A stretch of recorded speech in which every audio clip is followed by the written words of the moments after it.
Dreamscape presents Never Let Her Go by L.K. Chapman. Narrated by Bronwen Price.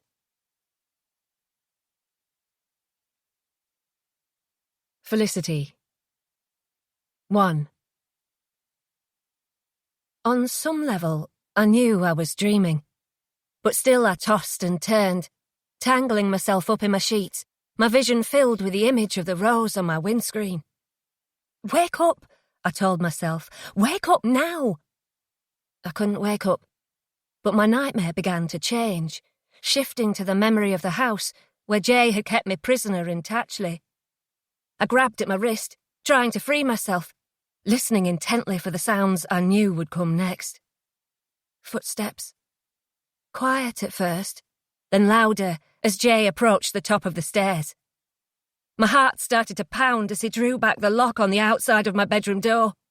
This isn't real, I told myself. Wake up now! But then a thought struck me. Perhaps it was real. Perhaps my escape from Jay had been the dream, and I'd never really left this room. I clawed frantically at my wrist, screaming as my nails scraped the cold metal handcuff. No! I screeched at the top of my lungs. And I carried on screaming as I woke up, because I couldn't remember where I was, or that I was safe.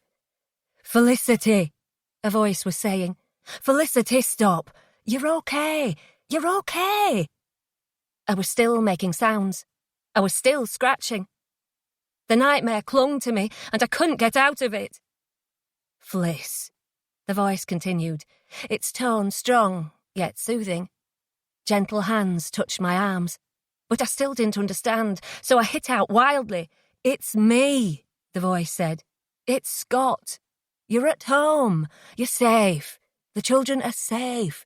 Nobody else is here. Scott, I said slowly. He turned on his bedside light, and I put my hands over my face, because I was so frustrated and disappointed with myself for getting taken in by these nightmares. Scott didn't say anything. Instead, he started stroking my hair. Gradually, I moved my hands away from my eyes and let his face come into view, and the sight of him filled me with a fresh surge of relief. His face was open, calm, the face of a man I loved, not the face of the monster Jay had turned out to be. Scott reached down to kiss my forehead, and his stubbly beard prickled me. That was a bad one, wasn't it? He said. I nodded, but didn't reply. You've made your wrist bleed. I turned my head to look at my arm, but as I did, our bedroom door opened, revealing two sleepy-looking boys. Mummy, said Leo, hugging his cuddly toy dinosaur tightly, while Dennis just stared at me with his eyes huge, fiddling with the hem of his pyjama top, and looking like he might start to cry.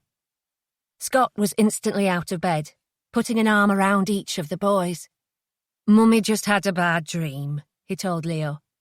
Then he turned to Dennis, who said, Felicity has too many bad dreams. Why does she scream all the time? Scott started to try to explain, and I pulled myself together and got out of bed to cuddle Leo. Did I wake you up? I asked. Yeah. I'm sorry, sweetie. Why are you scared? I'm not scared. He pushed me away, a gesture that tore at my heart, and he moved closer to Scott again. Daddy, stories, he said. Scott looked round at me sympathetically. It had become a bit of routine. My nightmares would make me scream and wake up the boys, who would then expect to be read several stories by Scott before they would go back to sleep. I'll read you a story, I said, and was greeted by two small, frightened-looking faces. Okay, you go with Daddy then. After they had disappeared upstairs, I sat back down on the bed and crossed my legs. It was unfortunate that the sounds from our room carried so easily to the boys up in their attic bedroom. It seemed that at least 50% of the time I would end up waking them. I sighed and looked at my blood-streaked wrist. All of us had had a lot to deal with in the past months, especially as we'd also moved to our new house. When Scott came back into our bedroom, he lay down quietly beside me. "Did they settle okay?" I asked him. "Eventually." "I can't believe I'm doing this to them," I said. "They're scared of me." "They're not scared of you. And they're not angry with you either. Once we were upstairs, they both asked if you were okay. They wanted to come back down and cuddle you, but I said you might have gone back to sleep. Leo said, 'Poor mummy.' I don't want to be poor mummy. I'm supposed to be looking after him." Scott was silent for a time. Then he said, "I am so angry with Vicky. I don't think I'll ever forgive her for putting that rose on your car." I looked away from him, a dull ache in my stomach. Even now, I was sickened by the thought that Vicky wanted to hurt and scare me badly enough to do such a hateful thing. But I said, "We have to try." Scott propped himself up on his elbow and looked at me with a mixture of astonishment and admiration. "I don't know how you can not want to kill her." "I'm too exhausted to be angry anymore." "We lost our baby because of her." Fresh pain bloomed inside me at his mention of it. But I refused to give in to anger. "We can't blame her for that. Blaming her makes it feel even worse. I don't want to believe she's pleased I've lost the baby, or that she would want something like that to happen. But do you really think the stress of believing Jay had found you and Leo didn't contribute?" "I don't know," I said, frustrated by his question. "Why does somebody have to be to blame? We don't know why it happened. It just did." His face softened, and he stroked my cheek.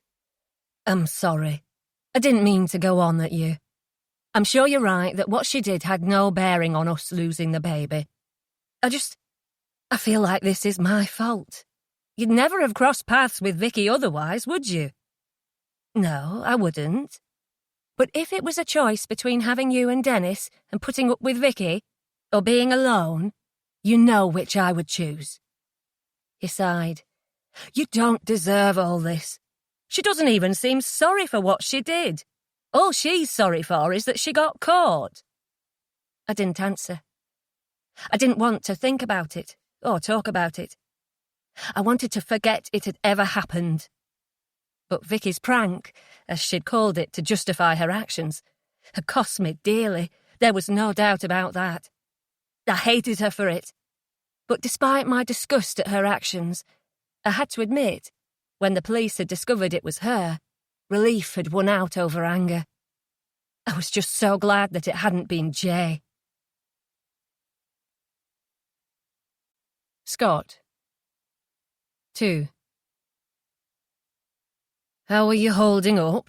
Martin asked, as he followed Scott into the living room of the new house.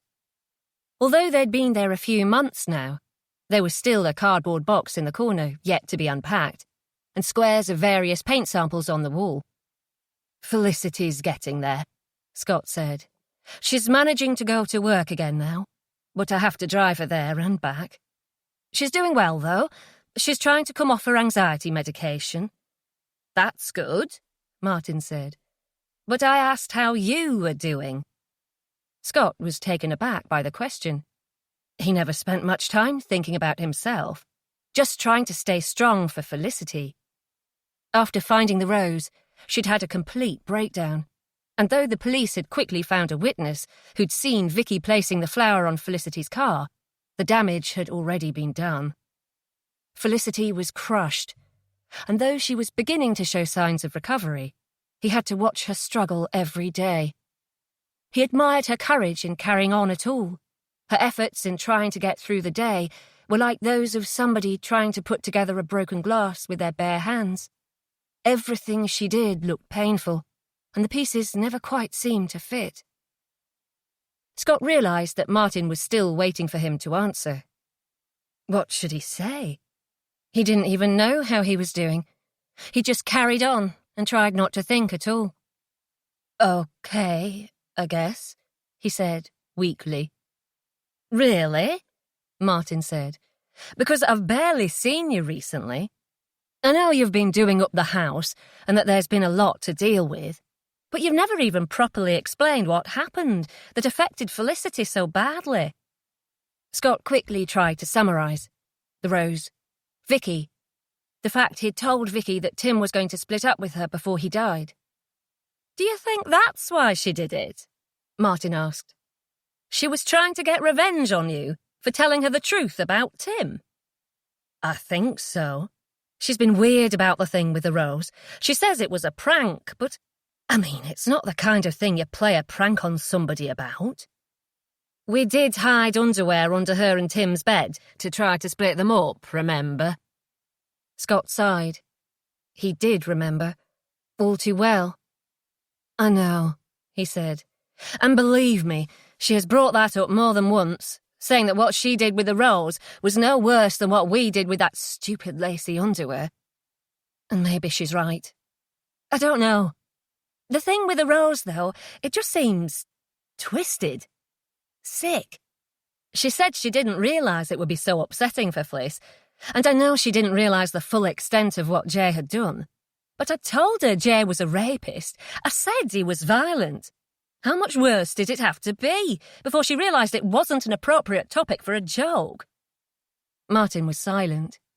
I don't know what to say, he told Scott eventually. It's so messed up. So that's all she ever said? That it was a prank? Kind of. Scott thought back to the arguments he'd had with Vicky about it. It kept changing. She seemed almost like she was annoyed we were so angry with her, to begin with, like there was something more to it. Then she was acting like it was all a big joke, or like Felicity deserved it. Well, if there's one good thing to take from this, it's that at least it wasn't Jay.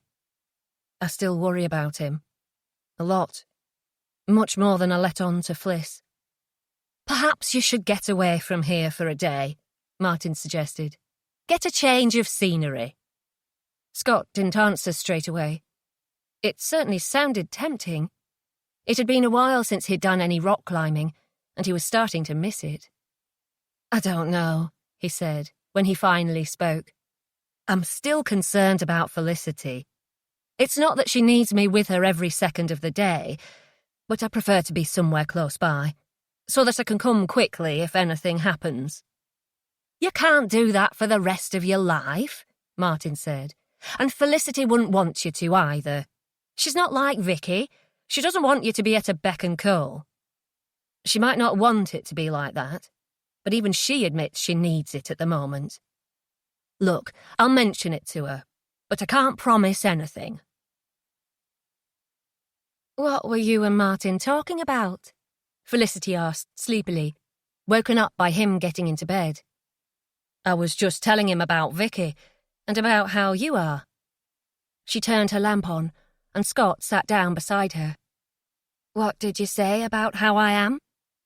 I told him the truth. It doesn't help to lie to people, and nobody thinks any the worse of you for having a tough time. It makes me so embarrassed. I don't want to just be the woman with the violent ex.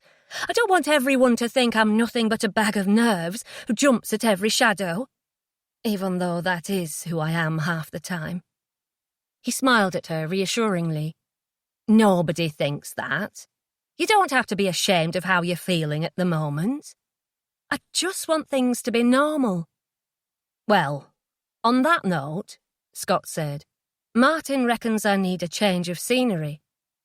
I was thinking you hadn't climbed anything in a while, she said, unless you count going up a ladder to clean out the gutters. Scott laughed. Well, we wouldn't do anything too major. Just go somewhere for a day. Probably quite a long day, but it's fine, she said. Honestly, I know you're worried that as soon as you leave, Vicky will do something, or Jay is suddenly going to turn up. But I was on my own for 2 years before I met you. I can do it. And I've made a decision. From tomorrow, I'm going to start driving myself to and from work again. He nodded. Okay. I get so obsessed with the idea that Jay is following me, but I'm being ridiculous. I'm imagining it because I let Vicky get inside my head, and it threw me back into the past again. But it's not real.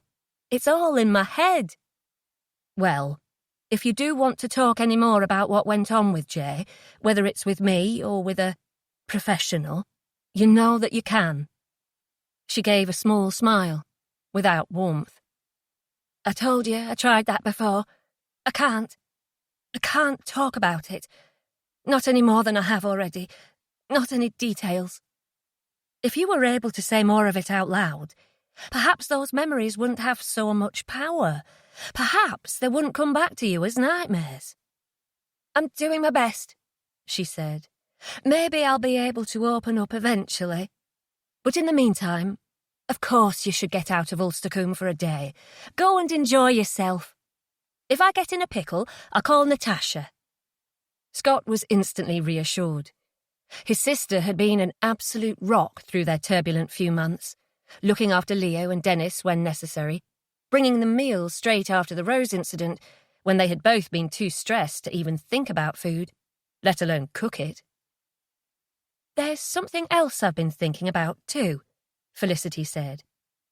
I want to do a barbecue for everyone when the weather warms up. For Natasha and for all your friends and family, to say thank you for their support. That's a great idea. She looped her arms around his neck. I love you, she told him, and we're going to get through all of this. We've got through the worst already. Now things can only get better. J. 3.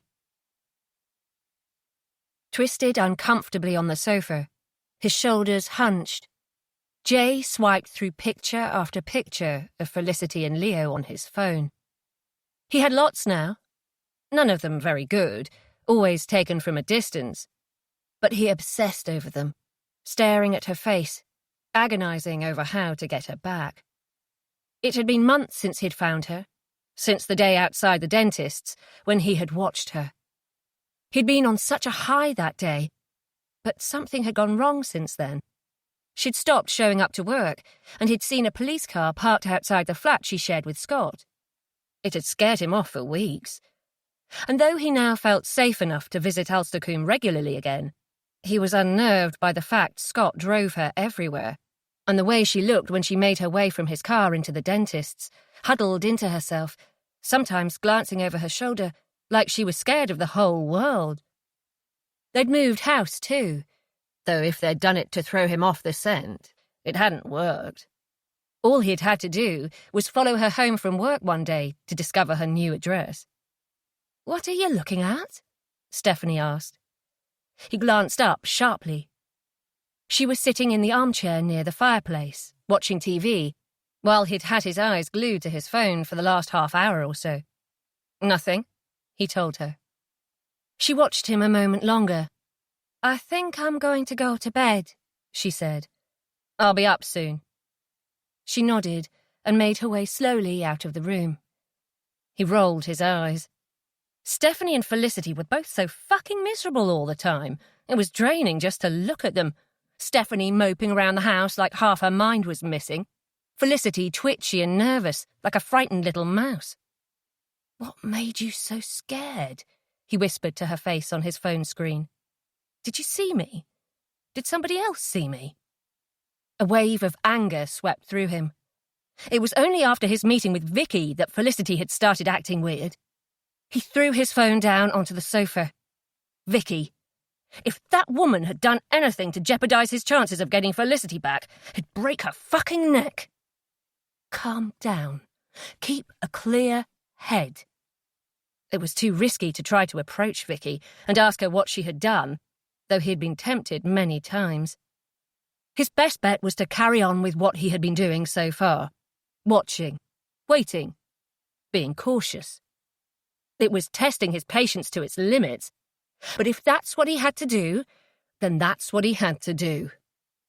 And he'd do anything for Felicity, even if she showed no sign of appreciating it. Stephanie didn't acknowledge him when he got into bed beside her, though she was still awake. "When are you going to snap out of this?" he asked her. "I've told you over and over and fucking over how sorry I am. I wasn't in my right mind when I hurt you. I've never done anything like that to you before, have I?" She was silent. "Well, answer me." "No," she whispered. "And have I done it again since?" Again, there was no sound from her. "Have I?" "Please stop, Jason." "Have I ever hurt you again since?" he pressed her. "No." "Then stop with this. I don't even know what it is you're doing. Acting like a victim. If anything, you should be flattered I wanted you so much that I lost control. I mean, you are my girlfriend, for fuck's sake. Would you rather I'd gone and shagged someone else that night?" "I'm tired. I need to get some sleep." "Whatever," he said. "I'm tired too. Tired of trying to get you to be reasonable." Suddenly, she turned the light on and sat up. "Why don't you tell me what you're spending all your time doing then? Do you really still expect me to believe that you're going to turn those old friends of yours into the police? That you're spending all these hours, weeks, months gathering some sort of intelligence on them? Steph, I don't know who you are. I don't know what you're doing. I let you stay here, even after what you did, because I loved you and because I wasn't sure I could cope with being on my own. But you know what? Now I'm not sure I can cope with you being here." Jay stared at her. He hadn't seen this much life in her for a long time. She looked truly furious.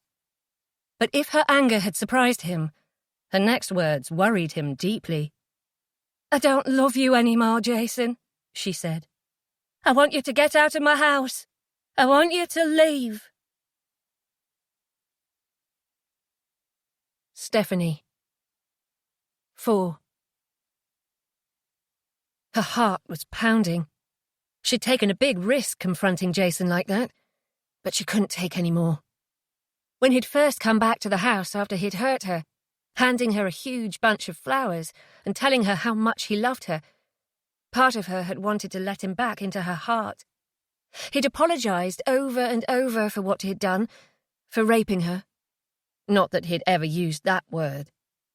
But nothing he could ever say or do would make the memory of that night go away. It was as if a fog had lifted, and her illusions about him had fallen away. Now she saw him for what he really was. The blood-stained clothes, his mood swings and hot temper, the time spent away from the house, the way he was keeping hidden.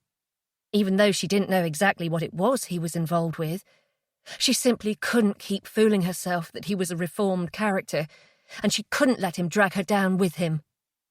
"Did you hear me?" she said. "This is my house. I let you stay here because I thought you were a good man who'd just gone down the wrong path in life. I believed that you were trying to make amends. But I don't believe that anymore. And now you need to get out."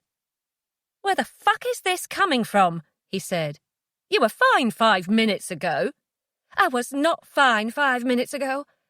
I haven't been fine for a long time now, Jason. And if you really did love me, or care about me, you would have realised that." "I do love you, Steph. Please." He was genuinely worried now. There was something approaching panic in his blue-grey eyes. She took a good look at him. She tried to see past his odd disguise, the jet-black hair that didn't suit him at all, the glasses, the naff, ugly clothes.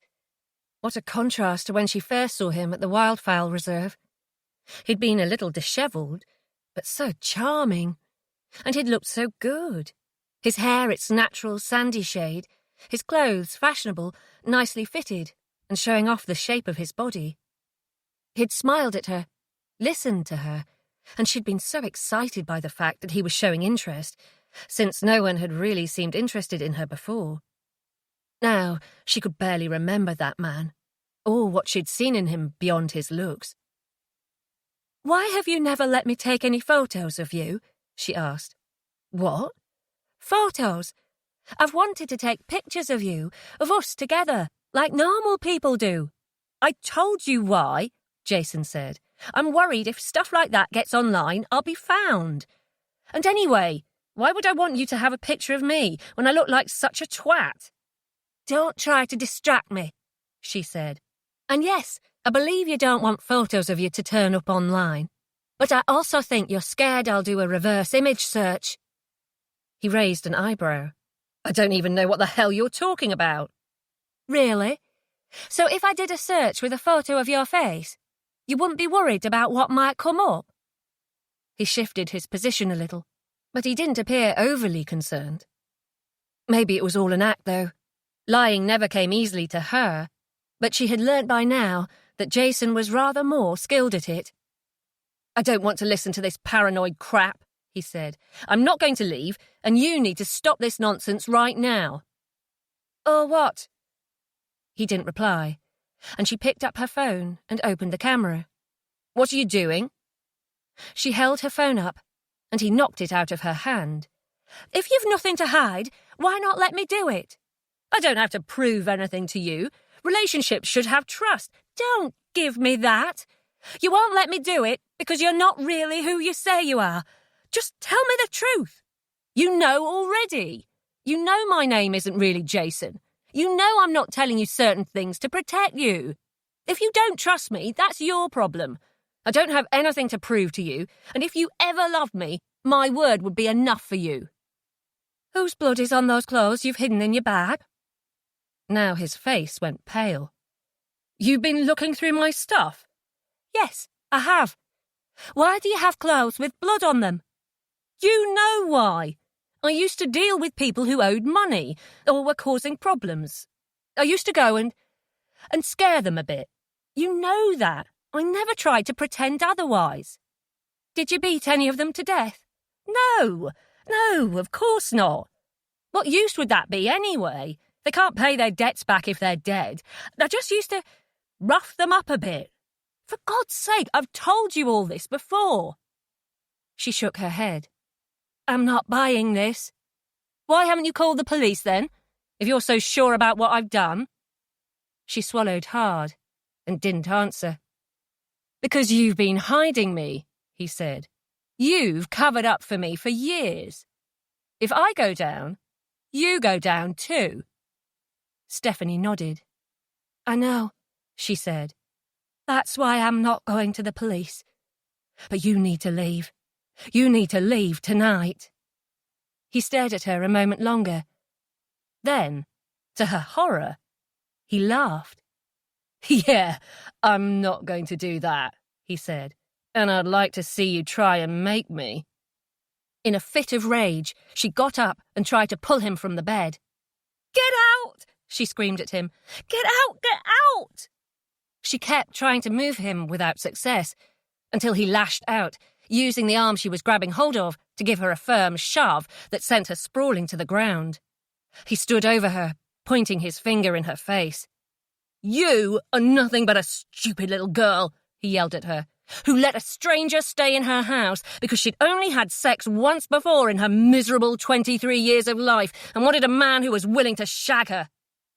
Stephanie's eyes filled with tears, but she refused to let them fall. She wouldn't give him the satisfaction of seeing her cry. You let me stay here, he continued, because you were thinking with what's between your legs. And I didn't disappoint, did I? You got what you wanted, I got what I wanted.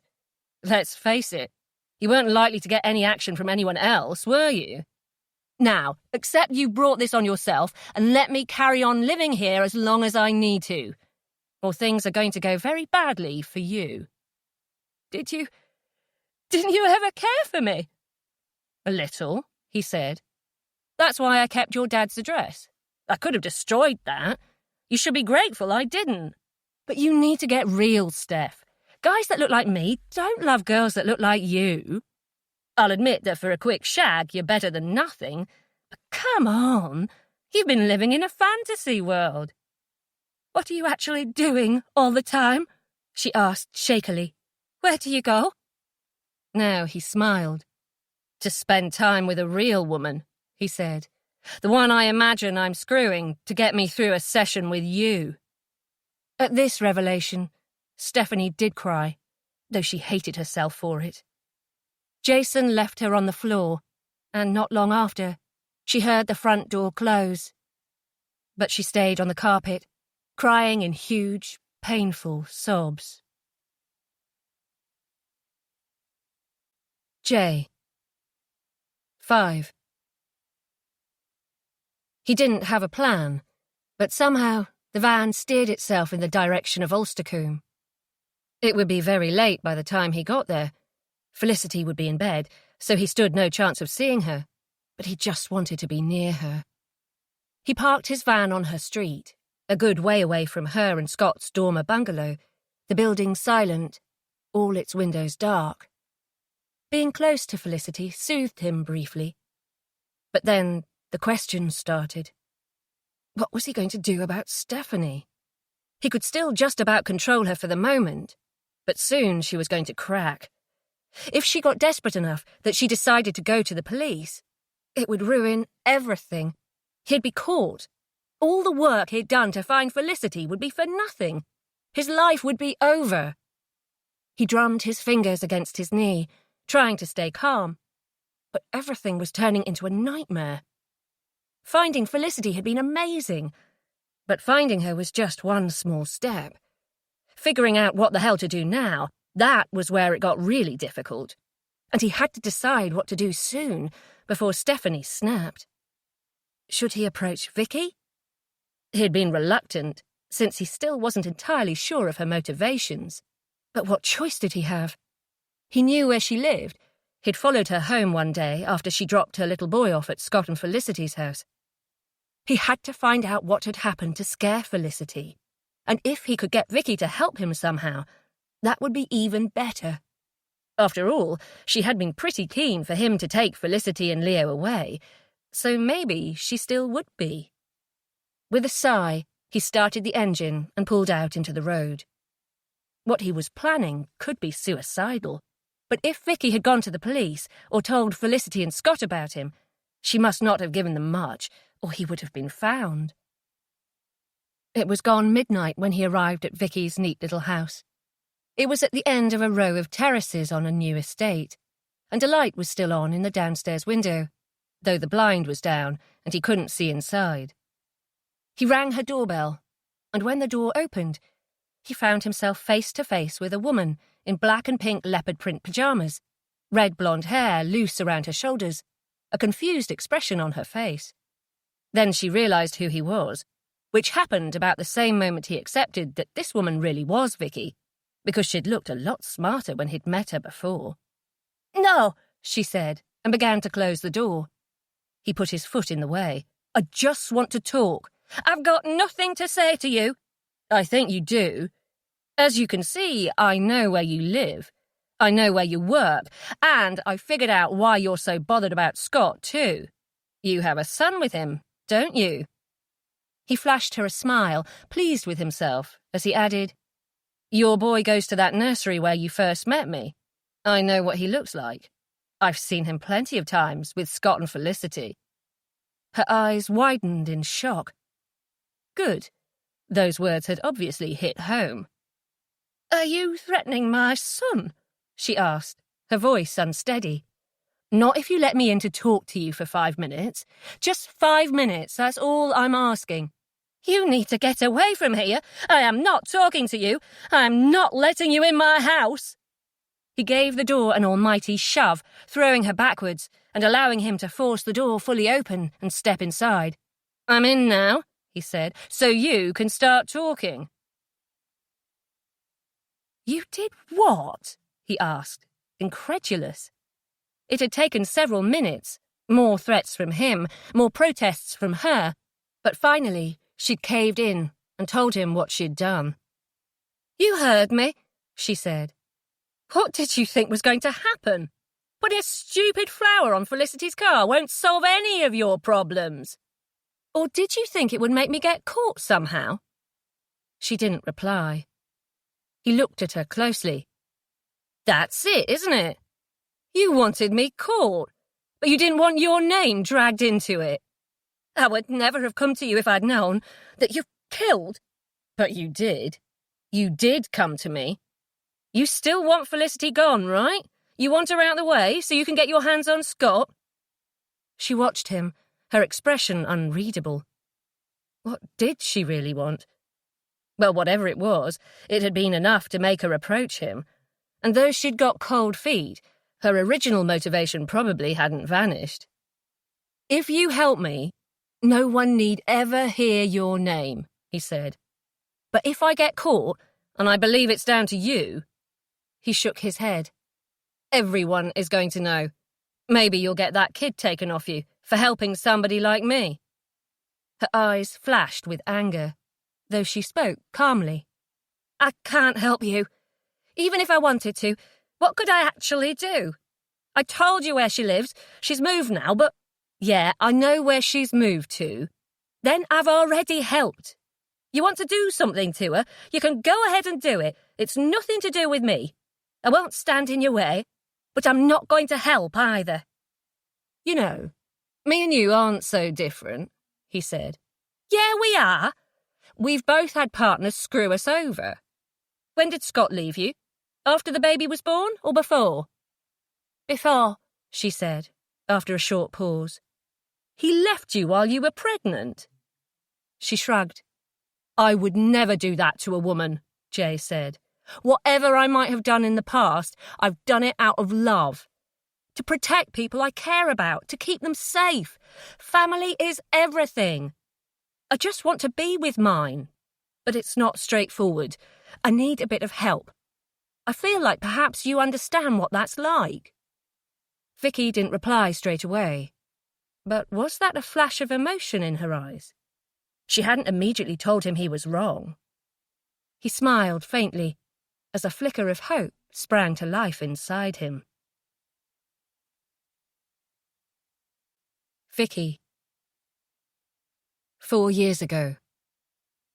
6. Vicky hovered in the doorway of Scott's workshop and watched him for a moment. He was applying dark wood stain to an antique desk. The small radio on the shelf in the corner was playing rock music that she didn't recognise, and he was completely absorbed in his work, so much so that he jumped when she stepped further inside. "Vicky," he said, "you gave me a fright." "I need to talk to you." "Can it wait just for a bit? I'm kind of in the middle." "I'm pregnant," she said. There was no point in beating about the bush. He stood and stared at her, looking almost comical, with the brush still in one hand, a drip slowly running down the bristles, before it fell and made a splodge of brown on his left shoe. Not that he noticed. The colour had drained from his cheeks, and the half-finished desk was now forgotten, as he searched her face for answers. You what?" he said. "Is this a joke?" "Of course it's not a fucking joke," she exploded. "Why would I joke about something like this?" "I'm sorry," he said, shaking his head. He put the brush down and turned off the radio. So you're sure?" She reached into her handbag and took out a couple of pregnancy tests, showing him the blue lines. He frowned as he looked at them. Then he met her eyes. "It's from that night we haven't done it any other time, have we?" He sank down onto an old dining chair in the corner. She sat on a second chair beside him. "Vicky, I can barely remember that night. I was so drunk." "What are you trying to say? How could this have happened? When I can only vaguely remember. What do you mean, how could it happen? Do you need me to draw a diagram?" He rubbed his forehead, and she glared at him in disgust. Could he not even try to disguise the fact he was horrified, for her sake? "Are you okay?" he asked. "How long have you known?" "Not long." "Do you need anything? What do we do?" "How should I know? I thought when I had a baby it would be with Tim, not—" She waved her hand at him dismissively. "You? So you're going to... Do you want to keep it?" "You know what?" she shouted at him. "I should have known better than to think you'd have the slightest interest." She got up and started towards the door, but he followed her. "I didn't mean anything, Vix. I just wondered what you felt about it." "I'm not thrilled about it." She gave him a meaningful look before saying her next words. "But now I don't have Tim, perhaps it might be good for me." "I've told you I'm sorry for what happened to Tim." "Words don't help me. What would have helped is you not making him go climbing with you." He looked like he wanted to argue, but he didn't. Vix, I can't take all this in. I'll help you with whatever you need. I don't want to end up saying something stupid. I need a bit of time to think. And don't you think I feel exactly the same? But I don't have time to think. I can't escape this situation. Your baby is growing inside me right now, as we speak. He looked miserable. I need to know if we're going to make a go of it. She pushed him. Now he just looked confused. A go of what? Us. Us? Vicky, there is no us. It was one night. That's going to change the rest of my life. I don't think you understand quite what this means. No, I don't. I barely know anything about kids or babies. I'll tell you then. It means you need to grow a pair and take some responsibility. I don't want to be a single mum. And if Tim could see us right now, he wouldn't want you to make me go through this alone. He'd be furious with you for even thinking it. You're seriously telling me that you want us to be a couple? He waited for her to answer, and when she didn't, he said, I can't have a relationship with you. I'll help you with the baby. I'll do whatever you need me to. But I can't be your partner. I don't love you. You don't love me. You don't even like me. You blame me for Tim's death. I thought you hated me. So you don't even want to give our child a chance at growing up with both its parents together under one roof? Do we have to talk about this now? You only just found out. Perhaps when you've had a bit more time. I want to talk about it now. He sighed heavily. Okay, well, I don't think that growing up with two people who don't love each other is going to do a whole lot to help the baby. I don't think it will do a whole lot to help us. We'd argue, we'd fall out, we'd resent each other. I'm not doing that to myself. I'm not doing it to you. I'm certainly not going to do it to our baby. You're abandoning me. No, he said. No, I'm not abandoning you. I'm just not going to make promises I won't be able to keep. But I'll be there for you, I promise. You're not going to be alone. Yes, I am, she said. She walked out while he stared after her helplessly. She was angry, furious in fact, but not only with him. What did you expect? Of course he doesn't want you. Hot tears filled her eyes. A few weeks ago, she'd been in a relationship, living with Tim, her life all mapped out. Now she was single, expecting a baby, and facing a future not even vaguely resembling the one she had planned. True, she didn't love Scott, but almost anybody was better than being alone. Vicky. Present day. 7. Jay was still watching her. Is that what happened then? He pressed her. Did Scott ditch you when you told him you were pregnant? She didn't answer. She wasn't going to start dredging up all the details of her past with Scott, especially not to this man whose idea of family and love was about as twisted as you could get. He really hurt you, didn't he? Jay said, his voice soft. You didn't deserve that. He'd moved closer to her, alarmingly close, and his fingers brushed her arm. Are you coming on to me? She asked, as she pulled her arm away. Her mind kept going back to what she'd heard about him from Scott, and now here she was, alone with him in her house. She swallowed hard. Don't let him see your fear. What has Felicity said about me? He asked. He'd obviously guessed her thoughts. I can imagine some of it, actually. I think you need to leave. The truth is, Felicity liked a bit of rough sex. Once or twice it got too real for her. I didn't mean it to end up like that, but she shouldn't have played with fire if she was scared of getting burned. Now she's found Scott, she's ashamed of the sort of shit she used to get up to with me. So she's turning it round and saying I forced her. It's her word against mine, but I'm telling you, Vicky, Felicity might look innocent now, but she used to like doing some properly filthy stuff. I'm not surprised she's trying to pretend it never happened. Vicky didn't believe a word of it, but she nodded. Jay was still standing very close to her, close enough she could smell him, some sort of aftershave or deodorant, she wasn't sure which, but the scent of him made her skin prickle with fear.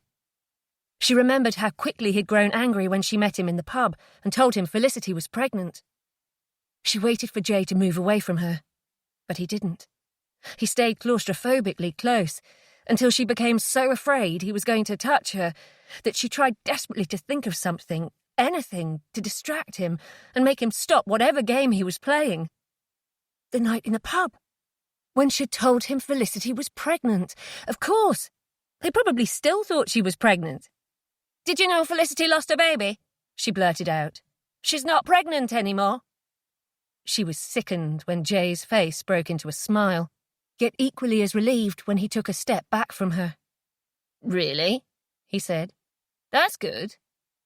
He thought for a moment. "Are they trying again?" "How should I know? They don't talk to me about stuff like that." "You know, you and me really should work together on this.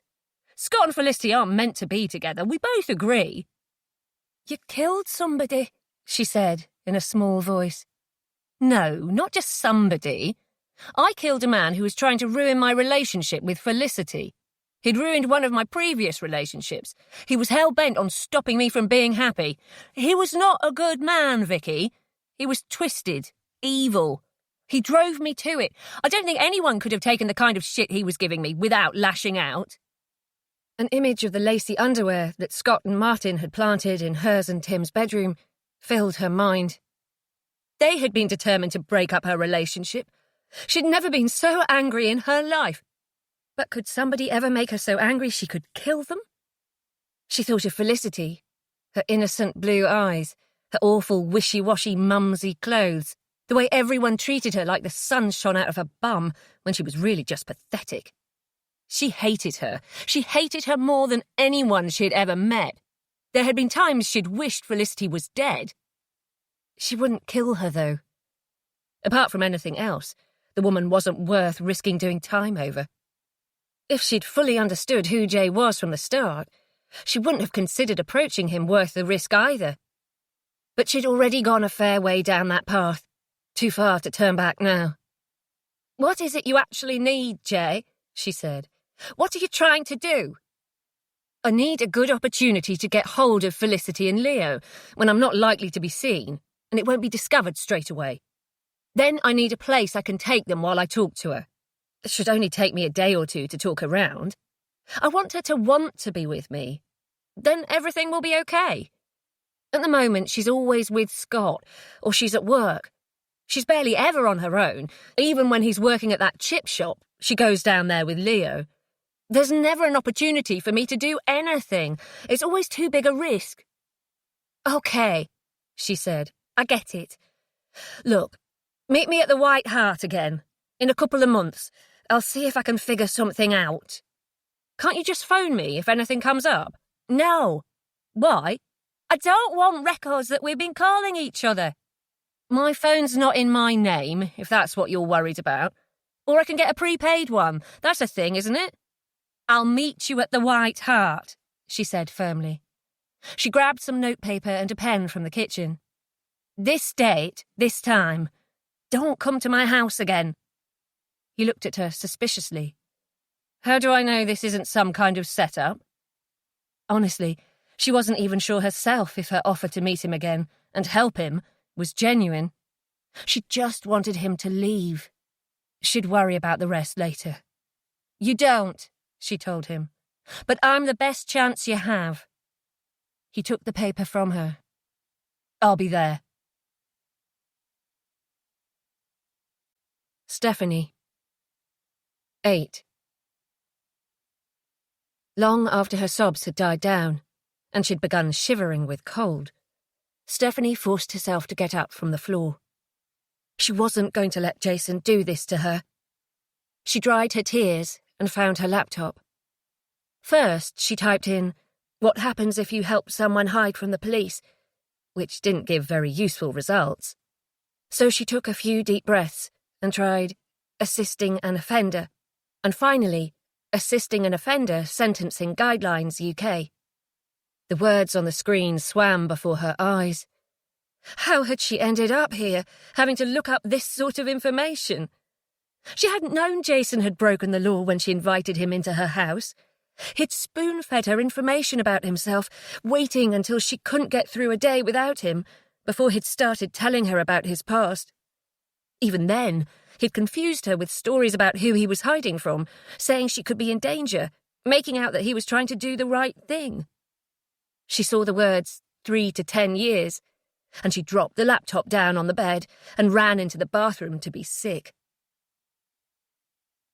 Eventually, she made her way back across the hall. She was shaking all over. If she turned Jason in now, would that help her chances? She didn't know. She'd done so much to help him. She hadn't thought it all through. She'd blocked it out. She'd needed him so much, and she'd believed him that he'd never really done anything that bad.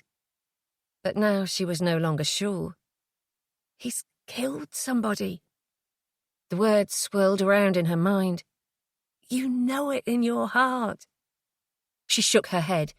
She might suspect it in her heart, but she didn't know it.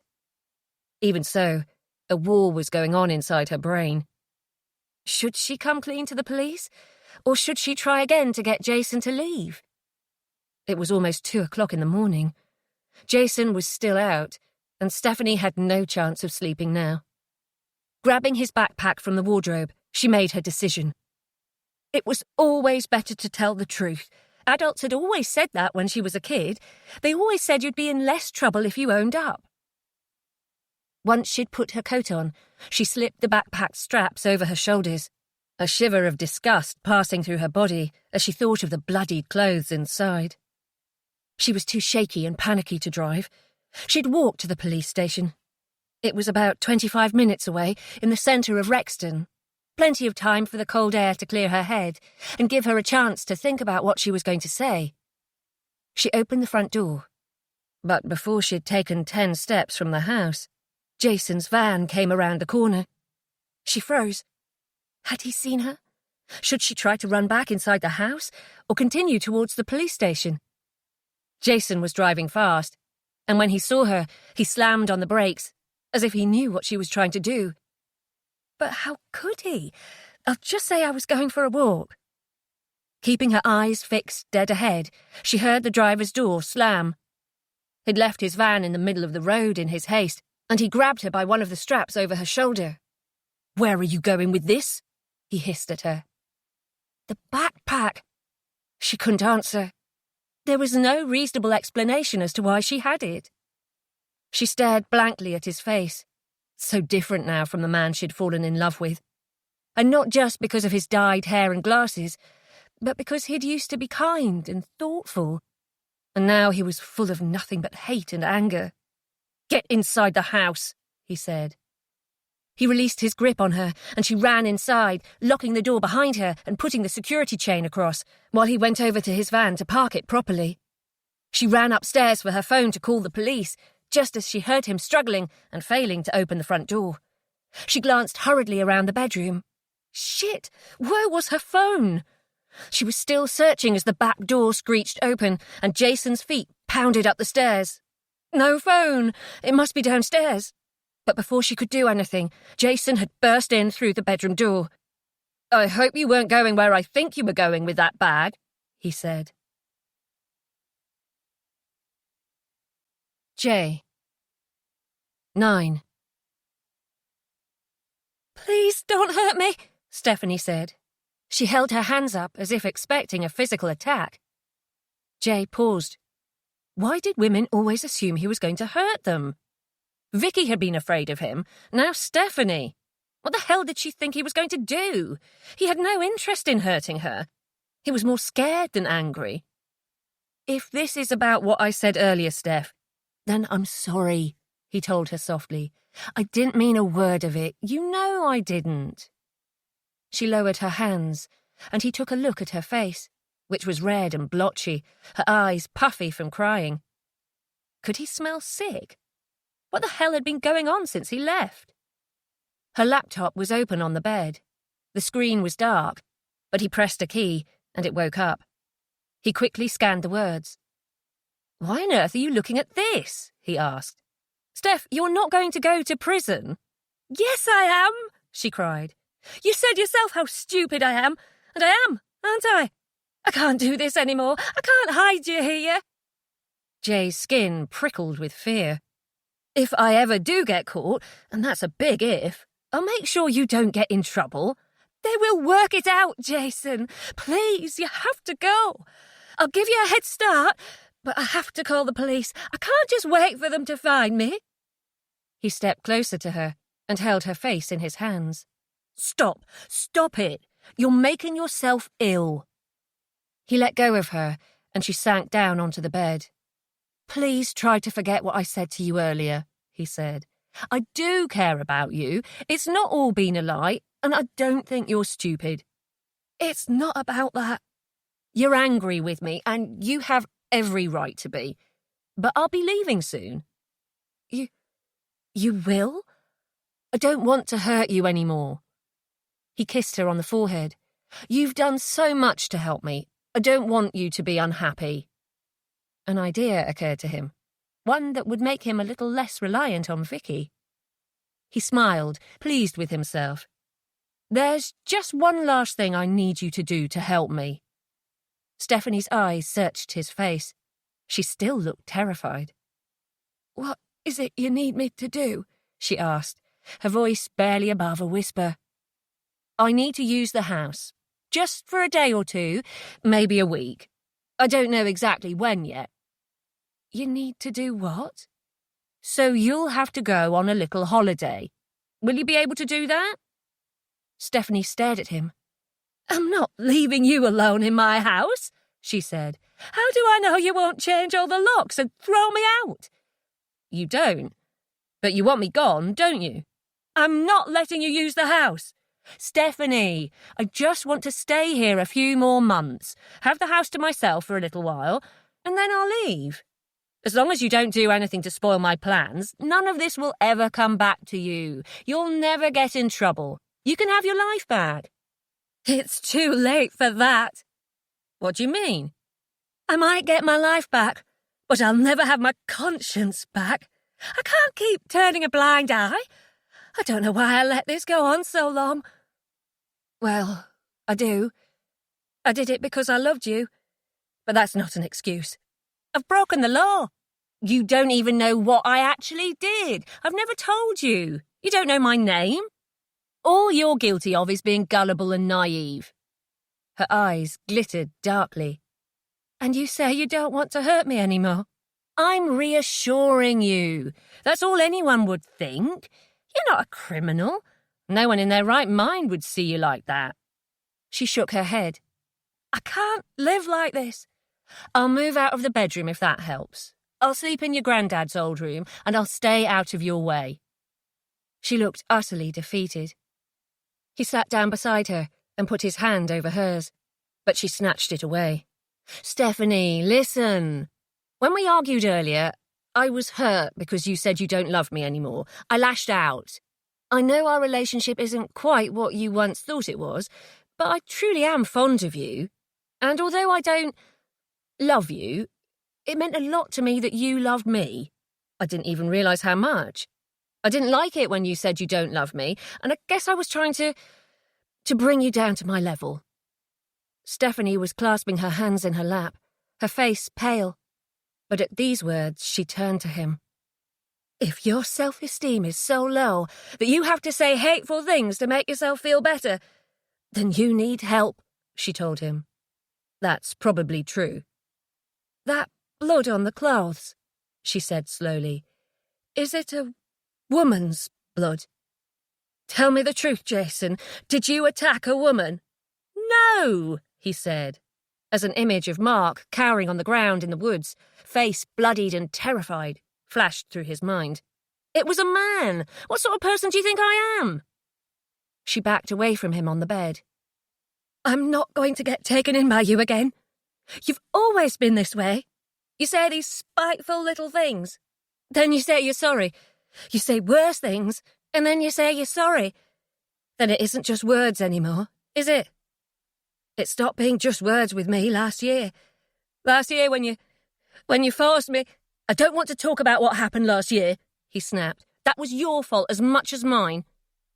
Stephanie put her hands over her face. Why won't you leave? She pleaded.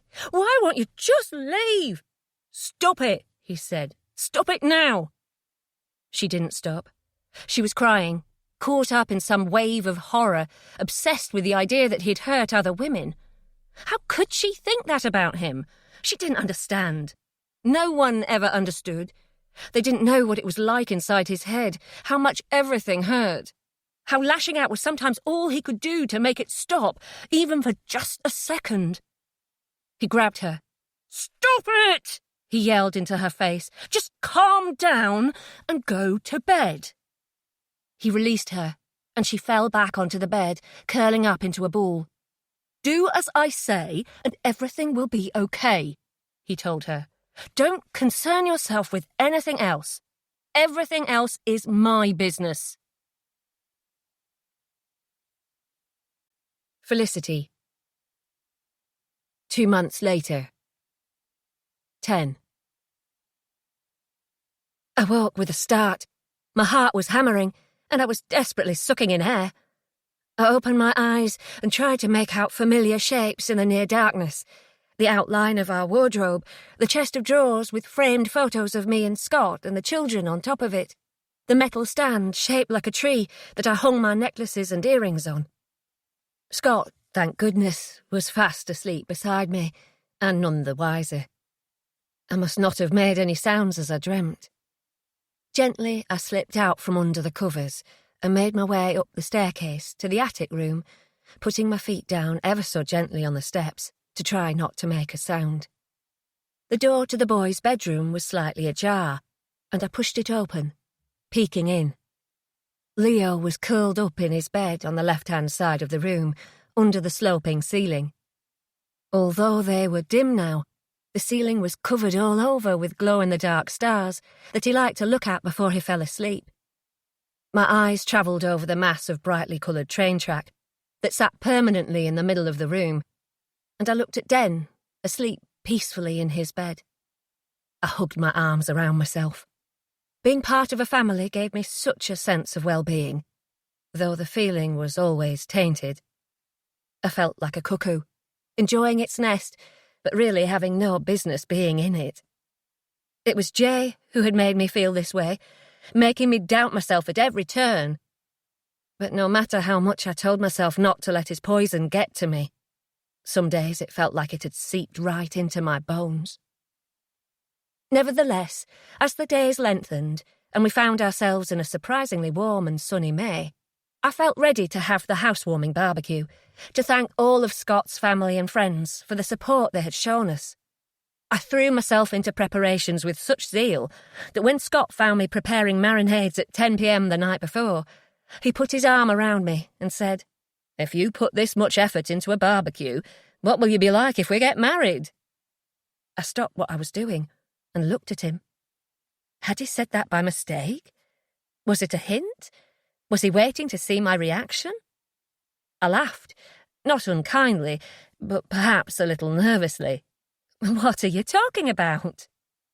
I tried to get back to what I was doing, but he stepped between me and the fridge. "We've bought a house together," he said. "We're already halfway there." I stared at him, my mind blank. "Scott, this is so out of the blue." "Is it really?" "Fliss, I thought about surprising you. A ring, going on one knee, the whole thing. But I don't want you to feel pressured into saying yes. I'd like to marry you, though. I'd like it a lot." Before I could stop myself, I said, "Why?"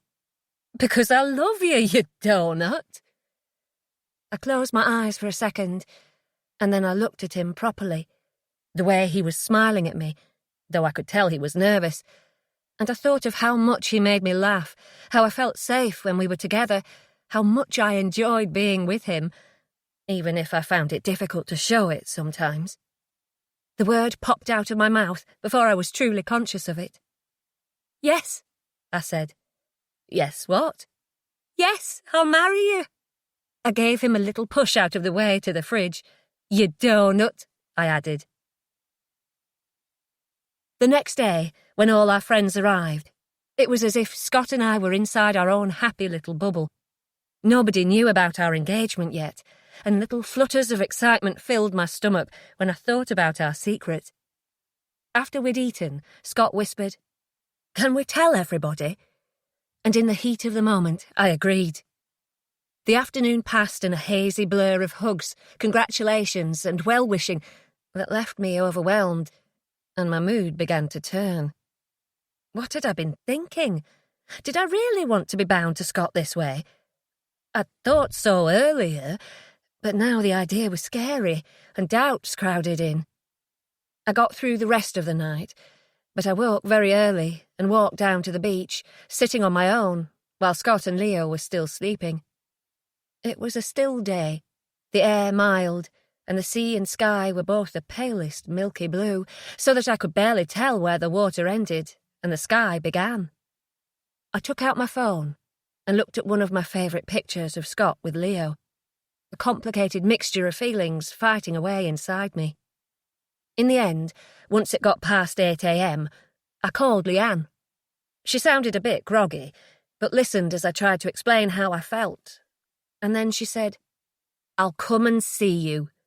You don't have to do that. I'll come today, if you want." I hesitated, but I really did want to see her, and sooner rather than later. "I'd like that," I said. "That's settled then. Me and Kaylee could do with getting out of Colton for a day. It'll be good to have a change of scenery." It wasn't until lunchtime that she arrived at the door with Kaylee, and she gave me a tight hug.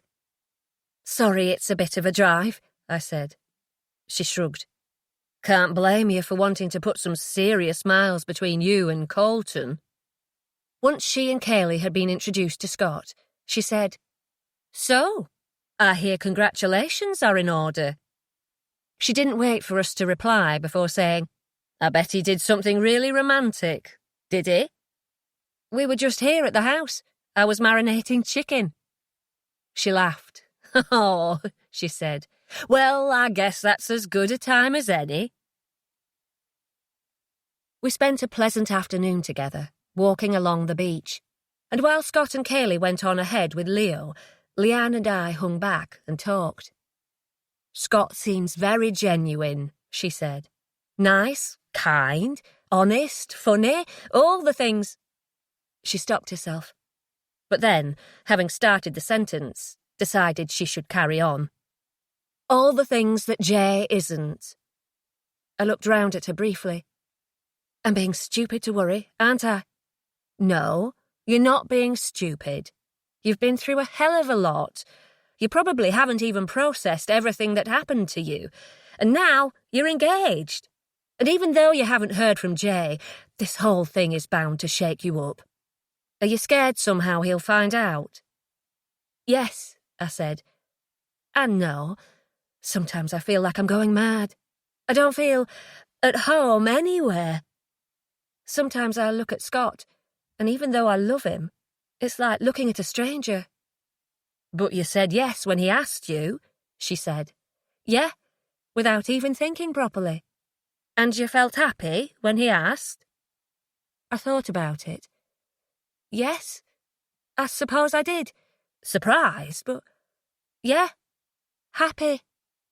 "And it was only after that you started doubting it?" I looked ahead to where Scott was with the 2 children. Leo had picked up a stick and was dragging it along in the sand behind him, and Scott was talking to Kaylee. I smiled, despite myself. "If you want my opinion," Leanne said, "this is the same as what you were worried about when you came to see me before. You love him, but you're scared because you don't want to make a mistake and end up trapped." "So you think we should get married?" "I didn't say that. Look, Fliss, you don't have to marry him right now. You don't have to marry him ever if you don't want to. You should do what you feel comfortable with, and if he loves you as much as it seems like he does, he'll understand." We were silent for a while. and I found my mind turning back to a wedding I'd been to while I was still with Jay. Do you remember Grace's wedding? Yes. Jay raped me at her wedding. In our hotel room upstairs, while the music was just starting. Leanne stopped in her tracks and stared at me. He did it because he discovered I was still taking my contraceptive pills. He thought he'd got rid of them all, but I still had some. He wanted me to have a baby. He did it at the wedding? Yes. While I was downstairs dancing and stuffing my face with cake.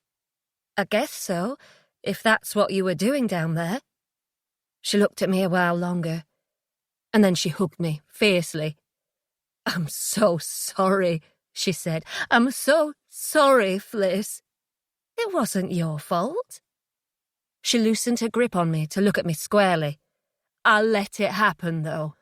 I handled all the stuff with Jay so badly. When I should have been supporting you, I just ignored you.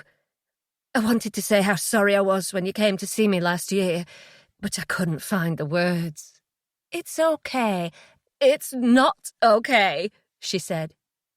She was crying, and it shocked me, because I couldn't remember the last time I'd seen her cry. Certainly not since we'd left school.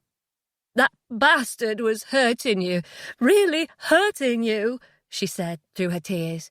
And all I was thinking about was how I was pissed off that you were choosing him over me. I was jealous. And I was angry with you because I couldn't understand why you were making the choices you were making. But I should have been there for you instead of judging you. I should have listened instead of jumping in and trying to take charge.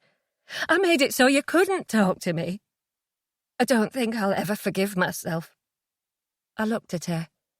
My friend, who I'd known since I wasn't much more than Leo's age, whose hair I'd seen dyed nearly every colour under the sun, who had talked to me before anyone else when she'd found out she was pregnant with Kaylee and had confided in me how scared she was and that she wasn't sure what to do.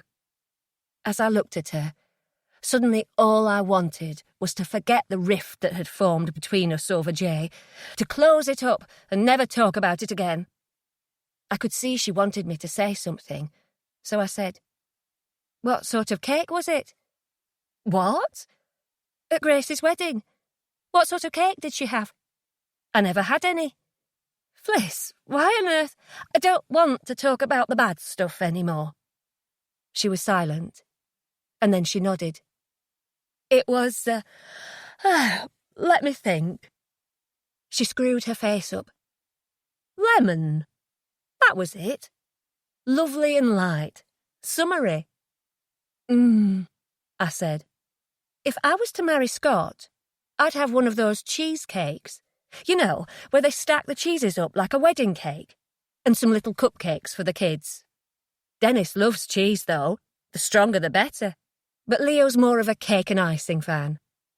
"It sounds like you've already started thinking about it." I smiled, and she put her arm around my waist. "Well, just remember that the marriage is your choice as well as his. It's what Scott wants, clearly, but don't do something you don't want to do, or something you're not ready to do. You don't have to marry Scott to show him you love him." Felicity. 11. "I'm so pleased I got to meet one of your friends," Scott said, once Leanne and Kaylee had left and we were going to bed. "I felt like you'd met all my family and friends, and I didn't know anybody from your life." "There aren't many people from my life," I said, thinking of my parents. He was silent briefly. "What were you and her talking about earlier? Anything important?" "Just things." I sat down on the edge of the bed, and he sat next to me. "Leanne talked to me for a bit as well," he said. "I think she was trying to suss me out, see if I'm good enough for you. Did you ask her to visit because you aren't sure about marrying me?" I didn't answer, and he put his hand over mine. "Felicity, listen. We don't have to get married if it's not what you want." I searched his face. Did she say something to you? No, but she didn't have to. I can tell that something's changed since I asked you. I know we've already told everybody, but we can say we've changed our mind. I'm sure everybody will understand. It's not because of you, I said, feeling it was important he knew. You've done nothing wrong.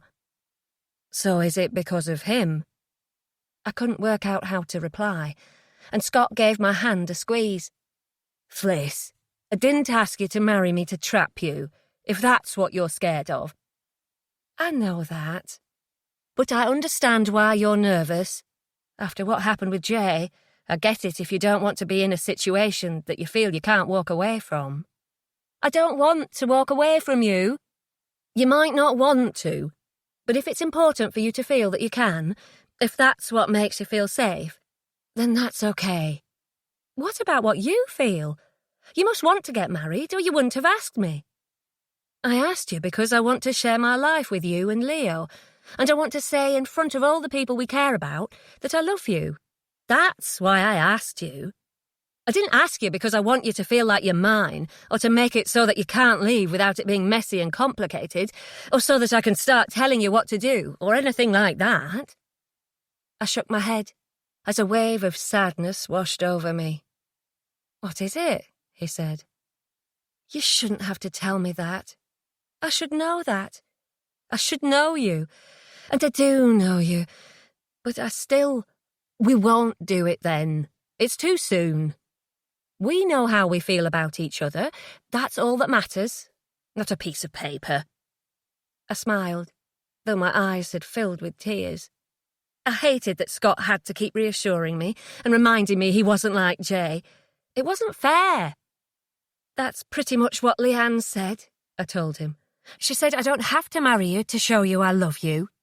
Then she's right. I took a deep breath. I'd already decided what I wanted before I started the conversation, and the things he'd said convinced me I was making the right choice. Scott, I wasn't sure, but I am sure now. You are? Yes. Scott, I want to get married. Are you really, really sure? Yes. He threw his arms around me and kissed me. His delight was infectious, and I giggled as we fell backwards onto the bed. The next morning, over breakfast, we started thinking about the people we hadn't told yet. What will you do about Vicky? I asked him, while I sat eating a bowl of cereal.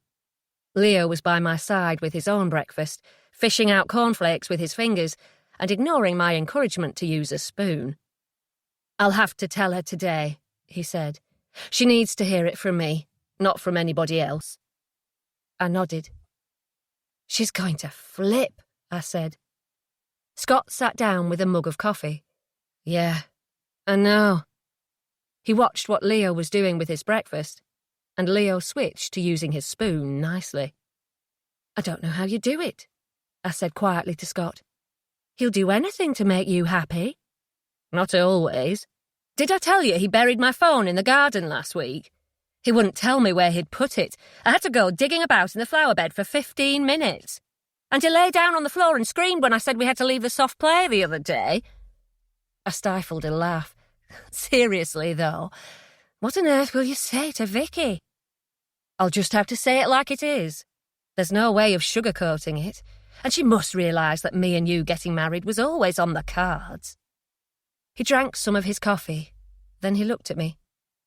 There's something else, actually. I wasn't going to mention it. I already kind of told him no. But at the barbecue yesterday, Martin mentioned that he wants to go to Chamonix this summer. He thought I might want to come along. He wants to try to climb Mont Blanc. I raised an eyebrow. Would you be able to do that? He laughed. Oh, thanks. I just mean... He gave me a quick kiss across the table.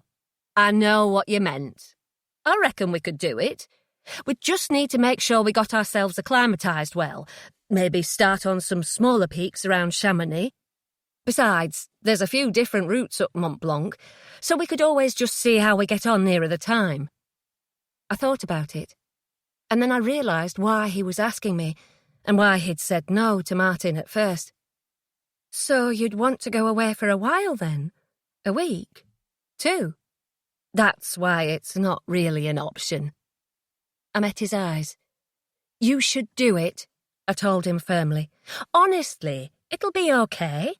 I can manage a week or so on my own with Leo.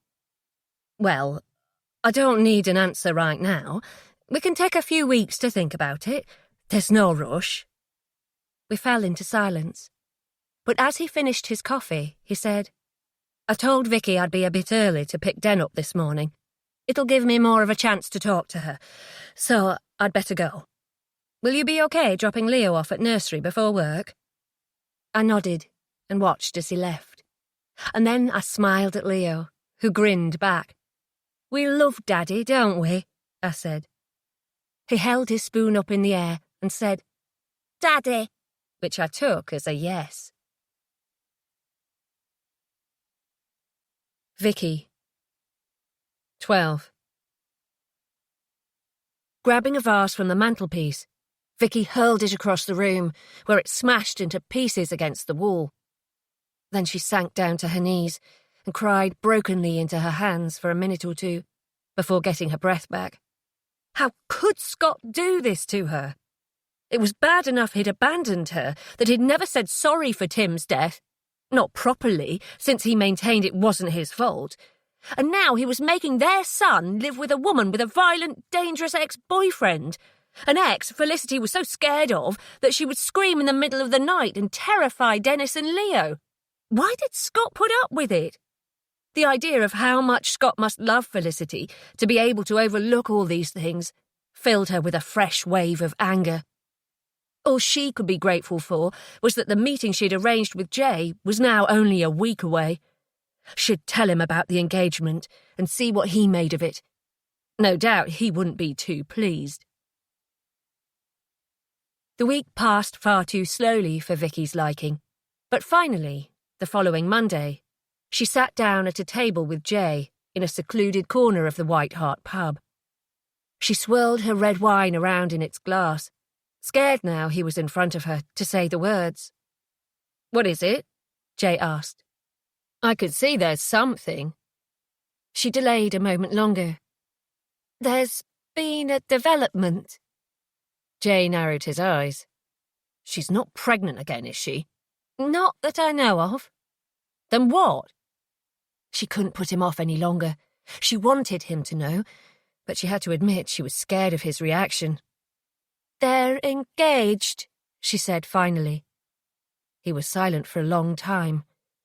Had he understood her? Jay, she said, did you hear what How dare she? He exploded. How fucking dare she? Vicky glanced around nervously. Don't overreact. Overreact? She's not marrying that prick. Or if she is, it'll be over my dead body. Jay, you have to calm down. What's wrong with you? He said. Why fucking tell me if you don't want me to react? I'm not going to be fucking calm. A few people were looking at them now. She gave a vague smile and nod at the couple nearest to them to show she was okay, and they turned their gazes away. I'm going to Ulstercombe, Jay said. I'll go right now and drag her and Leo out of their house. This has gone on long enough. He started to stand. Jay, no, she said. You'll blow the whole thing if you go and do that. You'll get caught. He was off now, making his way towards the door, and a thick sense of dread settled in the pit of Vicky's stomach. It was like the first time she had approached him, when she'd seen him hanging around Den's nursery. She'd been angry and wanted to lash out, but Jay's idea of lashing out was off the scale. If he went to get Felicity right now, he'd have Scott to contend with, and in his current mood, for all she knew, he could end up killing him. Plus, Dennis was in the house. She rushed out to her own car. Why had she been such an idiot again? You're always an idiot. Shut up, she muttered under her breath to the little voice in her head. It was done now. All she could do was try to get to the house before him and stop him doing anything crazy. But when she arrived at Scott and Felicity's, she was surprised and relieved to find that Jay was not there. She'd lost sight of him on the drive to Ulstercombe, and she'd been afraid he'd got ahead of her.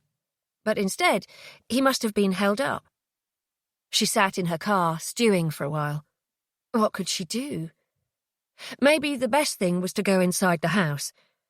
She wasn't exactly sure what good she could do from there, but neither did she want to start reasoning with Jay in the street, where anyone might look out of their window and see. When they opened the door, Scott and Felicity weren't happy to see her. That much was painfully clear. They invited her inside awkwardly, and although they were polite and appeared happy when she congratulated them on their engagement, saying she had come to clear the air, she could almost imagine them whispering behind their hands to each other, wondering why she was here, what she was up to. The two children were in bed, so she launched herself into conversation, pretending not to notice the way Scott and Felicity kept trying to close every topic quickly, keen, no doubt, to get her to leave. Anger bubbled away inside her. She was here to protect them from Jay's wrath. They should be grateful to her. Not that they knew, of course. To them, she was just an inconvenience. And it was you who caused Jay's wrath. You told him about their engagement. Her stomach twisted uncomfortably. There were times she got so angry that the thought of Jay murdering Felicity and Scott in their beds was almost appealing. But that wasn't what she wanted. She wasn't cruel or violent. She wasn't like Jay. But why couldn't Felicity just go away? Not be hurt, just leave. She should go back to wherever she came from and leave Vicky's family alone. "Tell Vicky what you told me last week," Felicity said to Scott. Scott turned to Felicity, his fingers touching hers where they rested on the sofa. They were so easy with each other, so relaxed. It made her sick. Felicity didn't even look good. She was just slouching there on the sofa in faded grey leggings and an oversized floral t-shirt, her short brown hair scruffy. Did Scott really find her attractive? "What do you mean?" Scott asked Felicity. "About you going away this summer. To Chamonix with Martin." "Oh, yeah. Well, it's not definite yet." Vicky listened as he outlined his plans. "So, you'd want me to have Dennis while you were there?" "I guess, yeah. But it's all up in the air at the moment. I don't have dates or anything." Vicky was about to start complaining. She was going to tell him it would be awkward with her work, even though it wouldn't be really. But she held her tongue. She hadn't come here to argue. She'd come here to stop Jay, so she didn't want to leave too soon. How would she stop him, though? Hopefully just the fact he'd see her car and know she was inside the house would be enough to make him pause. Perhaps he had already reconsidered. After all, he should have been here by now. "So you'll be here on your own with Leo?" she asked Felicity, nicely. "Yeah." Vicky was just opening her mouth to speak when there was an almighty crash. The front window in the living room shattered, and a stone landed near her feet.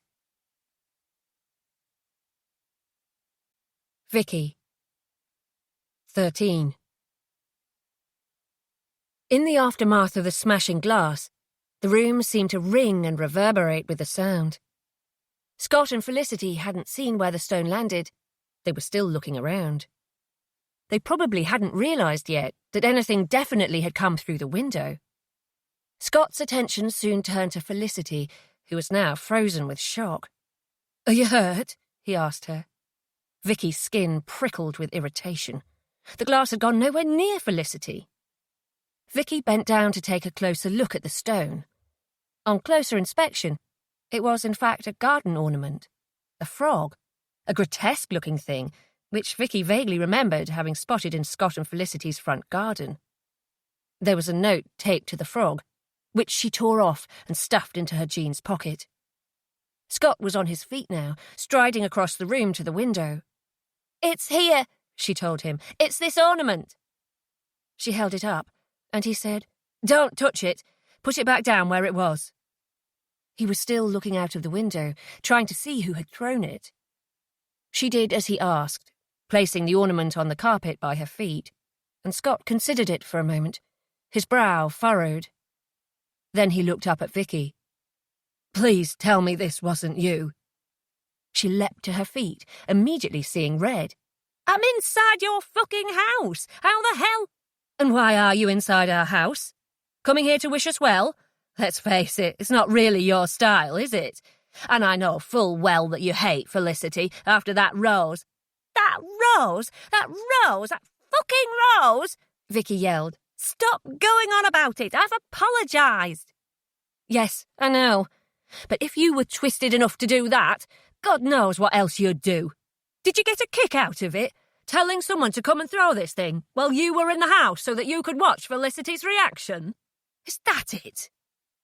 Vicky glanced across to Felicity, and Scott followed her gaze. Then he rushed over to her. Vicky rolled her eyes.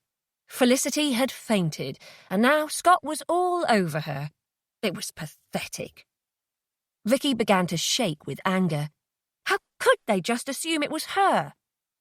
But if she convinced them it wasn't, would they start to suspect Jay?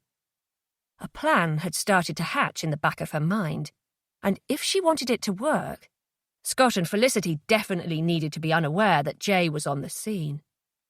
"Fine," she said. She held her hands up. "You got me. I did want to see the look on Felicity's stupid face, because you know what? You need to open your eyes, Scott. I don't want her around our child. She is a wreck. She's damaged. I'm not sure she should even be trusted with her own son, let alone with mine." Scott turned to her. Felicity was awake in his arms now, but she was dazed, and Scott's eyes flashed with anger. "Get out of our house." "No, not until you hear me out." Scott rested Felicity back against the sofa and leapt to his feet, pointing his finger at Vicky. "Get out, or I'll throw you out." "Oh, yeah? Go on, then. I'm sure Felicity would be really impressed to watch you behaving like that." Scott took out his phone. "I'm calling the police.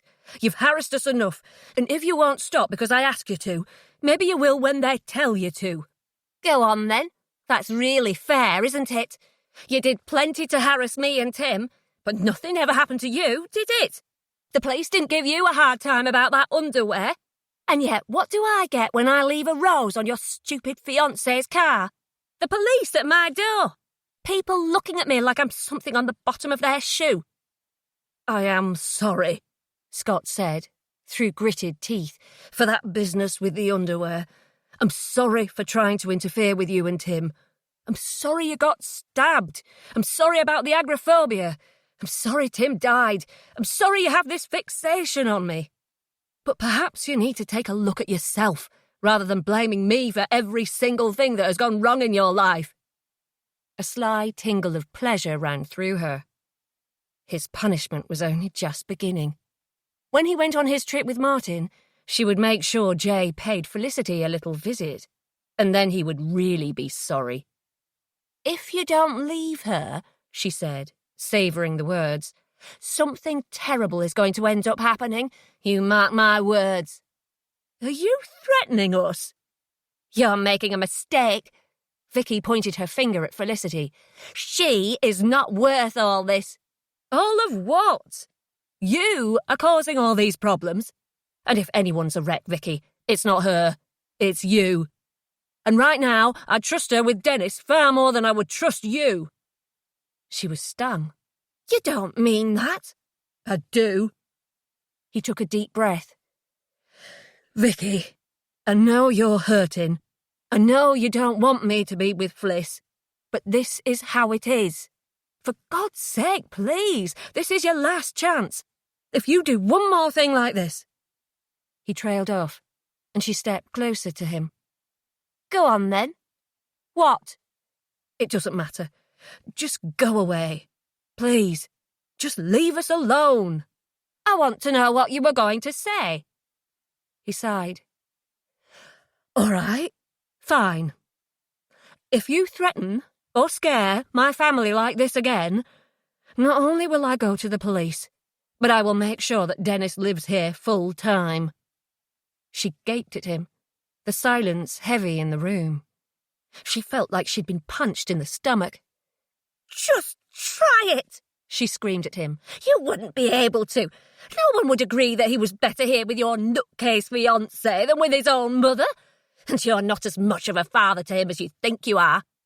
Vicky, you need to calm down. Leo and Dennis are asleep upstairs. Go home and cool off. We'll talk about this another time." Vicky picked up her handbag and took a fistful of cash from her purse. "If this is about the window, here," she said, thrusting it at Scott. "I'll pay for your sodding window." He didn't take the money, and suddenly, Felicity was at Scott's side.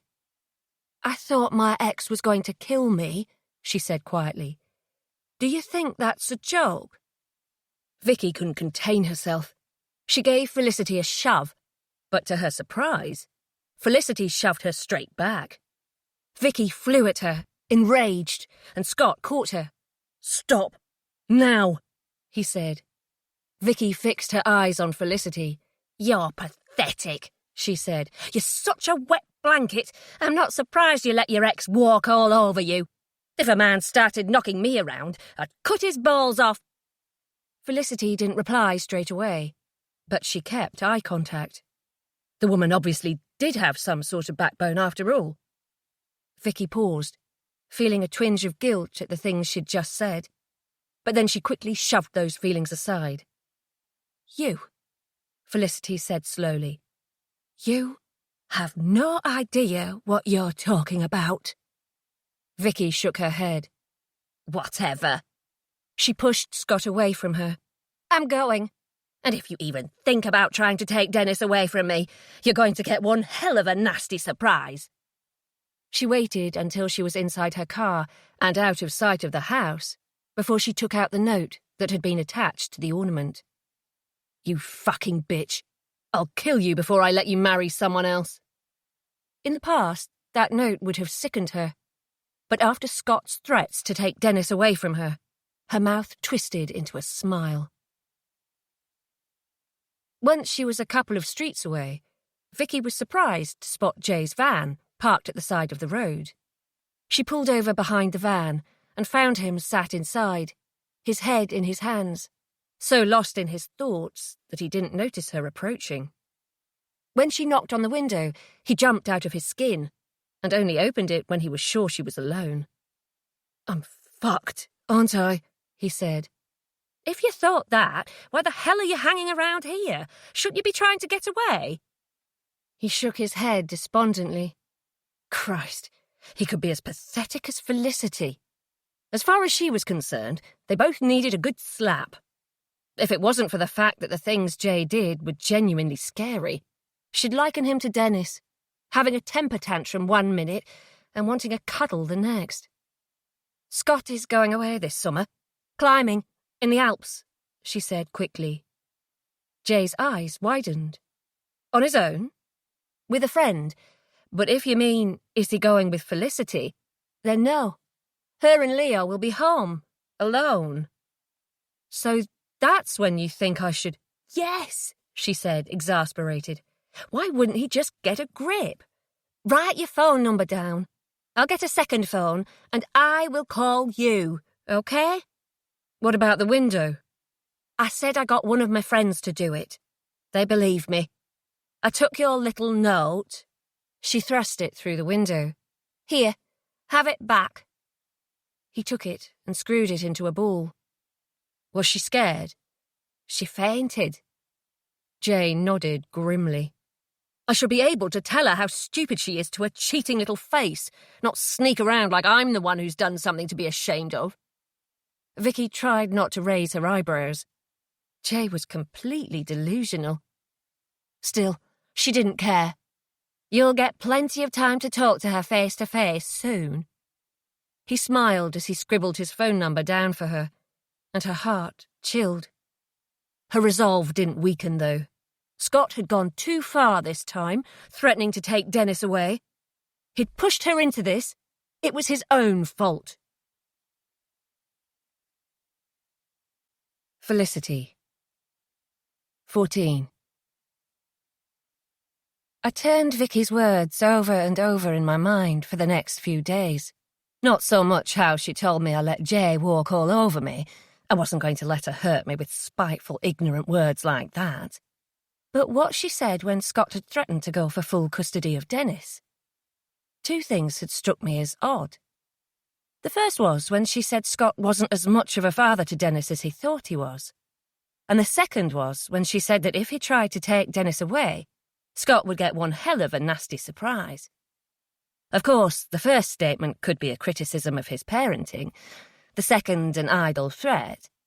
Scott hadn't mentioned Vicky's words since that night, and though he was furious and barely slept a wink after the argument, he soon put the whole thing behind him, though he maintained the next time she did anything, he would go straight to the police. I couldn't forget it so easily, nor the idea that was going round and round in my head. Should I speak to Scott and tackle my concerns head on?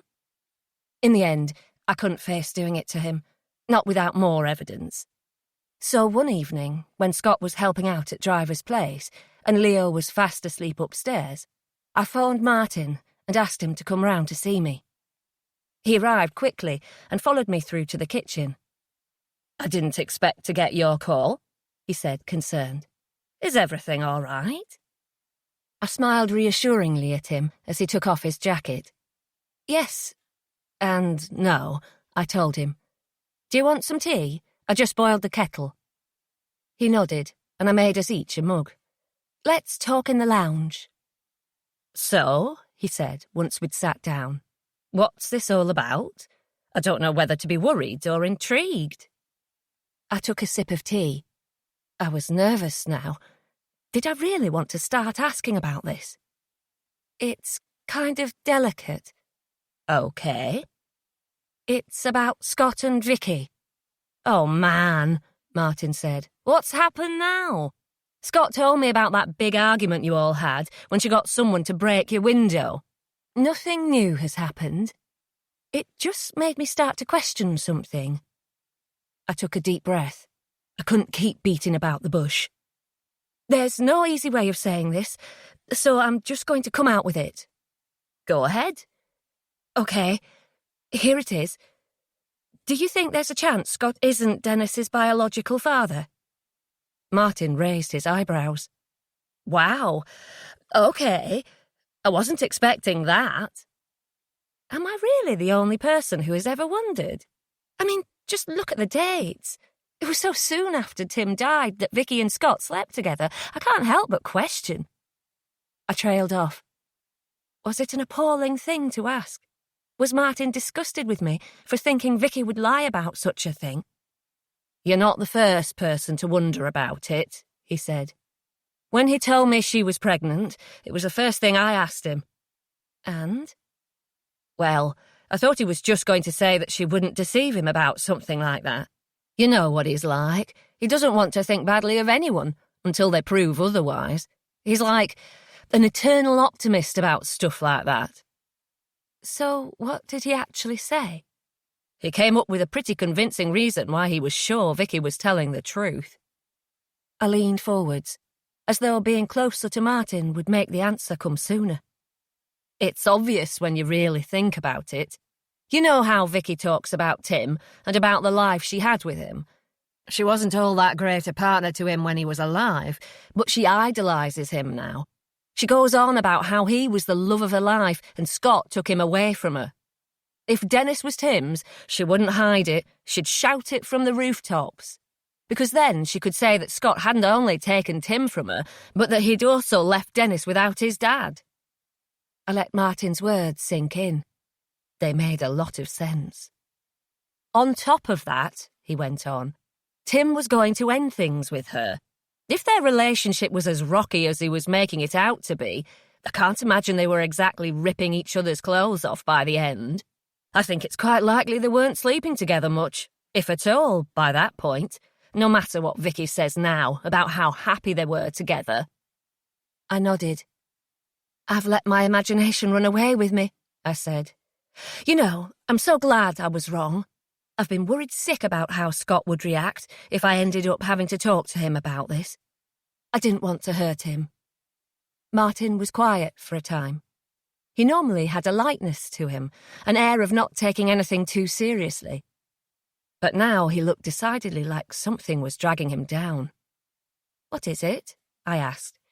"Are you not so sure?" "There were some things I found odd.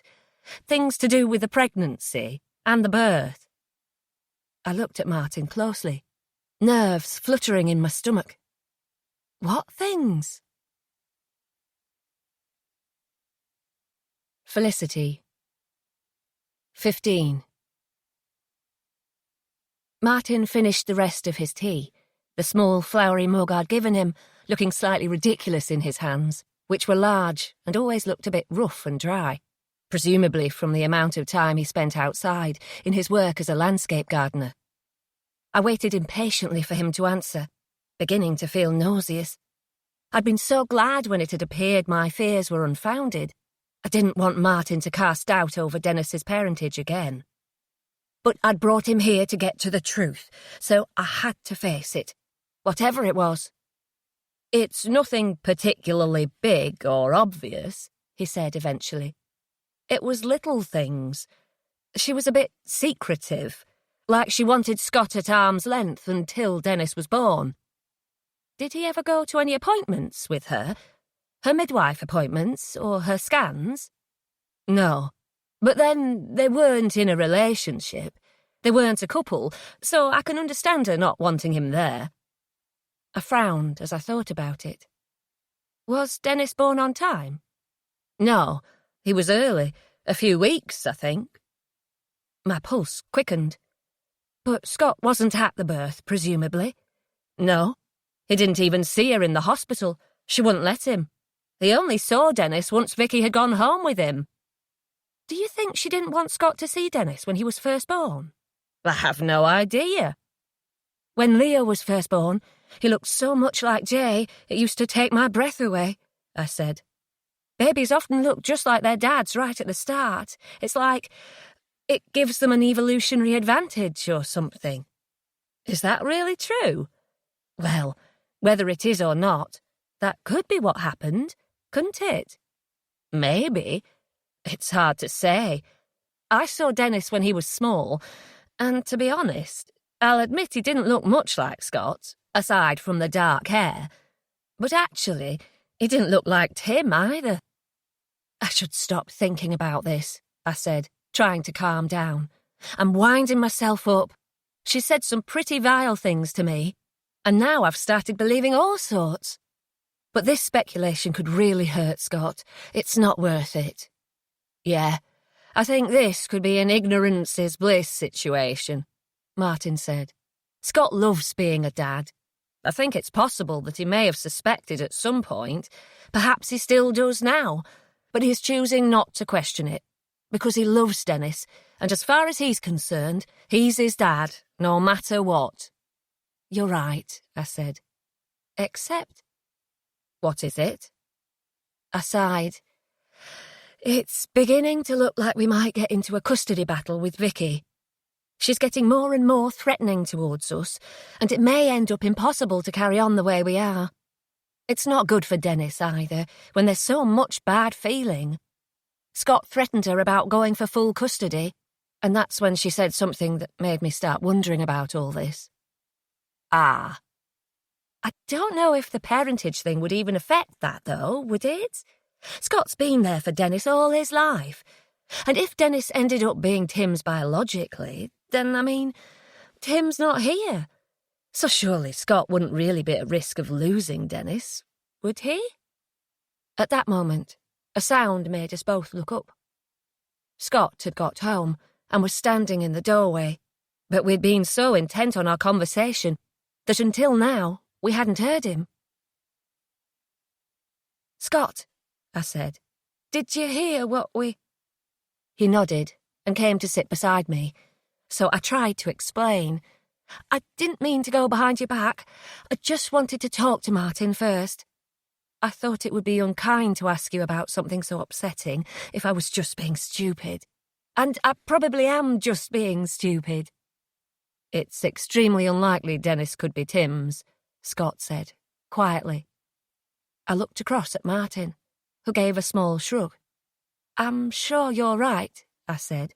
Even Vicky wouldn't lie about something like, "That's not what I mean." He sighed, and then looked at Martin. "It all happened that year you went travelling," he said. I frowned in confusion and waited for Martin's reaction, but he looked as mystified as I did. "That was years ago," Martin said. "Before Tim and Vicky were together. What does that have to do with—" "Tim had cancer," Scott explained. "Testicular cancer. They treated it. It's one of the more treatable types of cancer, apparently. I looked it all up at the time. In fact, I think quite often men are still fertile after, with one testicle. But in Tim's case—" Scott shook his head. "He was going to do sperm banking before the operation, but then it turned out he couldn't. I don't know all the details, but I think basically he already had—" Scott paused, and my heart ached for him. "You don't have to say any more," I told him softly. "I've said this much. I might as well say the rest. Basically, it wasn't viable for him to do the sperm banking. His sperm wasn't good enough quality. So, in fact, it would have been difficult for him to have kids anyway. He just wouldn't have found out until he was with someone and they started trying. Having cancer meant he found out about it much earlier." "How could I not know about this?" Martin said, unable to contain himself any longer. "He had cancer. I was one of his closest friends. Why didn't he—" "You weren't here, and by the time you were, I guess he wanted to put the whole thing behind him. Or try to, anyway. He didn't want everyone knowing his business, not if they didn't have to." "Why didn't you tell me when you came to me and said Vicky was pregnant, though?" Martin pressed him. "I even asked you if you were sure the baby was yours." "I couldn't bring myself to tell you then. It wasn't long after Tim's death, and I couldn't bear the thought of saying all this personal stuff about him, not when he wasn't there to— I don't know. I just felt that it would be abusing his trust." "My God, Scott," I said. "I'm so sorry I started this whole thing. I feel awful for making you say all of this." "It's all right. It's not your fault. You were worried because we had that argument with Vicky about Dennis, and I would be worried too if I didn't know about Tim." I gave Scott's hand a squeeze. "I'm sorry about Tim as well," I said. "I wish I could have met him." "Me too," Scott said. For a while we sat in silence, until Martin said, "So there can't really be much doubt that Den is yours. That's good, right? Considering things between you and Vicky are beginning to break down." Scott still looked troubled. "There was an odd thing, though." He took out his phone, and after a few moments he showed us an image. It was a baby scan photo. "Oh," I said, "so that's Dennis?" He nodded. "It's from Vicky's 20-week scan. She emailed it to me." "What's weird about it?" Martin asked. Scott pointed to the image. "I've never seen the original," he said, "but she had this scan done at the same hospital where Natasha and Zach had their scan of the twins. I imagine scans from any hospital are much the same anyway." I looked up at him curiously. "What are you getting at?" I'd never had a 20-week scan. I'd never even seen a midwife while pregnant with Leo until I escaped from the house where Jay held me prisoner. It's supposed to have information at the top. I can't remember what all of it is now, but one of the things is the date of the scan. Look at the way she's taken this picture. All the information is missing on both images." He swiped to the next picture, and sure enough, the top of the second scan was missing again. "So, you think the date she had a 20-week scan doesn't add up with the date you and her slept together?" "Well, that's the question, isn't it? Why didn't she want me to see it? Nobody would normally take a photo like that. It looks kind of weird. Also, I don't know a huge amount about newborns, but Dennis didn't seem small or anything. He was only 3 weeks early from the due date, she told me, so I knew he wasn't going to be really tiny or anything. But I remember thinking he seemed a pretty healthy size." So you think Dennis might not be yours or Tim's? Martin asked. Honestly, I try to never think about it. I don't want to think about it. I don't know either way, and I don't care either way. He's my son. I'm the one who's been there for him. As far as I'm concerned, that's all there is to it. I put my arms around Scott and gave him a squeeze. You're right, I told him. That's all that matters. Who has actually been there for him? I just hope we don't ever have to fight Vicky about this. I hope she gets her head straight and lets us get on with our lives, and that she switches her focus to getting on with hers. She's not a bad mum, and I don't want to stop her spending time with Dennis. She's just a bad person, Martin said. No. Look, I know you really don't like her, Martin, but she finds things difficult. I don't want to be part of the problem. But if I end up having to go to the police over something she does to me and Fliss, it's going to start getting messy. I hope she can see that it's not worth messing up Dennis's life out of jealousy and resentment. He doesn't deserve that. And I'm sure she'll realise that herself before it's too late and she does something she can't so easily come back from. Scott, 16. Scott woke up in the small hours, panicky and disoriented. What had he been dreaming about? He couldn't remember, but he'd been on edge ever since Vicky had escalated things by getting someone to break the window. He'd pretended to Felicity that he was fine, and though Vicky had been perfectly civil towards him since she'd done it, that had only served to make him more nervous. Had she really arranged it just so that she could be in the house and see how scared Felicity was? It was so strange. But then, what other reason could there be? She'd even said herself that's why she had done it. But it didn't seem normal. Was she just playing games with them, or was something truly wrong with her? On top of that, Martin and Felicity had made him start questioning his true relationship to Dennis, and now he was gripped by a sense of foreboding, but couldn't put his finger on exactly where the danger was coming from. He rolled over to put his arm around Felicity, but she wasn't in bed beside him. His heart rate spiked. Where was she? Had something happened? He shook his head to clear it. It was anxiety left over from the dream, that was all. Felicity had probably just gone to the bathroom, or maybe she was checking on Leo. He made his way out of the bedroom and down the hall. Soft light was coming from the living room, and the door was open a crack. Felicity was inside, curled up on the sofa with a book, a mug of hot chocolate on the side table next to her. She sat up when he came in and put her book down. "Sorry," he said. "I didn't mean to disturb you." She gave a big stretch and rubbed her eyes.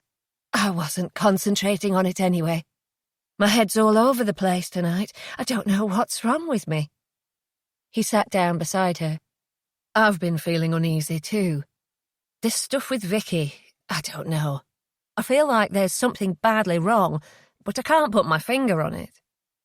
"If there's one thing I've learned, it's that people can do some pretty dark stuff when they're jealous," she said. "Jay," she faltered and didn't finish her sentence.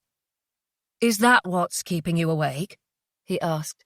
"Thinking about Jay?" "No. Well, yes, but not like you mean. I'm not thinking about what he did.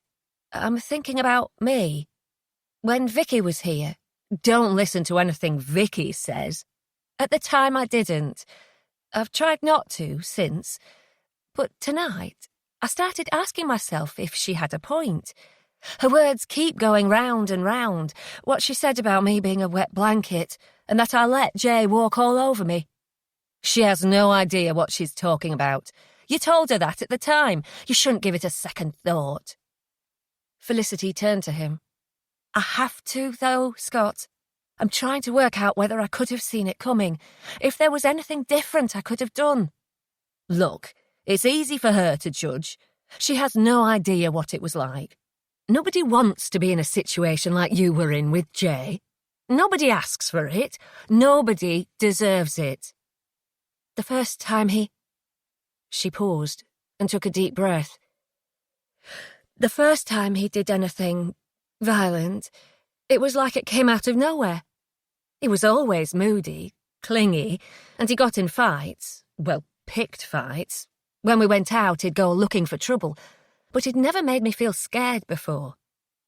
I'd been out for the evening, for a friend's hen night, and he hadn't wanted me to go. He said some pretty despicable things to me before I left. I was angry with him for trying to stop me going out, but at the same time, it wasn't all that unexpected for him to behave like that. I thought that by the time I got home, he'd be fine. I never imagined... She took another long pause. When I came back home, I was very drunk. It was all... some of it's a blur, but I remember him grabbing my hair. She swallowed hard. He held me near the gas burner on the hob. He didn't burn me, but he let me think that he would. And he held me there until I apologised for going out and hurting his feelings. Scott stared at her. Had he heard her right? Jay had threatened to burn her just because she'd gone out with her friends. He felt sick. Fliss. She held up her hand, and he stopped talking. She so rarely wanted to speak about it, he didn't want to interrupt her now. I just couldn't believe it was happening. It was like... it was surreal. My mind couldn't make sense of it. I was terrified. I just did what he wanted, said all the things he wanted me to say to make it stop. When I woke up the next day, I wanted it to not be real. But it was real, and I didn't know what to do. That's what Vicky doesn't understand. She sighed. I couldn't just leave. It's far more complicated than that. I had nowhere to go. Certainly nowhere that Jay wouldn't come looking for me. And he wouldn't have let me walk out the door. He was always watching and checking up on me. I had to be so careful. But now I'm going over and over it, and I can't figure out if I made a mistake. I can't figure out how it all happened, and I still loved him, even after he did that. I still loved him for a while after, even though... She trailed off and looked round at him again. How did it happen, Scott? It's like you just said. You loved him, and by the time you realised how dangerous he was, you were in too deep to get out easily and too scared to make any wrong moves. She picked up her mug of hot chocolate and took a few shaky sips. I don't want to feel like this. I don't want to keep questioning myself. It's not like I can change the past. I know it's not quite the same, but I've had plenty of nights sitting up questioning what happened to Tim, going through the day of the accident and asking myself the same things over and over. Did I make a mistake? Could I have foreseen what was going to happen? Could I have reacted differently? Sometimes I talk myself into thinking I did something wrong. But I didn't. I didn't make any mistakes. I didn't forget anything or take unnecessary risks. Neither did Tim. Nobody can stop a rock falling. It's just... How could he explain it? In a lot of ways, what had happened to Tim had changed the course of his whole life. It still messes with your head, though, you know? The fact he was gone, but also... I suppose this sounds selfish, but the fact he died when he was barely 30, it made me realise I could die. It seems impossible otherwise. People don't die when they're that young, that's what you think, until somebody proves otherwise. She smiled slightly. I wish I could go back to thinking like that. I can just about remember what it was like when terrible things were just something on the news, not in real life. She thought for a moment. How old was Tim when he found out he had cancer? 22, I think. Maybe 23. Early 20s. There have been a lot of times I never thought I'd make it this long, she said. A lot of times when I've looked at Jay's face and I thought he would kill me. I can't imagine what that feels like. Hopefully you'll never find out. Hopefully nobody else ever will. This trip I've got planned, he said, after a long pause, to Chamonix. It's kind of... Maybe this sounds silly, but it's kind of a tribute to Tim. He always talked about going there, and we should have done. It's not even that far, but life kept getting in the way, and somehow it never happened. He died before he got a chance. "I've already said you have to go," she said. "That just makes it even more important. Don't leave it because it feels like this summer isn't ideal. You can't wait for ideal. You just have to do stuff when you get the chance." She finished her hot chocolate and put the mug down. "You know, we should start planning the wedding, too. I've already made one decision. I made it just now." "What's that?" "I'm going to dye my hair blonde again, back to its natural colour, and I'll grow it longer too. I didn't change the way it looked because I wanted my hair different. I did it because I was trying to hide. But I don't want to hide when I marry you. I want to look like me." Scott put his arm around her, filled with different emotions. Happiness, sadness about the things she'd been through with Jay, admiration for her.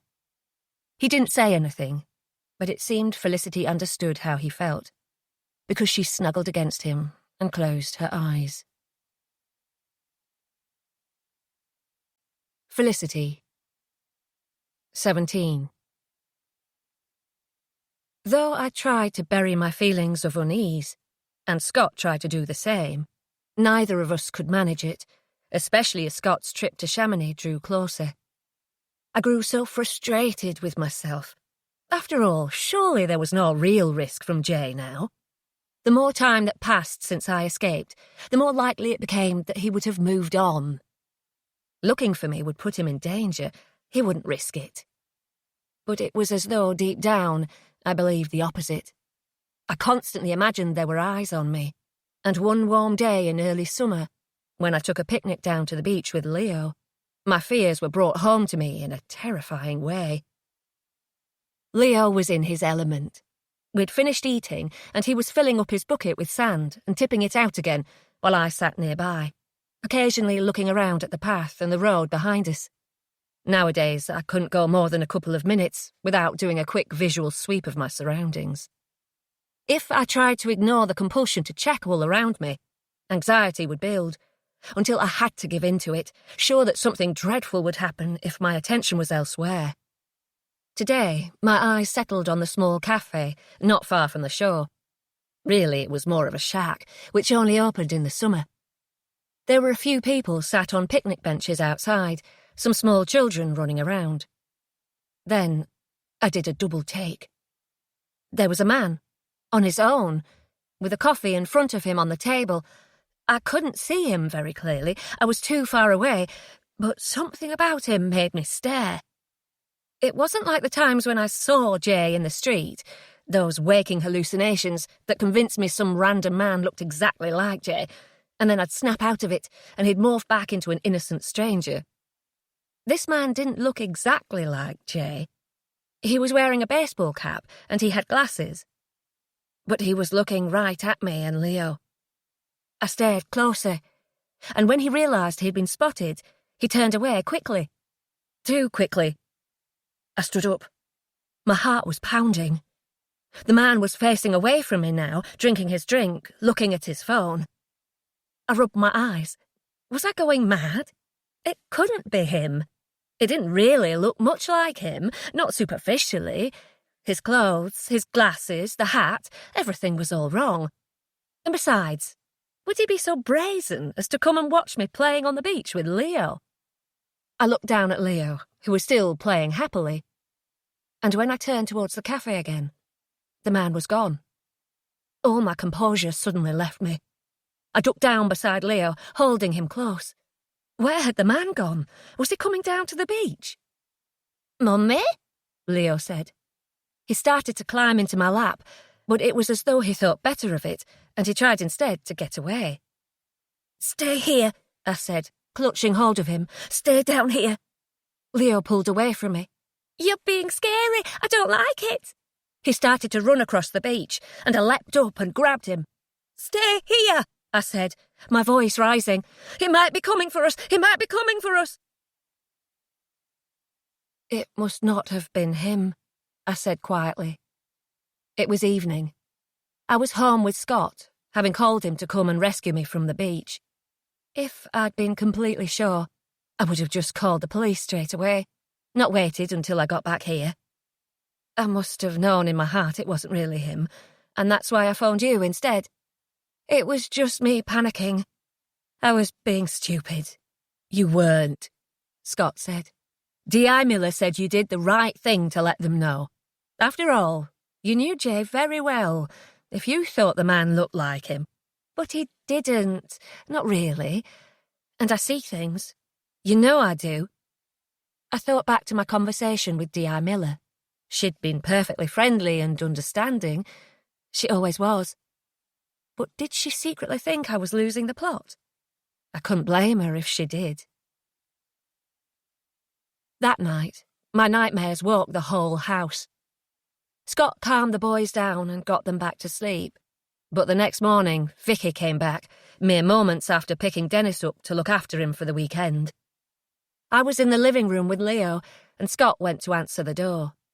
"Do you know what Den was saying to me in the car just then?" Vicky said, her voice carrying easily through to me in the living room, even though the door was shut.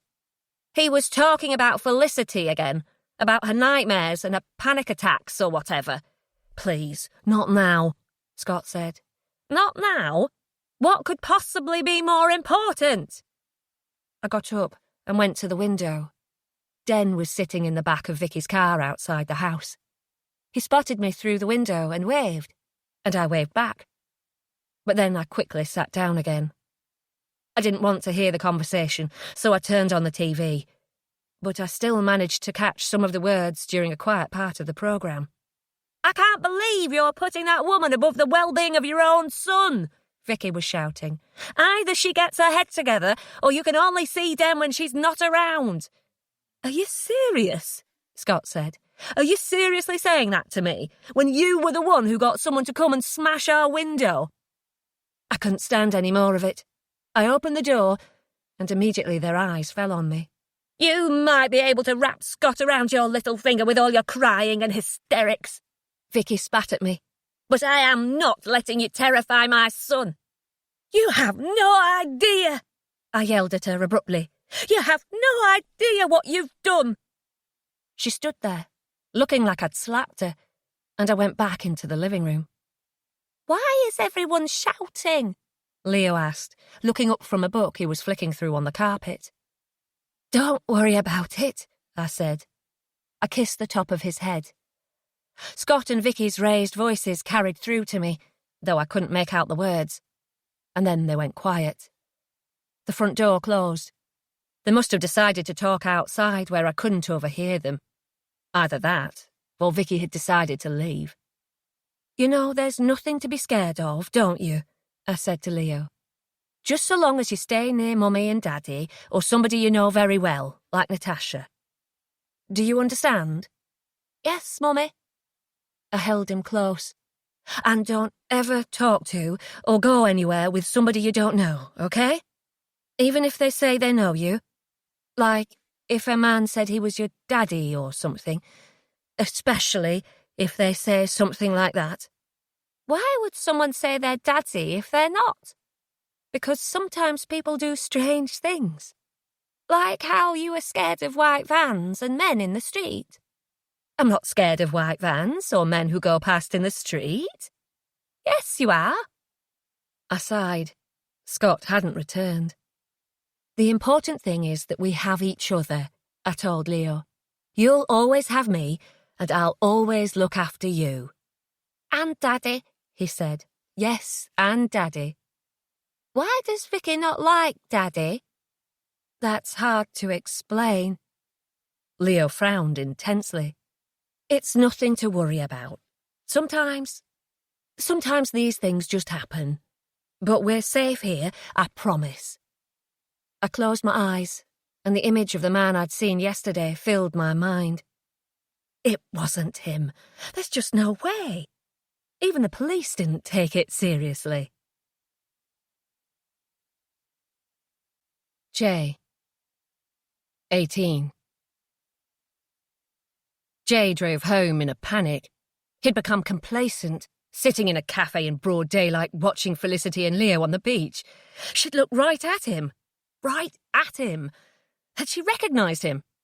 She'd started acting funny immediately afterwards. That was when he'd made a quick exit. God, why did he have to be such an idiot? There was no reason for him to even go to Ulstercombe at the moment.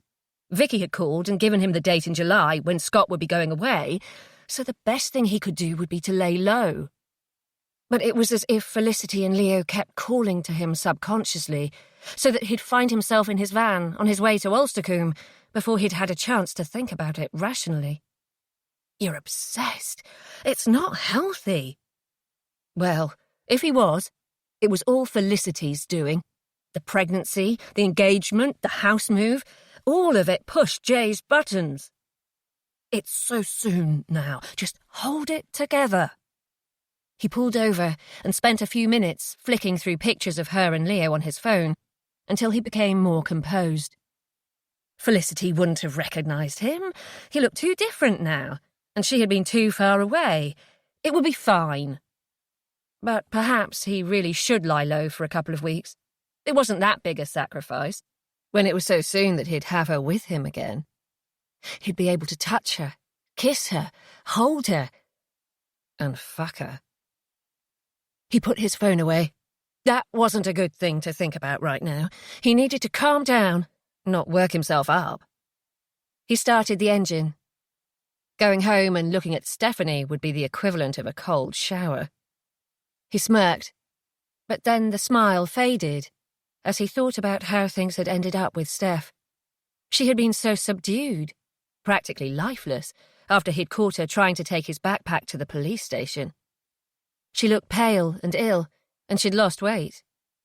It was as if she'd made a conscious decision to withdraw from the world around her, emotionally detaching herself from him. Recently, she'd begun to try to lose herself in other pursuits, namely reading her silly fantasy books more than ever and playing equally ridiculous-sounding games online. Today, as he stepped inside the house, he was surprised to hear her burst out laughing inside her bedroom upstairs. He froze. Was somebody else in the house with her? There were no other voices, just hers. He pushed the front door closed as quietly as he could and tiptoed towards the staircase, making his way up painstakingly slowly to avoid making a sound. Eventually, he made it to the landing, and he peeked round the bedroom door, which was slightly ajar. Stephanie was sitting cross-legged on the bed, talking animatedly on her phone. He frowned. Who could she be talking to? He couldn't imagine her dad had suddenly called her, and in the past she'd barely spoken to anybody.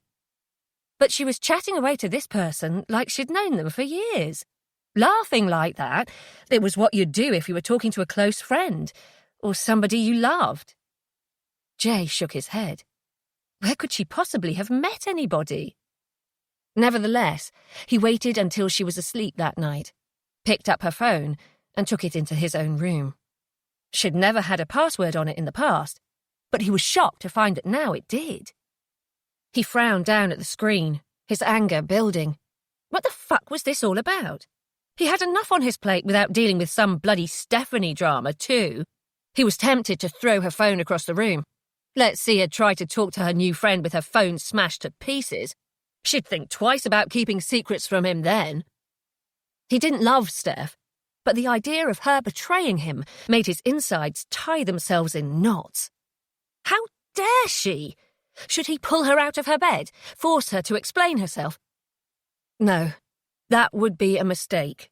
He had to be careful how far he pushed her. There was too much at stake. He put her phone back in her room and went to bed. He'd talk to her in the morning, when he'd slept on it. When he came downstairs to make himself breakfast, Stephanie was already sitting at the kitchen table, and he watched her carefully. She smiled when she checked her phone. "What's making you so happy?" he asked her. She jumped and looked round at him over her shoulder. "It's nothing." "You won't mind me looking, then?" He made a grab for her phone, and she moved it out of his reach. "Steph," he said firmly, "show it to me." She held it further from him, but he managed to reach across and snatch it before it locked, and he read the message that had made her smile. "Can't stop thinking about you," he read aloud. She wouldn't meet his eyes, so he held her chin in his hand to make her look at him. "Who is this from?" There had been a name with the message. Xavier. Jay already hated him. He sounded like a twat. What was Stephanie doing? If she'd decided to find herself a boyfriend, it could jeopardise everything for him. Not to mention it was ridiculous. If she thought some guy was really interested in her, she was fooling herself. It would all end in tears. "You can read the name as well as I can," she said. He let go of her chin, giving her a shove at the same time. "Don't get clever with me. I mean, who is he to you? Why is he thinking about you?" Stephanie took her phone back and started to stand, so he pushed her back down. "Are you cheating on me?" "Are you being serious? Jason, we're over. I'm just waiting for you to leave." "Where did you meet him?" "I don't have to explain myself to you." He grabbed her shoulders and shook her. "Where did you meet him?" he shouted. Stephanie met his eyes. Spots of colour had risen in her cheeks. "I've known him for years.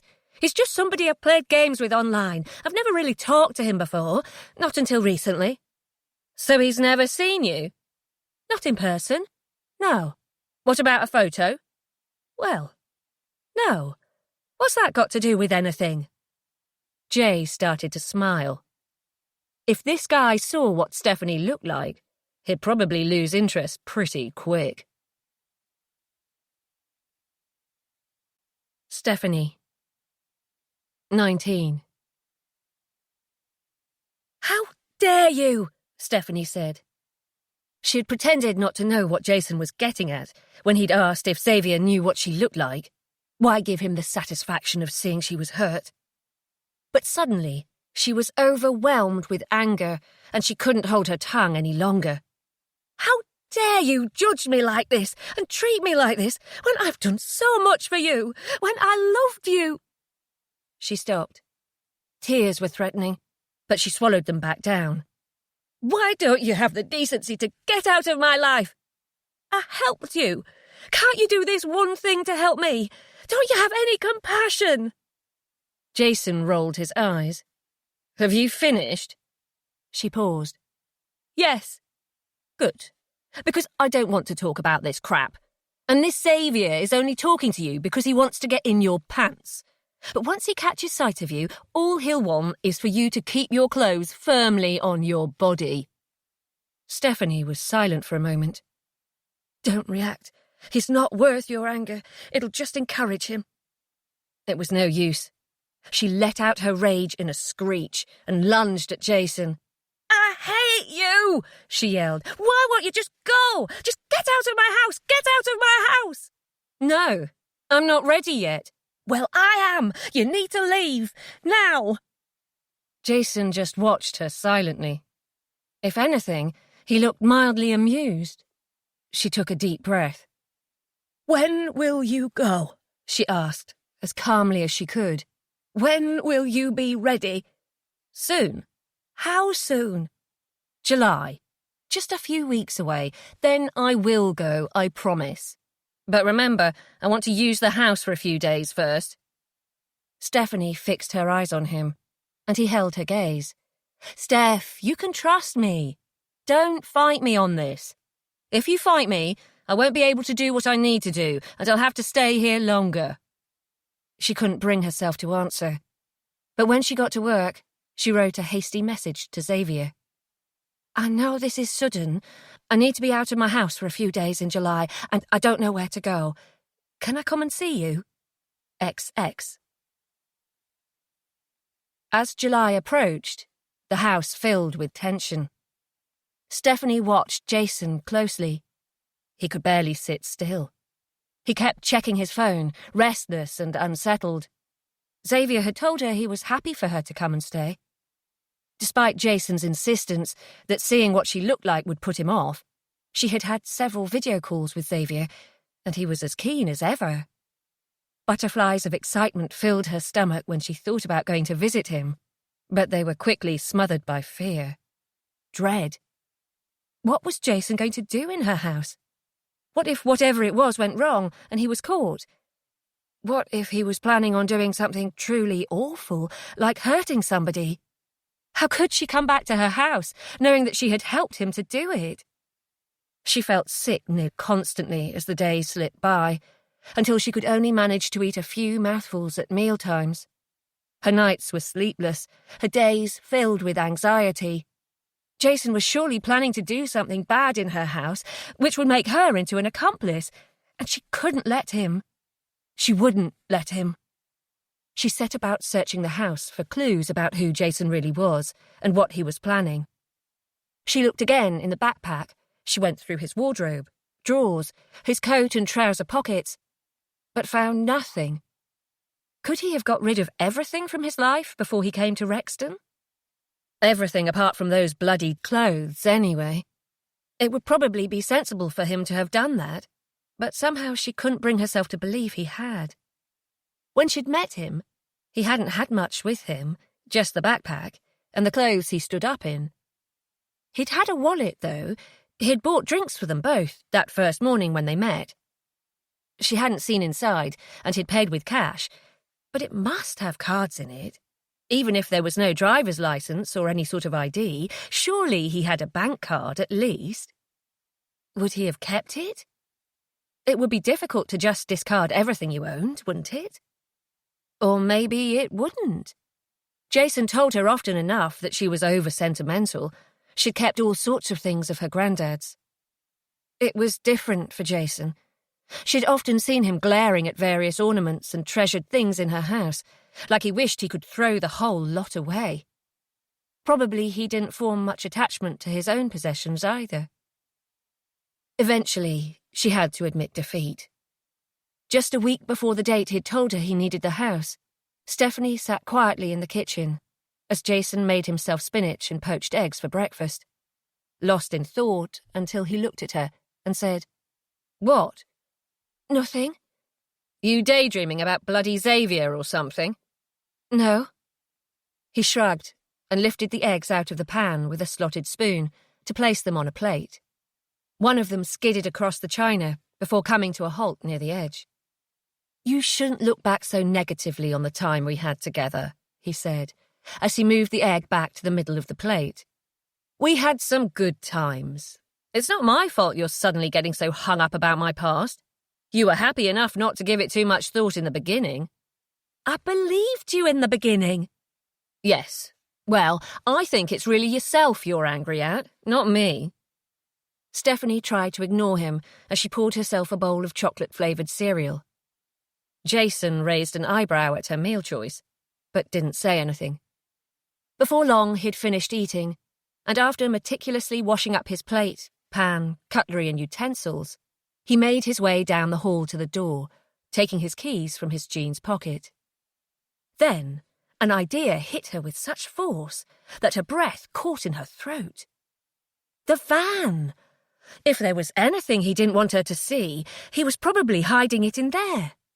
She never went in it, and he'd probably prefer to keep things in a space he felt was truly his, even if the van was technically hers. She forced herself to finish her breakfast. She was going to need all her strength. The van! That's where she needed to look.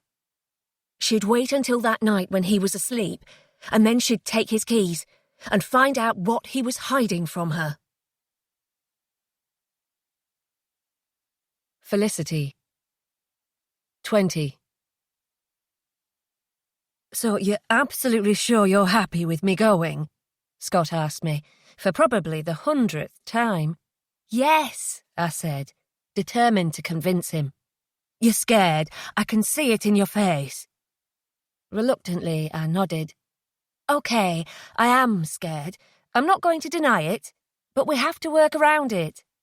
"Well, I do have a possible solution. You can stay with my sister, if you'd feel more comfortable."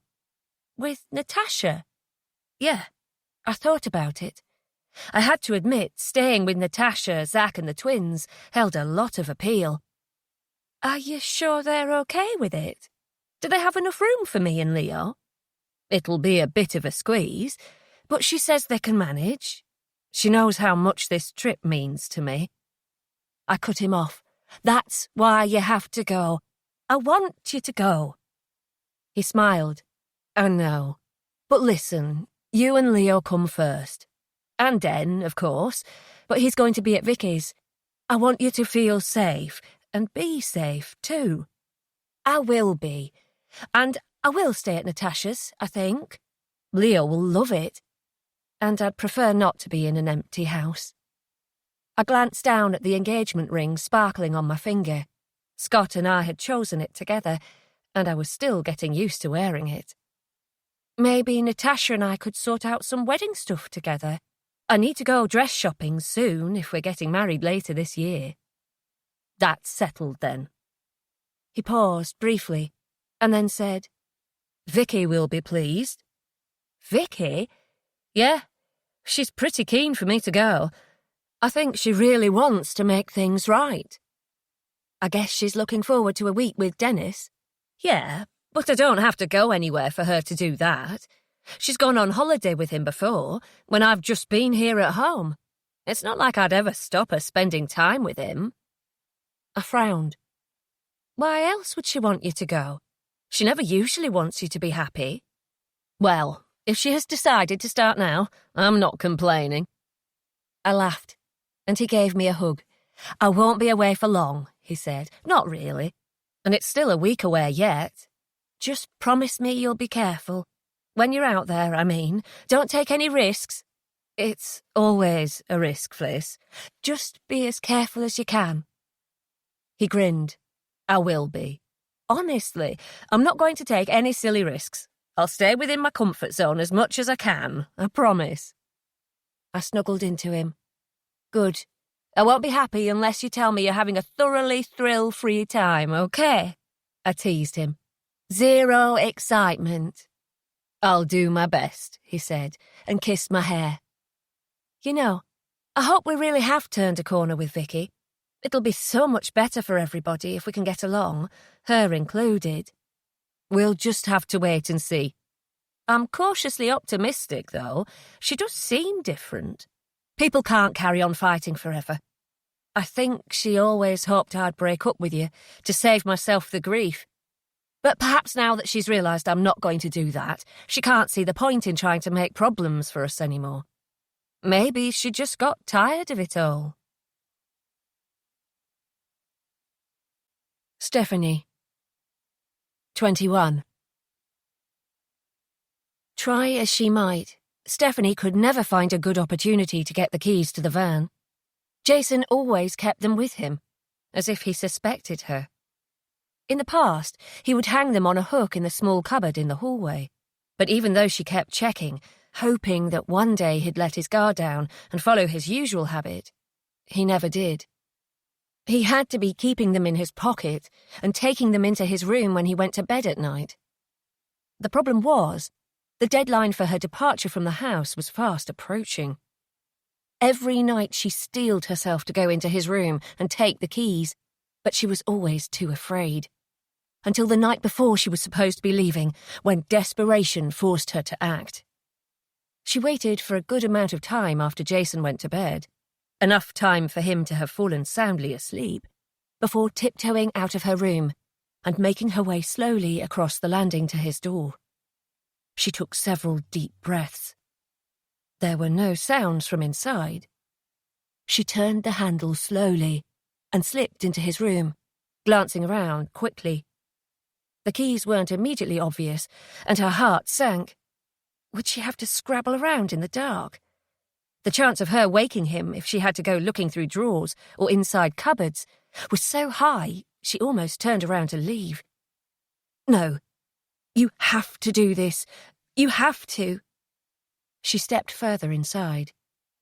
The jeans he had worn that day were neatly folded on top of a chair in the corner, and she made her way across to them, her breath catching in her throat as a floorboard creaked underfoot. Carefully, she lifted the jeans enough to put her hand inside one of the pockets. Nothing. She reached for the other pocket, her heart hammering so hard she thought she would pass out. Her fingers closed around something metal. Keys!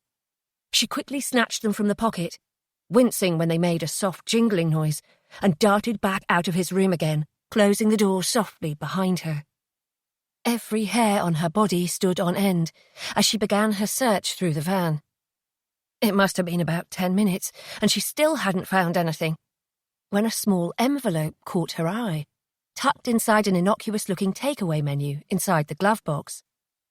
She had ignored it the first time she gave the van a once-over, but the presence of the menu prodded at her mind.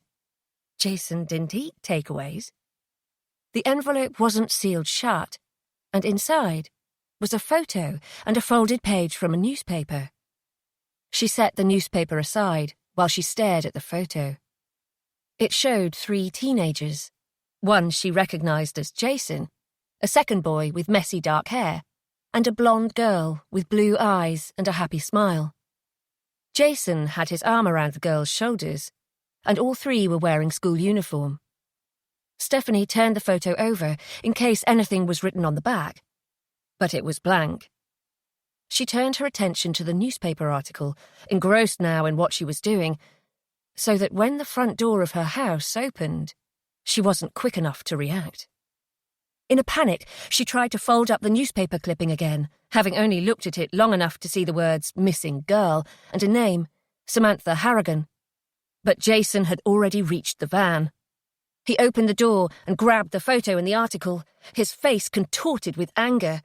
"What the hell do you think you're doing?" he asked her. He dragged her back inside the house and shoved her roughly against the wall. His face was so close to her that she could feel his breath. "This is nothing to do with you. Stay out of my business, or so help me." He stopped, and she pushed him away. "What?" She spat at him. "What will you do? Are you going to kill me, Jason? Is that your plan? Because I'm right here, so come on, what are you waiting for? Don't tempt me." Her stomach flip-flopped. Why had she yelled at him? She needed to tread carefully, not give him reason to get angry with her. "Who is she?" she asked softly. "That girl in the photo?" "It's none of your business." "Is she why you're hiding from the police? Did something happen to her?" He slammed his hand against the wall, right next to her head, and she cried out in shock. "Stop talking!" he shouted. "For God's sake, don't push me like this!" He stepped away from her, and she quickly moved out of his reach. "Jason, you can tell me, perhaps if I understood." To her surprise, he took his phone from his pocket, and after pressing the screen a few times, he held it out to her. She took it, and was confronted with a blurry photo of a woman and a young boy, taken from some distance away. She swiped through a few more, all of them of the woman and the boy, or sometimes the woman on her own. All taken from some distance. A cold feeling spread through her. So this was why he'd been disappearing so frequently. Perhaps it was the reason he wanted to use her house. She didn't like to think what for. She shook her head. "What is this?" He looked back at her, as though he thought the whole thing was obvious, like these photos explained everything and justified all the threats he'd made, all the things he'd done. "They're my family," he told her. Stephanie nodded. Her eyes prickled with tears, and she gave his phone back to him. "And you want them back?" she said. Jay, 22. Jay glared at her, frustrated. Of course he wanted them back. Was Stephanie stupid? "The woman is my girlfriend, Felicity," he explained, "and she has my son." Stephanie nodded. "Okay." "Why are you looking at me like that?" "I'm not looking at you like anything." "Yes, you are. You're looking at me like I'm crazy. They're my family, Stephanie. My family." "Come and sit down," she invited him, her voice soft. "Tell me about them." He followed her into the living room, and he spilt out his story. Not all of it. There were some details she definitely didn't need to hear. But the fact that Felicity was his girlfriend, that things had gone wrong between them, that he wanted her back, but she was moving on. "I don't believe she's really moved on, though," he said. "She loves me. I know she does, because she's doing all this to punish me. Jason, listen. No. You're going to tell me I'm doing the wrong thing, but nobody else knows what goes on inside a relationship. You don't know anything about me and her, or what we were like together. And she had my baby. I've never even met my own son. What went wrong between you? He glanced up at her, and then down at his hands in his lap. He couldn't explain.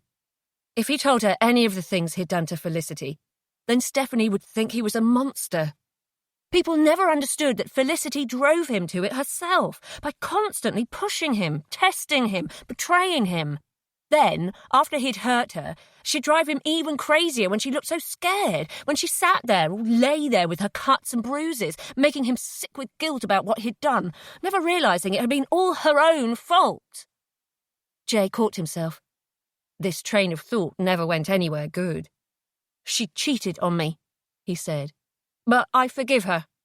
All I want is to care for her and my son. Have you spoken to her? What do you think? Stephanie nodded slowly. She doesn't want you to go near her, does she? That's why. You've been stalking her, Jason, haven't you? That's what you go and do all the time. It's not stalking. She's my girlfriend, and the boy is my son. If she was your girlfriend, she'd be with you now. She's your ex, surely. No. Stephanie was looking at him with a mixture of fear and pity. Jason, she said slowly, did you do something to her? He couldn't take any more of this. What right have you to question how my family feels about me, or how I feel about them? He exploded. How dare you suggest I did anything to them? The only thing I ever did was love them too much. I know. Perhaps it feels that way, Stephanie said. But if you really love them, perhaps you should let them live their own lives. And let my son grow up without his real dad? I would have thought of all people you... If you want to see your son, you can do it through official channels. The look on his face betrayed him. You can't, can you? She said, her voice taking on an awful knowing tone, like she understood everything about him now. You know that you'd never be allowed access. You'd go to prison. What sort of world is it where she can take my son and get engaged to someone else? She can let my son think some other man is his dad and no one bats an eyelid. I might have done wrong, but my heart is in the right place. Where's her heart? Does she even remember me at all? Or is she happy to just let me rot? Jason, listen. My name's not Jason. My name is Jay Kilburn. Look me up if you want. I don't care anymore. Soon I'll have my family back, and if you stand in my way... Her eyes widened, but her voice was defiant. What? If I stand in your way, what? What will you do? You don't want to find out. Jay waited for Stephanie to reply, but she didn't. Her earlier boldness was gone. Her face had a greyish tinge to it now. He stood up and made his way out of the room, his leg brushing hers as he walked in front of her, and she shrank away from his touch. Jay, 23. Leaving Stephanie in the living room, he made his way up the stairs, making sure his feet landed heavily on each step so that she would hear. Then, moving as silently as he could, he made his way back down again, creeping towards the living room door, which he'd left open a crack. He manoeuvred himself to a spot where he could look through. Stephanie was still on the sofa, her face illuminated by the glow from her phone screen. His palms began to sweat. What had he done? He wanted her to understand about Felicity, to see that he was doing the right thing. But clearly his explanations were lost on her. She was presumably looking him up, since she now knew his real name. Sure enough, she gasped softly and looked up from her phone. Her hair slipped forward from behind her ear, obscuring her face from his view. What would she do? On some level she had to understand, surely. She understood about family, about how important it was, how you should fight for it. She pressed urgently on the phone screen. He froze. Surely she wouldn't dare. He couldn't take the chance. His mind filled with blind panic. He burst into the room, grabbed the heavy ceramic table lamp from the table beside her, and smashed it into her head. Silence filled the room, broken only by the thud of her phone dropping to the floor. It had the numbers 999 on the screen, but she had not pressed call. He'd stopped her in time. Taking hold of her shoulders, he gave her a shake. "Steph?" he said. "Stephanie?" Her body was heavy. He dropped her back against the sofa, and when he said her name again, his voice came out as a frightened squeak. Was she breathing? She didn't look like she was breathing. He pressed his fingers to her neck and then her wrist, but he couldn't feel a pulse. Tears filled his eyes. He turned her head to the side and recoiled with a cry at the blood in her hair. He scrambled across the room away from her, stumbling and nearly falling when he collided with the coffee table. "Why did you do it?" he moaned. "Why did you try to call them? I thought you loved me. I thought you loved me." His voice had become a shout. As he caught sight of the blood again, his nausea intensified, so he ran into the kitchen, scrubbing at his hands with washing-up liquid, even though no blood had gone on him. He had to leave the house. He still needed to get Felicity and Leo, more urgently now than ever. But he could no longer bring them to Stephanie's house. People might come looking for her. Her work colleagues would miss her. Xavier might wonder what was going on. After grabbing some clothes and his backpack containing his stash of money, he dashed out to the van and tore away down the street, a few tears drying on his cheeks. Once he'd put a bit of distance between himself and Rexton, he pulled over and started to cry in big, painful sobs. To calm himself, he looked at the photo of Sammy that Stephanie had found, swiping angrily at his tears when they blurred her image. "I didn't mean to hurt Stephanie," he told Sammy. "You understand, don't you? I know you understand." He brought the picture to his lips and kissed her face several times. "I know you understand me. You're the only one who ever has. I'm doing it all for my family. It's the right thing, isn't it? I couldn't care for you and our baby, and I'll never stop regretting it. But I can make it right. I can look after Felicity and Leo instead. I'll look after them until I die, and then I can be with you again." His tears subsided. He always felt better after talking to Sammy. It was like praying. She would always forgive him.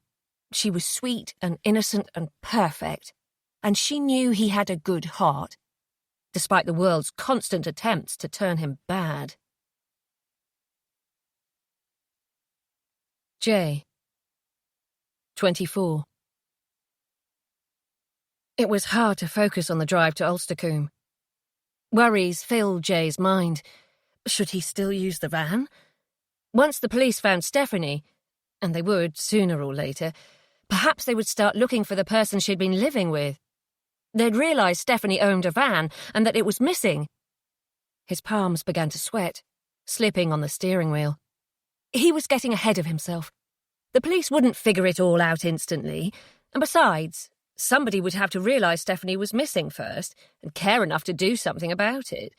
That probably wouldn't be instant either. God, why had he been so stupid? He'd just left her body there, along with the lamp he'd hit her with. Why hadn't he tried to hide what he'd done, at least? An image flashed through his mind. Him and Mark, rolling Sammy's body into the grave they'd dug in Tatchley Woods. She'd been inside a sleeping bag. Mark had put her in it. He'd been too scared to touch her body. And she'd fallen with a heavy thud that still turned his stomach as he remembered it. And now you've killed Steph. No, it had been an accident, and he had to forget about it. Felicity and Leo were all that mattered now. As long as he found a way to snatch them quickly, he'd bully Vicky into giving him the address of her cousin's half-finished cottage. If it really was in the middle of nowhere, nobody would figure out where he was for a long time. Vicky would be a weak link, of course. She might crumble and talk, so he'd need to make sure he scared her enough to keep her quiet. He arrived in Scott and Felicity's street and frowned as he stopped near their house. Her car wasn't there. It was the dead of night. Where could she have gone? Was she staying with somebody? His mind began to race. Where the fuck had she gone? After everything he'd done for her, where was she? Stop it. Calm down. He took a deep breath. There was nothing he could do right now. There was probably some simple explanation. Perhaps her car was in the garage, getting fixed. Once he'd got a bit of rest, he could figure it out in the morning. His plan to sleep in the van was futile. Images of Stephanie kept running through his brain. I'm losing my mind. He rubbed at his eyes. What the fuck was wrong with him? He had to stay rational. He had to stay focused. But now he'd got Steph out of his head. The absence of Felicity's car began to worry him again, until he couldn't take it anymore, and he called Vicky. Jay, what the hell? Do you know what time it is? Why isn't Felicity's car outside her house? Silence. Vicky, why isn't her car there? She still didn't reply, and he shouted, Answer me! You need to call the whole thing off, she said finally. I was hoping perhaps you'd get cold feet. Well, I haven't. I'm here right now. I want to take my family. That's what you wanted too. They're not at the house. You can't take them. You need to turn around and go back to wherever it is that you're hiding. I can't. I've burned my bridges there. I can't go back again. Not ever. That's not my problem. It is your fucking problem. Tell me where Felicity is, or I'll come to your house. Silence again. Vicky, tell me where the fuck my family are, or I swear to God I'll come to your house and break every bone in your body. Don't think I won't. There is no point in me telling you. You can't do anything now. Was that fear in her voice? Good. There's no point in not telling me either then, is there? Unless you want me to come round. She didn't reply straight away. Jay's frustration was boiling over. Did she want him to go and beat the shit out of her? Why wouldn't she just fucking talk to him? He was about to start yelling down the phone at her, outlining exactly what was going to be in store for her when he paid her a visit. But she spoke just in time. They're at Natasha, Scott's sister's house. She lives with her husband and their twins. You mean? He was too horrified to even be angry. Felicity and Leo are surrounded by more people now than they are when Scott is at home. Yes. Why are they there? He said, his voice rising again. Why has she gone there? Did you warn them? Of course I didn't. Then why is she there? You must have said something to spook them. You're the one who threw that bloody garden ornament through their window. You scared Felicity half to death. It's a miracle the trip didn't get cancelled. And you've got me to thank for that. I've been encouraging Scott to go. Yeah? Well, you're the one who put a rose on her car. You started all this. No, I did not, she said, her voice shrill. None of this is what I want. None of this has ever been what I want. So you don't want Felicity and Leo to disappear? Not like this. We are both going to get caught, and I'm not prepared to go down for this. Just forget it. For God's sake, turn around and leave. I'm not doing that. I'll get her. And Leo, I'll take them both. I'll find a way. He hung up before she had time to argue, and threw the phone down. Fuck, fuck, fuck, he yelled. And then he stopped, and sat very still and silent. Vicky hadn't given him the address of Scott's sister's house, but she hadn't needed to. He'd seen Scott visit a house from time to time, where there were a couple of very similar-looking children, a boy and a girl. Twins. He remembered where the house was. It's now or never. J. 25. It was the beginning of rush hour, and the sound of cars pulled Jay from his stupor. Somehow he'd passed the hours until morning, neither sleeping nor fully awake, slumped behind the wheel of the van, parked near Scott's sister's house. The road was getting busy now. Lots of traffic, lots of cars, and white vans like his. The hustle and bustle all around would help him. Nobody would notice a face that didn't fit on a busy road like this. Felicity's car was parked outside Natasha's house. That had been the first thing he'd checked. Now he would wait. She'd have to come out sooner or later. Sure enough, around 9:30, Felicity left the house, with Natasha, Leo and the twins just behind them. He squinted at them all through his windscreen, frowning at the sight of Natasha. Felicity certainly had a knack of surrounding herself with women who turned his stomach. Leanne had always been bad enough, with her daft-coloured hair and crazy outfits. But Natasha was possibly even less pleasant to look at. She was basically Scott, but with a ponytail. Her clothes certainly had nothing feminine about them. Knee-length denim shorts paired with a bland navy t-shirt. By her side, Felicity was beautifully feminine in a pretty lemon-yellow summer dress, and his eyes lingered on her hair. She'd dyed it blonde again. It was still short, though perhaps not quite so cropped as it had been. Was she growing it longer, too? It was a sign. She wanted to look the way she had when she'd been with him. He smiled for the first time in a while. Once the small group had piled into Natasha's car, his optimism deserted him again. How the hell was he going to get Felicity and Leo on their own? They had some bags with them, like they were going swimming, or for a day out or something. His head throbbed. He didn't deserve this. He didn't deserve for it to be this hard. There was no point in him being there while they were out, so he went to buy supplies for staying in the cottage with Felicity, returning to the house around lunchtime. Natasha's car was there, so the two women and the children must be back inside again. Jay sipped slowly from a fresh bottle of water. He'd bought himself lunch as well, but he had no appetite. Before long, another car turned up, and a man got out. Natasha's husband, possibly. Whoever he was tall and carried himself with a confident stride. He was big, not overweight, but powerful-looking, with light hair cropped very short and muscled arms. He opened the front door with a key. So it was Natasha's husband. This was getting beyond a joke. He couldn't fight that man. Felicity might as well be in a fucking fortress. But then, just minutes later, Felicity ran out of the house, followed by Natasha and the man. Jay sat up and watched carefully. Felicity was clearly distraught, and Natasha too. Jay raised an eyebrow. Now this was interesting. If something bad had happened, this could be a good time to strike. Felicity. 26. The living room door burst open, and Zach came to stand in front of Natasha and me, his eyes searching our startled faces. "I've been trying to call the two of you all morning. Has Martin spoken to you?" "Martin?" Natasha said slowly. "No, we've been at the swimming pool. I haven't checked my phone. Fliss, have you?" She trailed off, as she began to suspect what had happened, and we looked at each other. Shaking my head, I started to say, "No." "It's Scott," Zach said, confirming all of my fears. "There's been an accident." I couldn't bring myself to stay in the room and hear any more. I ran out into the hall, yanked the front door open, and darted into the street.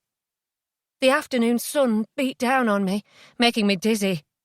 Tears rolled down my cheeks, and my whole body began to shake, so that when Zach and Natasha both came outside to talk to me, I could barely take in what they were saying. "We don't know exactly what happened yet," Zach tried to reassure me. "You know Scott, he's tough." "Martin just told Zach that there was an accident," Natasha continued, her voice shaky. "For all he knows, Scott might be absolutely fine. Mountain rescuer." I stopped listening. My stomach clenched, and I felt faint. Crouching down, I covered my face with my hands until the dizziness passed. "When?" I said, getting shakily to my feet. "How long?"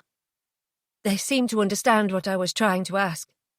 "Martin just said mountain rescue are out there now, looking for Scott. I don't know when we're likely to hear anything. We just have to try to be patient." "Does Martin think he'll be okay? Did he—" The two of them exchanged a look. "What? What did he say?" "He... Oh, Fliss." Tears were streaming down Natasha's cheeks. I made my way towards her, and we put our arms around each other. "He said he thinks we should prepare for the worst," Zach said. For a time, hours maybe, or perhaps just minutes, it was like I'd dropped off the face of the earth. Nothing felt real. Scott's parents turned up, and Zach kept making tea, while everyone waited and cried, and waited and cried. Leo and the twins were running about, not able to understand what was going on. Until in the late afternoon, Zach took them all out to the park to give us some space, while we waited for news. My eye rested on the wedding magazine next to me on the sofa. I'd been flicking through it just that morning, before we went swimming. This week I should have been going dress shopping. And not only that, I was beginning to suspect that when Scott arrived home, I'd have some exciting news to tell him. My period was 3 days late. I hadn't bought a test yet. I'd been planning to do it this afternoon. I should have been finding out if we were going to add one more to our little family. Not sat here scared about whether Scott was even alive. Pain swept through my body as I recalled Martin's words. Prepare for the worst. I turned to Natasha, who was beside me on the sofa. "I think I'm pregnant," I said quietly. I want to know, for sure." She stared at me for a moment, and then said, "Come upstairs." I followed her into the bathroom, and she handed me a pregnancy test. "Zach and I have started trying for another baby," she said. "I've always got tests in the house at the moment." I nodded, taking it from her, and she left me on my own. Felicity, 27. I waited a long time before going back downstairs. Natasha looked up as I joined her in the living room, and at the unspoken question in her eyes, I nodded. The test had been positive. But I'd barely managed to sit down and ask if there was any news when Natasha got a call from Zach, who was still out with the children. Her eyes widened as she listened, and she put her hand up to her mouth, shaking her head. "What is it?" I asked urgently. "Is it Scott? Have they found him?" She shook her head. "Oh, Fliss, I'm so sorry. He's called the police and he's still there searching." I frowned at her. What was she talking about? Then it hit me. "Leo?" "No," I said. "Oh, God, no." "Leo ran off after the ball. Rory wasn't too far behind, and he said he saw a man near Leo." I leapt up from the sofa. "Which park are they at?" I asked urgently. "Where are they?" "I'll come too," she said. She looked across at Scott's parents. "Call us if you hear anything about Scott," she said, "and we'll call you when we know more about Leo." They nodded, and we left. Natasha kept apologising and saying that perhaps there was some other explanation. Perhaps Leo was just hiding, or he'd got lost and would turn up again. Then she got overwhelmed about Scott, and her voice was choked with tears. "We'll find Leo," she said, once she'd got control of herself again. "We will. It'll just be some misunderstanding. He'll be okay. He'll be okay, Fliss." I nodded dumbly. But nothing anybody said could possibly reassure me. It was clear what had happened. Zach had had his hands full with the 3 children. Leo had gone out of his sight. And Jay snatched him. I had no doubt it was Jay, though I'd had no contact from him since I escaped from the house in Tatchley. I knew it in my heart. And I knew that by the time I got to the park, Jay and Leo would be long gone. The evening was consumed by waiting for the police to find a trail to Leo, waiting for Martin to call with news of Scott. A witness was found who said she'd seen a man carrying a boy about Leo's age. He didn't really match Jay's description, but he matched very closely the appearance of the man I'd spotted by the beach cafe. I cursed myself. Why hadn't I trusted my instinct that day? I should have insisted to the police that I'd seen him, not doubted myself for a second.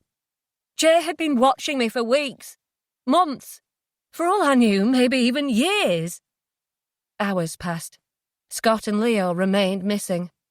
I alternated wildly between an almost trance-like state and then flurries of desperate activity. I didn't know what to do with myself.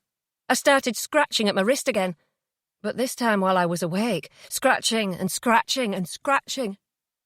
At 11 p.m, an email from an address I didn't recognise snapped me out of my stupor. Felicity, it's Jay. Leo is in a safe place. If you want to see him again, meet me in 20 minutes at the corner where Redcroft Road meets Grange Street. Leo is not with me. If you tell the police about our meeting, it won't lead them to him. If they arrest me, I won't say where he is. By the time they figure it out, he could have been on his own for days. I know you don't want that. I love you, Felicity, and I just want to talk. 20 minutes. Be there. Cold dread seeped through my body. Jay was using Leo to make me go to him. An awful tearing sensation ripped through my mind. I wanted to scream, but I didn't. I had to be calm, sensible, logical. I needed to arouse no suspicion.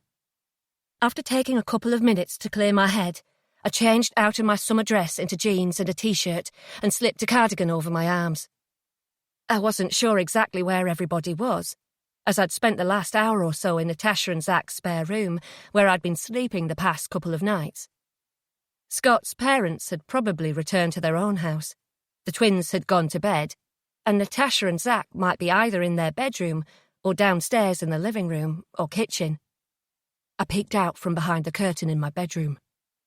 There was a police car on the street right outside, and I was pretty sure there was another around the side of the house, watching out for any signs of Jay coming to get me. Or, I suspected, any signs of me trying to leave to go to him. Opening the bedroom door as silently as I could, I glanced down the landing. No lights were on in the other two bedrooms, nor in the bathroom. I couldn't imagine Natasha would be able to sleep. She must be downstairs, and Zach was probably with her. My footsteps silent on the thick carpet, I crept down the stairs into the hall and grabbed my trainers, slipping them onto my feet in the dark. There was a strip of light under the closed living room door, and faint sounds of the TV. I tiptoed down the hall, into the kitchen, towards the small utility room and the back door out into the garden. The undercupboard lights in the kitchen had been left on, thankfully, so I could see where I was going without turning on any lights. I had a brief moment of panic as the back door was locked and my mind went blank about where they kept the key. I searched around on the worktop, relieved when my fingers closed around a set of keys. I tried a couple, and the second key worked. After opening the door silently, I stepped into the garden. Vicky. A few hours earlier. 28. The sound of the doorbell made Vicky jump. She'd just settled down in front of the TV, a glass of white wine in hand, and she wasn't in the mood to be disturbed. She hesitated, tempted to ignore whoever was outside. But then they rang the bell again. She froze. Surely it wasn't. She got unsteadily to her feet, just as there were several loud knocks on the door. "I'm coming," she called out. But it was like one of those dreams, where she'd will her feet to move, but they wouldn't. It's him. It's Jay. He's come here. Could she ignore him? No. If she tried, he'd stay out there banging on her door, drawing the attention of her neighbours. Maybe he'd even try to break in. She would just have to try to calm him down and get him to leave. When she made it to the door, the sight that greeted her was worse than she could possibly have imagined. Jay stood there, holding a sleeping Leo in his arms. She was so shocked that she froze, and he pushed past her into the house. She snapped back to her senses. "What the hell are you doing?" she said, her eyes flicking from Leo to Jay's face. "You need to go, now!" Jay was looking past her, trying to see further into the house. "Is anyone else here?" Leo stirred in his arms. "Can I put him down somewhere?" He began to make his way down the hall. "What are you doing?" she said, standing in his way. "You can't be here. Why have you brought Leo here? What are you—" She stopped and swallowed painfully. Her mind was racing. Had anyone seen him come to her house? Did anyone realise he had Leo? They must do. If he'd snatched the little boy, it would only be moments before his disappearance was noticed. Felicity never let Leo out of her sight, except for when he went to nursery. Her panic rose. If Felicity knew or suspected that Leo was gone, then the police would know. "You can't be here," she said again. "Get out! Get out!" She pushed him towards the door, but he wouldn't budge. Leo's eyes flickered open, but then closed again. If they made much more noise, he would wake up properly. "You need to help me," he said. "At least let me put Leo down." "I'm not helping you. What were you thinking? Where's Felicity? I thought you would take them both. In fact, I told you not to do it at all." "I'm still going to take her. It will all be fine. Just calm down." She stopped talking, eyeing him warily. The look on his face when he'd first burst into her house had been wild, crazed. He was calmer now, though he held Leo awkwardly in his arms, desperate to put him down. "Felicity will come to me," he said, "but you need to keep Leo here, just for the moment." He tried to step past her again. "Are you fucking crazy?" she hissed at him, blocking his path. "I can't keep him here. You've abducted him. The police will be combing Ulstercombe looking for him." He barged past her, stopping her mid-sentence. "He's going to wake up. I can't talk to you with him asleep on me." This time she didn't stop him. She stood by helplessly and let him lay Leo on the sofa in the living room, her stomach twisting itself into knots as he placed the stolen child down in her house. "He's not staying here," she said as he came back into the hall, closing the living room door behind him. "You need to take him back. You can't just steal children, Jay." "Well, it's done now," he snapped, "so we just have to work with it. Look, Vicky, you want this to be over, don't you? Keep him in your house, just for a day or two. I need to talk to Felicity alone. If Leo is with us, it's not going to work." "What's not going to work? What the hell are you thinking is going to happen now?" "Her and Leo, that was the deal. The original deal, anyway. I told you not to do it at all. This is all wrong. Once Felicity went to Natasha's house, it was impossible. This is..." Her panic overwhelmed her, and her voice became a cry. "Just get Leo away from here, away from me! I want Felicity to want to be with me. This is the only way." Was he serious? The man was deranged. "Don't look at me like that. She loves me. She's just forgotten that she does. Once she spends some time with me, she'll want us to be together, and we'll come and get Leo, together. Leo is not staying here. You need to pick him back up and get out of here right now. No one will know." "My son will know," she exploded. "He knows Leo. If he wakes up and finds him here, he'll tell Scott and Felicity about it as soon as he sees them." As if on cue, Dennis started crying upstairs. She couldn't take any more of this. "Take Leo and get out," she demanded. "Oh, so help me. I'll call the police and tell them you're here. I'll tell them you turned up and threatened me. Who are they going to believe after all? A criminal who's already on the run, or me? They won't believe I already knew you. Why would they? You can't prove it." He took his phone from his pocket. "Yes, I can. I've been recording everything you said since I came through your front door." Vicky froze in her tracks. What had she said? She couldn't really remember. It would be obvious she knew him, though. Had she said anything else about how she'd helped him? She glared at him, her body shaking. Upstairs, Dennis's cries subsided. He had gone back to sleep. Jay stopped the recording and faced her. "I don't know what you'll do about your son telling people Leo was here," he said, "but that's your problem. You are going to help me because helping me is the only way you're going to get away with what you've done." Vicky shook her head. This couldn't be real. This was a nightmare. In a minute, she'd wake up. "I don't want to hurt you, Vicky. I just want you to help me one last time. I never should have helped you the first time. I need to know the address of this cottage of your cousin's so I can take Felicity there." "You can't be serious." "I am serious. You'll do it now." Vicky was going to argue, but then he took a step towards her. He was reaching for something inside his jacket. There was a glint of metal. "Don't hurt me," she said as he drew out a knife. Her body turned to jelly, her mind returning to the night she'd been attacked when she was just a teenager, the night she'd ended up lying on the pavement, bleeding, crying out weakly for help. Her eyes fixed on the blade in Jay's hand, and when he took a step towards her, she turned and bolted for the kitchen. But he grabbed her arm, and before she knew it, the knife was against her throat. "Do as I say." His mouth was at her ear. "Everything is going to be fine." Tears spilt down her cheeks. The metal was cold, and felt like it was already cutting into her. She imagined thick drops of blood spilling down her top, but she couldn't look down. She didn't want to move her head a single millimetre and risk the knife digging any further into her. A drop of something warm splashed against her ankle, and she thought it was her own blood, until she became aware of the warmth and wetness of her leggings. She'd wet herself. Jay had noticed too. "For God's sake," he said, "just give me the fucking address. Keep your mouth shut, and this will be over before you know it." I'll get it. I'll get it now. It's on my phone. My phone is in the kitchen." Jay took the knife away and followed her to her phone, on the worktop near the kettle. She desperately searched her emails to find the one from her cousin, while Jay stood by her side, still holding the knife in his hand. "Here," she said finally. She showed him the screen. "It's remote. It's an old bothy in Scotland that they're turning into a holiday cottage.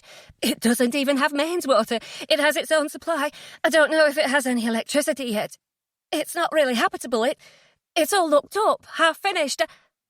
She shook uncontrollably for a moment, then took a breath. "Please don't go there. Don't involve me any further. Perhaps it's just not possible for you to get Felicity back. You could stop this now. Take Leo back. Show that you're a reasonable man, a good man." He was noting down the address on his phone, the knife now back in his jacket. He was barely listening to her. "Jay, please." "I am a good man," he said. "I'm proving that by bringing my family back together, even if it is just a piece at a time." He gave her a look. "Don't even think about telling anybody where I've gone. If you mess this up for me, I will make you pay. If I get caught, don't think you're safe. Even if I go to prison, I'll find a way of getting somebody to come after you." She didn't reply. "Do you hear me?" "Yes." "Are you sure?" He was reaching for the knife again. "Yes," she cried. "Good." He put his phone away and walked back down the hall and out of the front door, while Vicky dropped to her knees in the kitchen, shaking and crying. Her phone vibrated, and she tried to focus on the screen through her tears. She had a message from Martin. "I'm afraid I have some bad news. A few hours ago, there was an accident. Mountain Rescue are out looking for Scott. I'll call you as soon as I know anything more." She covered her face with her hands. She wanted to scream, but the thought of the 2 sleeping children in the house was enough to stop her. She began to cry in huge sobs that she tried her best to stifle with her hands. Scott was hurt, lost, dead. What was happening? What the hell was happening? Jay, 29. Jay hastily left Vicky's house and drove away, relieved that he no longer had Leo with him. As amazing as it had been to look into his son's face and hold him in his arms, the 3-year-old boy had been a nightmare to deal with. Jay's heart had felt like it was going to pound right out of his chest when he'd grabbed Leo and made his way back to his van. The little boy had cried while he drove, until Jay pulled over and demanded, "What? What do you want?" A crease had formed between Leo's eyebrows. "Where's Mummy?" "You'll see her soon." "I don't know you." "No." "I want to go home." "Well, you can't." "Why not?" "Because you need to stay with me a while." "I don't like you." Jay had wanted to grab Leo and give him a shake, but he didn't. He tried to see it from Leo's point of view. "I'm Mummy's friend," he said. "She must have forgotten to tell you that you'd be seeing me later." two wide, round eyes fixed on him. "We'll see Mummy later." "Yes, later." "I'm hungry." Jay rolled his eyes. What the fuck did small children eat? He had no idea. "Do you like sandwiches?" Leo nodded. "Cheese." "Okay." Jay took a deep breath. "Okay, all right. You stay here and I'll be back." Fortunately, he'd stopped near a petrol station, and he dashed inside to buy a sandwich for Leo, who sat quietly tearing it into strips and ate about half of it. The crumbs and mess set Jay's jaw on edge, but he let Leo do what he wanted and concentrated on driving and thinking. Once he'd finished eating, Leo said, "Will Daddy be back soon?" A jolt of pain went through Jay, and he ignored the question. "I want Daddy," Leo said. "Where's Daddy?" Jay took a deep breath and let it out slowly. "Don't let it get to you." There would be plenty of time later to re-educate Leo on his parentage. But the boy kept saying it over and over. "I want Daddy. I want Mummy. I want Daddy. Where's Daddy?" "If you mean Scott," Jay said loudly, "then he isn't your daddy. Scott is just some man who has sex with your mummy." Leo was deep in thought. "What, sex?" "Oh, for God's sake." "Are you sad?" Jay stopped at some traffic lights. "Why would you ask that?" "Red means stop," Leo said. "Why do you think I'm sad?" "You're all shouty." "I'm sad because you think Scott is your daddy. But he isn't. I'm your daddy."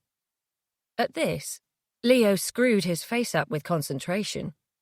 Mummy said it's bad if someone says they are Daddy when they're not." "She said what?" Leo was clearly confused about what to say next, but Jay didn't need him to answer. It was clear what had happened. Felicity had warned him against going near somebody who said they were his daddy. Felicity had warned Leo against him. Gripped by a spasm of anger, he didn't realize the lights had turned green until the car behind beeped its horn. He made a noise of frustration, stuck his middle finger up at the car behind, and got moving again. He was exhausted, the adrenaline of taking Leo beginning to be eaten away by wearying fear and anxiety. God, why couldn't he just have Felicity now? Why couldn't it just be over with? He drove around a bit longer, getting everything straight in his head.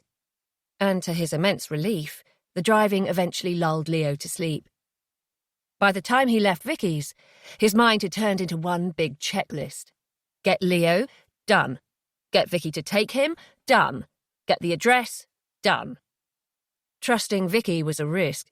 He was only 50-50 about whether she would stay silent or talk. But what choice did he have? There was nowhere else to leave Leo, and the boy had to be left somewhere. Otherwise, aside from Leo reducing their opportunities to be alone together, there would be no incentive for Felicity to spend time getting to know him again. If Leo was with them, all she'd try to do would be escape with him. But now she didn't know where Leo was. It would be in her interest to listen to him. As for the bothy, that was a risk too, because if Vicky ignored his dire warnings, which were really just empty threats, and talked to the police, they'd have an exact location for him. He shook his head helplessly. There was nothing he could do about that. He'd have to chance it. He wasn't sure exactly what a bothy was, but it must be some kind of cottage, since that was what Vicky had called it originally. In any case, he'd bought all sorts of supplies. He was prepared for no electricity, no water. Everything was in place now. All that remained was to summon Felicity. J. 30. "Tell me where he is," Felicity demanded the second she got into his van. He ignored her, speeding away from the spot where he'd waited for her and out of Ulstercombe, drowning out her questions about Leo as he concentrated on driving. She wouldn't be so easily put off, though. "Where is he?" she screamed at the top of her voice, after several minutes of him not replying. "Where is he, Jay? Where is Leo? Tell me where my son is!" "Stop asking me. I need to concentrate." We'll talk in a few minutes. We'll talk now. She grabbed his arm, and he tried to shake her away, but she wouldn't budge. Now, she said again. Tell me what you've done with him. The stress of the last couple of days was more than he could bear. He couldn't take it anymore. Shut up, he yelled at her. Shut up, shut up, shut up! He tore her hand from his arm, almost swerving into the oncoming traffic, and she cried out in fear. You almost made me crash the fucking van, he shouted at her. Just shut the fuck up and let me drive. Are you taking me to Leo? No. She was silent for a moment, frozen. Jay, tell me where my son is, she said, very slowly and clearly. No, not right now, no. Her desperation to find Leo had clearly made her lose all sense of reason as she lunged at him again, almost making him lose control of the van. He took his hand from the steering wheel and swung it at her face. The blow wasn't enough to deter her, and she was still clutching at his arm. God, why was she doing this? Why wouldn't she stop? Tell me where Leo is! Tell me right now! She yelled at him. Stop it, he pleaded. Not now. Just calm down and let go of me. I will not calm down. Her hand tightened on his arm. In a spasm of fury, he tore her hand away and hit her in the face as hard as he could. Stop, he said. Stop it, just stop. He was almost in tears. Why wouldn't she just calm the fuck down? He glanced round at her. She was cowering in her seat now, her nose bleeding. Blood. He shuddered and looked away. I don't want to hurt you, he said. Just let me drive, please. She huddled against the window, silent now, thank God. A little while later, he pulled over in a quiet lay-by. Felicity sat forward, pinching the top of her nose, not meeting his eye. You okay? I want Leo, she said quietly. Give me your phone first, he said, and then we can talk. She handed it over, and he turned it off and slipped it into his jeans pocket. It might come in handy at some point, though he'd need to get rid of it soon. He wasn't sure how phones were traced, and he couldn't take any chances. I'm sorry I didn't answer your questions about Leo, he said. I needed to get away from Ulstercombe, away from the police. They didn't spot you leaving, did they? Instead of answering, she continued to sit forward, holding her nose, her shoulders tight, like she was trying to curl in on herself. Felicity, he said softly, don't be afraid of me. You were going to make me crash the van. That's the only reason I lashed out like that. You're not thinking straight. You're worried about Leo, I understand. But you have to calm down, or you're going to end up hurting us both. She lifted her head. Her eyes had a strange glint to them as they fixed on him, and then she looked away. Her face was ashen. Now her initial rush of adrenaline had passed. She was terrified of him. Too terrified to even speak, it seemed. He opened the glove box and took out a pack of paracetamol. Take some of these for the pain, he told her. He handed her his near-empty bottle of water. And drink the rest of this. She did as he asked. He gave her a moment to compose herself, though she didn't look much better. Fliss, I need you to tell me how you got out of Natasha's house. Could you have been seen? She shook her head with small, jerky motions. So how did you do it? Just tell me where Leo is, please. Answer me first. I climbed the fence into Natasha's neighbour's garden, she said finally. And then I climbed into the next garden along from that. I managed to slip out onto the street without being seen. He nodded. Good. Tell me then, she said urgently. Where's Leo? What have you done with him? What have I done with him? You said you left him on his own. Her comment made him angry. Was that really what she thought of him? That he'd put their son in danger? Instead of answering straight away, he took a bit of time to look at her close up. She looked older. Her blonde hair was a little lank and greasy where it parted in the middle of her scalp, like she'd been running her hands through it over and over, and her eyes were puffy. It was a warm evening, and she was wearing cropped jeans, along with a grass-green top with a pattern of little white flowers all over it. an oatmeal-coloured cardigan covering her arms. "Tell me where he is, Jay," she insisted, her voice shrill. "If anything happens to him—" "I'm glad you came," he cut her off. "I'm so happy to see you." She didn't reply. She was white and shaky. Her skin had an unpleasant sheen to it, like she was feverish, and she'd started scratching at her wrist. He reached out to her, and she flinched. Her eyes were huge, fixed on him the way Vicky had stared at the knife when he'd taken it from his jacket. "He's not on his own," Jay snapped. "I can't believe you think I'd put our child in danger." Her voice trembled. "Who's he with, then?" "I'm not telling you that. I'm his mother. Who have you left him with? Who have you left my son with, Jay? Stop with the my. He's not just yours. He's ours. And he's safe, I promise you." He reached towards her again. His fingers brushed her cheek, and she stiffened. "I want Leo," she said, her voice a near whisper now. "Please, Jay, tell me where he is." "I will, soon. Please try to understand. I'm only not telling you because I want us to have a chance to talk and get to know each other again before Leo is back on the scene. It's not because you won't approve of where he is. If you knew where he was and who was looking after him, you'd be okay about it, I promise." This probably wasn't true, though surely she'd rather Vicky than a total stranger. He lifted her chin. "I promise, Flissy. I wouldn't do anything to harm Leo. I love you and him. You know that. You do know that, don't you? When I think of what I've had to go through to get to this point, to get to see you again." "What you've had to go through?" she whispered. "Yes. I've had to stay hidden all this time. I've had to find you again." He gestured at his face. "I mean, look at me. I look ridiculous. But you'd know all about making yourself look stupid, wouldn't you? You made your hair look like shit, and you changed your surname." She didn't reply. "You know, everything is going to work out okay," he told her, "once we've had a chance to talk." How did you find me?" she asked. She was rubbing at her wrist again. "I hung around near Leanne's for a while. You visited her, and when you were leaving, you left your handbag in your unlocked car for a minute or two. I took a photo of your driver's license." Felicity looked appalled.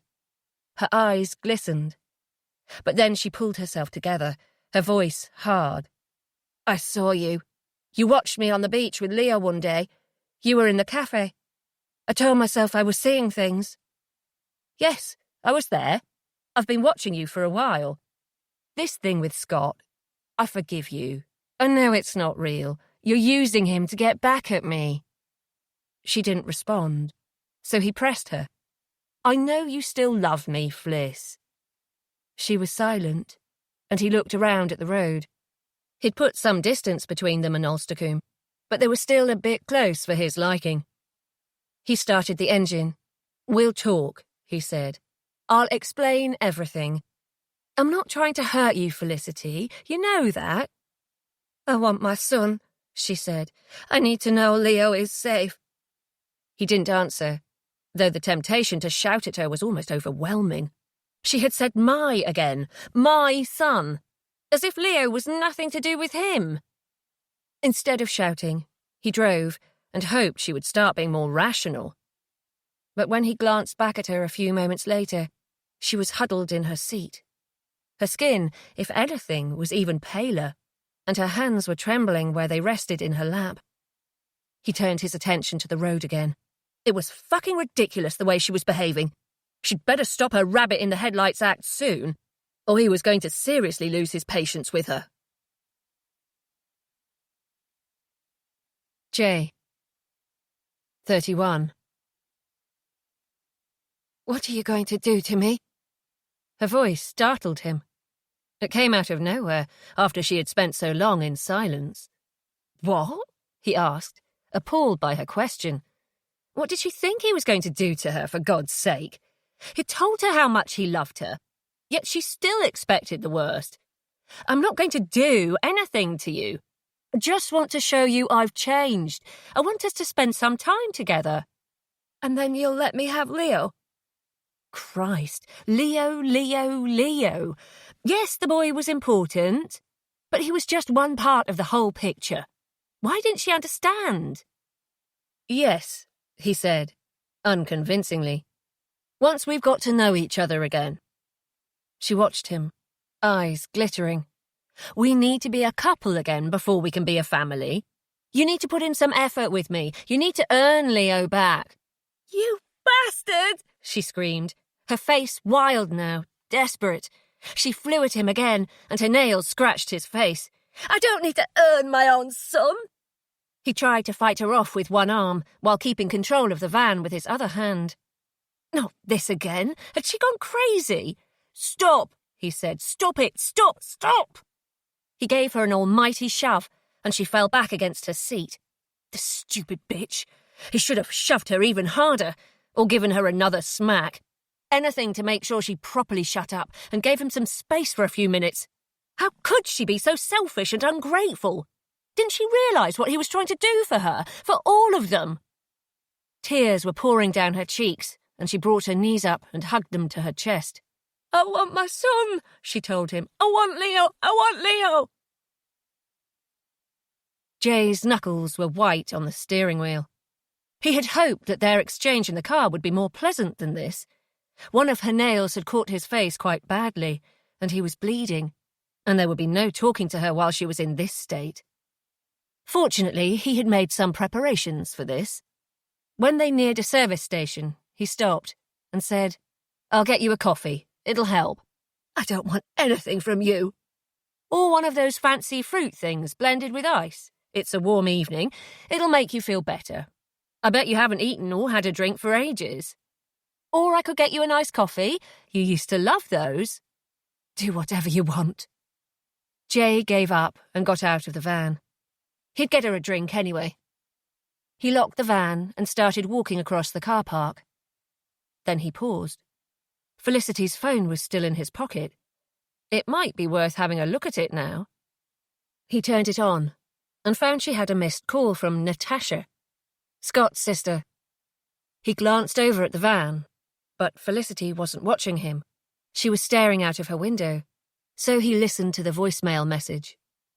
Natasha's voice was stressed and emotional. Fliss, where are you? We thought you were asleep. Are you safe? Please reply. You're scaring us. And listen, we've had some news. It's about Scott. That bastard again. Why the fuck did anyone care about him? Jay almost flung the phone into the bin by the door. But then he came to his senses. This information could be important. He made his way to the drinks counter, Natasha's piercing voice drilling into his ear. Once the message had finished, he bought a bottle of water for himself and an iced coffee for Felicity, and then he took the drinks over to the stand, with sugar sachets, wooden drink stirrers and serviettes. He quickly took the top from her takeaway coffee cup, and from his jeans pocket, a small clear plastic packet with some white powder inside. The cafe was moderately busy, enough people around that he wasn't conspicuous by being one of the only customers, but few enough that no one was standing right by him. He opened the packet and quickly tipped in the powder, then threw the packet away and stirred the drink thoroughly. As long as he could get her to drink it, soon he'd be free of her questions and her anger, and he could talk to her again when she was thinking more clearly. As for the news he'd just heard about this prick Scott, well, she didn't know anything yet. He would speak to her about him in his own time, when he was good and ready. He was just picking up the coffee when Felicity's phone rang. He didn't answer, and it beeped again. Another answer phone message from Natasha.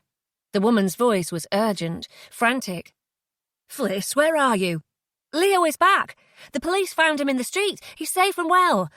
They think Jay took him to trick you into going to him, but really he never took Leo anywhere. He left him in Ulstercombe. Fliss, please, don't go to Jay. Come home, or tell us where you are. The police are searching for you. You need to come back. Please, Fliss. Jay doesn't have Leo. The phone started ringing again, so he turned it off and quickly left the cafe. Once outside, he dropped the phone on the ground, smashed it under his foot, and threw the pieces in the bin. Then he took out his own phone and called Vicky. "What are you doing?" Her voice filled his ear, full of distress. "Don't call me." "You dumped Leo." Silence. "Well?" "What the fuck did you think I was going to do? I couldn't keep him here, Jay. Are you fucking crazy? I left him in the road. No one saw me. You left my son in the street. You gave me no fucking choice. Now leave me alone." She hung up. Jay turned his phone off and glanced thoughtfully over at the van. Leo had been found. Vicky had lost her nerve and made sure Leo was out of her house. Hopefully that meant she wasn't likely to tell the police about his plans, because if she had any intention of talking to them, surely she wouldn't have dumped Leo in the street to cover up her involvement. A thought struck him. Would Leo's safe return be on the news? Felicity could turn the radio on in the van. He shoved his phone back in his pocket and dashed over to Felicity. J. 32. Thankfully, Felicity hadn't done anything so rash as turn on the van's radio. It probably hadn't occurred to her. In fact, she hadn't moved at all. She was still gazing listlessly out of the window. But he'd barely managed to put the drinks down when she suddenly sprang up and leapt out of the van, swearing he got out himself. But she wasn't trying to run. "Tell me where Leo is, or I will start screaming," she said. Jay glanced around. Though the car park wasn't packed full, there were a lot of people who would hear if she started making noise. Several people nearby were taking a break or eating inside their cars, and there were a few small groups making their way to and from the service station. "I mean it, Jay." He stood in front of her. Her eyes were fixed on him, but he wasn't convinced she would really start screaming. "Go on then," he said. She wasn't expecting that. She faltered. "Just tell me, Jay," she said desperately. "Tell me where he is. Tell me where he is." Her voice was rising. "Tell me where he is. Tell me where he is." She took a deep breath, as though she truly was about to start screaming. He couldn't risk it. He clapped his hand across her mouth. "I told you, getting other people involved won't help," he said into her ear. "I won't tell the police where he is, so drawing attention to yourself will achieve nothing. But if you cooperate, I will tell you. Just not right now." She was making noises in her throat, and he took his hand away. She took another big breath, readying herself to scream. Jesus, what was wrong with her? He grabbed her arms and shook her. "Stop it! Fucking stop it!" he hissed at her. "I'm not going to stop asking where he is until you give me an answer." "Yes, you are. You're going to get back in the van, you're going to sit down, and you're going to shut up." "No!" "Then I won't ever tell you where Leo is. I'll make sure you never set eyes on him again. Do you want that?" Her eyes flashed with anger, but she didn't reply. "Do you?" Still nothing. I said, "Do you want to never see Leo again? Answer me." "No," she said finally. "Then do as I say." "Everything will be fine if you do as I say.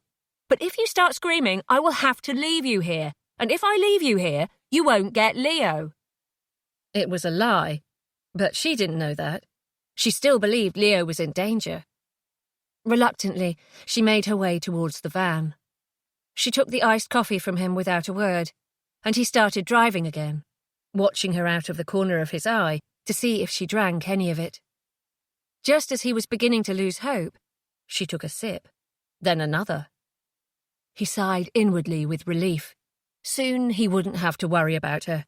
He'd get some peace and quiet, and she'd get the rest she obviously needed. When Felicity had drunk about half of her coffee, she became drowsy, but not yet suspicious. "I need a wee," she told him. "I don't want to stop." "Jay, I need to go. I'll go in the bushes if I have to. Just pull over. Her voice was slurred, and she rubbed her eyes. "I'm not going to make a run for it. Not when I don't know where you've put Leo." Her eyelids were drooping as she finished speaking. He stopped in a lay-by and helped her out of the van towards the grass verge, and she swayed a little. "I feel weird," she said. "You're exhausted. It's not surprising with everything you—" "You've drugged me," she said abruptly. staring at him. "You've drugged me, Jay, haven't you?" "You need some sleep." "No, yeah." She swayed again. "What did you give me?" "Nothing that will do you any harm. Come on, I'll help you and then you can sleep inside the van." He supported her while she squatted down in the grass behind the van, and by the time she was climbing back inside, her eyes were barely open. She slumped down in her seat, and Jay pulled the seatbelt around her. He got in next to her and sat back with his eyes closed for a moment, rubbing his temples. He was exhausted himself, tired right down to his bones. Why did it have to be this hard? By the time he'd driven to the bothy, broken in through a window, brought all the stuff inside and set up the airbed to lay Felicity on, all by the light of a wind-up camping lantern, he was so weary he was shaking, his body weak from exertion and the stress of it all. He threw himself down onto the airbed beside Felicity and pulled the duvet over his body. He reached out for her in the darkness. It really was pitch black, too, with no streetlights outside the curtainless windows. His fingers brushed against her cheek, and her breathing was gentle and even. The sound of it relaxed him, and he snuggled closer to her, closing his eyes. Felicity, 33. I opened my eyes slowly. I was groggy and nauseous, and for some reason my nose hurt like hell. Where on earth was I? How had I got here? The previous day was a blank hole in my memory. I stared stupidly around at the bizarre space.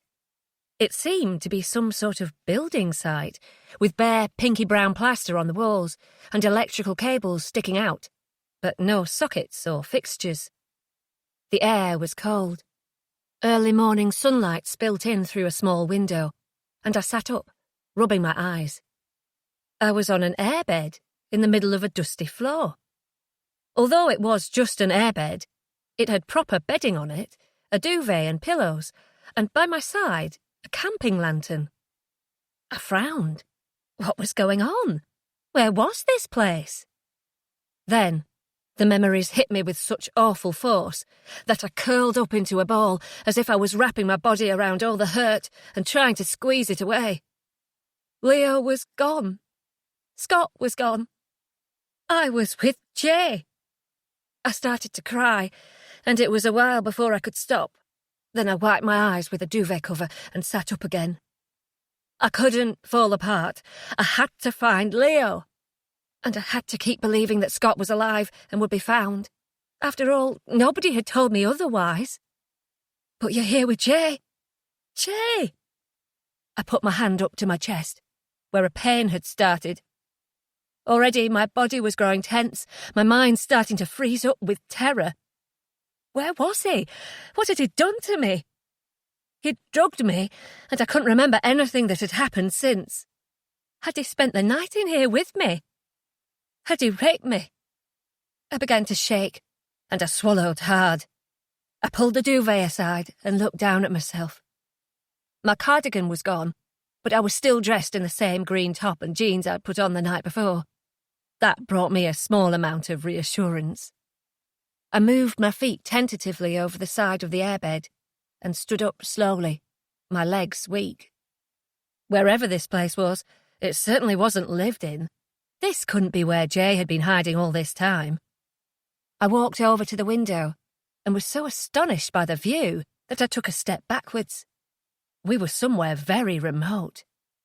I should have guessed that before I even looked. After all, Jay was hardly likely to take me somewhere vulnerable to prying eyes. But the big, dark blue expanse of water 100 metres or so from the window, the swathe of trees, the isolation of it, took me aback. There wasn't going to be any phone signal here, that was clear. Not that I had my phone anymore. The small track outside the window looked barely used, and though it was the kind of place you might get the odd hiker or cyclist, to all intents and purposes, I was completely alone here with Jay. My knees buckled, and I grabbed at the wall to stay standing. Why had I done this? What the fuck had I done this? You're going to die here. I gulped in air The room felt like it was spinning. I came here because of Leo, because Leo is in danger. I closed my eyes and took a few deep, calm breaths. As I turned away from the window, a note on top of a pile of clothes in the corner of the room caught my eye, so I went to take a closer look. I bought this stuff for you, Fliss, so help yourself to what you need. Under the note were toiletries, as well as clothes, a couple of books and magazines, a box of chocolates. I stared at the little collection in bewilderment. Did Jay think this was a holiday? That I would be in the mood for reading and eating chocolates? I thought I heard you moving about, he said, his voice startling me. He was standing in the doorway, and my composure left me. I backed away from him, my skin prickling with fear. I was just making some breakfast, he said. What is this place? I asked. It's our home for a few days. He pointed at a door across the hall. I've put a fresh towel in the bathroom for you. It's the pink one. There's no hot water, but the plumbing seems to work. The water's kind of brown, though. I brought bottled water for us to drink. I needed to use the bathroom, so I followed his directions, grateful to be able to close the door behind me and not see his face anymore. I jumped when Jay knocked on the door. Fliss, you've been in there ages. Are you okay? I couldn't find my voice to answer. I hadn't wanted to come out of the bathroom and face him. Instead, once I'd used the toilet and washed my face, I sat down on the edge of the bath and stayed there, frozen, unable to stomach the idea of talking to him. How could I have been so stupid? Had I really believed he'd just give me Leo? The door handle turned. There was no lock. So before I knew it, Jay was in the room with me. Flissy, he said gently, what's wrong? You can talk to me. He sat down beside me and put his hand over mine. I glanced round at him. It was so strange to see him with dark hair, and though he'd taken off the glasses that had previously formed part of his cover, the pale yellow T-shirt with a picture of a camper van on the front looked completely alien on him. I fixed my eyes on my lap. I've made you some breakfast, he told me. Come and eat. You'll feel better. I'm worried about Leo. I can't do anything until I know Leo is okay. We'll talk about him later. But Jay, later. There was little point in arguing. Making him angry would get me nowhere. I followed him out of the bathroom and took the opportunity to get a closer look at my surroundings. The building was small. It only had one bedroom, and the living room and kitchen was one large room. One of the windows on the far side was covered with a couple of sheets of cardboard. Had Jay needed to smash the window to get inside? How had he found this place? Who did it belong to? The room was mostly bare, apart from a half-finished kitchen area with cupboards and a kitchen sink, but gaps where appliances should be. Jay had laid out boxes and tins of food on the work surface. There was a bag of fruit and vegetables, and he'd set up a camping stove on the floor. He must have planned out carefully how we were going to live in this shell of a house. Can I have a glass of water? I asked, eyeing the several large containers of mineral water lined up against the wall. He poured some into a plastic cup and held it out to me. How's your nose? He asked. I was reluctant to answer. There was an edge to his voice, as if he was daring me to complain that he'd hurt me. It's all right, I lied. It was pretty painful, though feeling it tentatively with my fingers had reassured me. I didn't think it was broken. Jay grabbed a pack of painkillers from the kitchen and handed them to me without comment.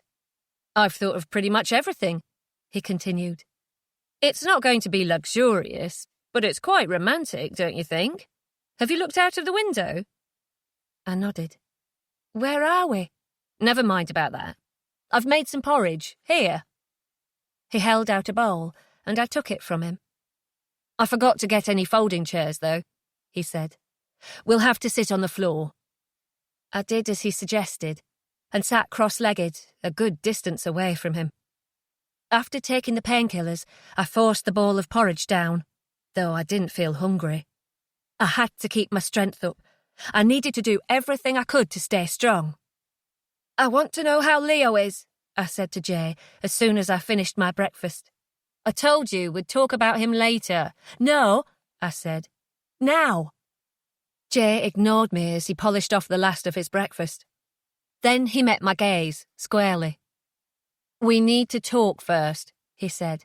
"I want to explain about everything that happened."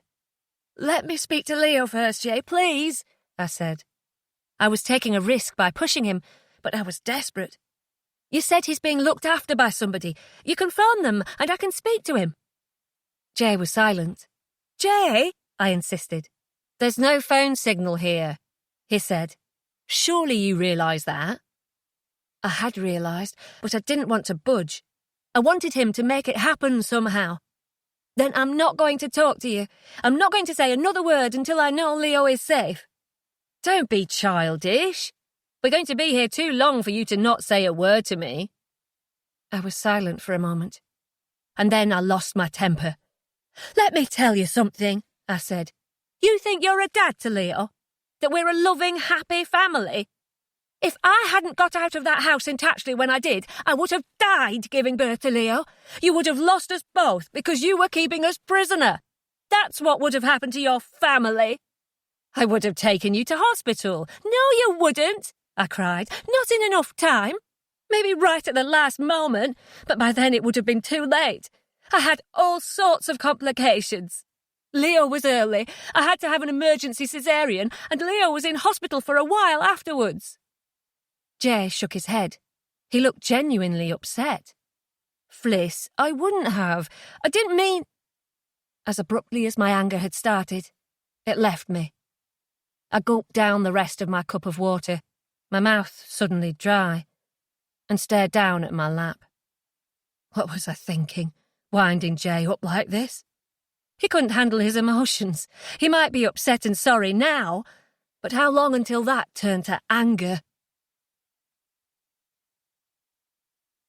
Jay, 34.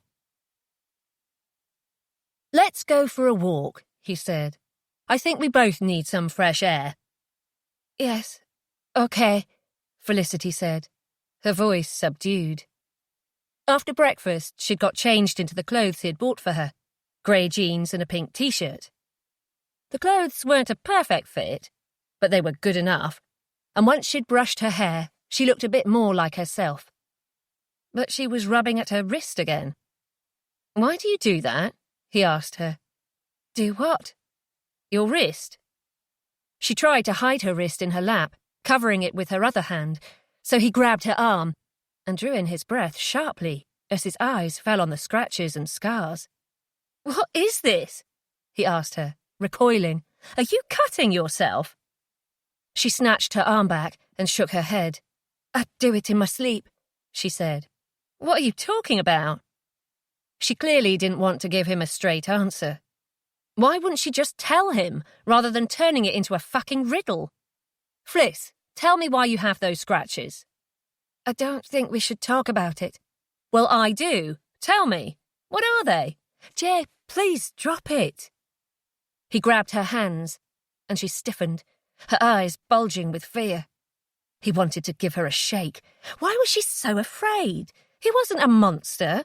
She should find it romantic, the lengths he was going to get her back. How many women could say they had a man as committed to them as he was to Felicity? "Tell me the truth," he said. She shook her head. "Tell me." "All right," she said. It's where the handcuff used to be. I have nightmares I'm still there, in Tatchley." Jay felt like he'd been punched in the stomach. "I didn't mean to do that," he said in a low voice. "You made it so I had to do that to you. It was your fault, Felicity." She was trying to pull her hands away from his grip, and he let her go. "It was your fault," he said again. "You know that, don't you? Tell me you understand it was your own fault." There was a long pause.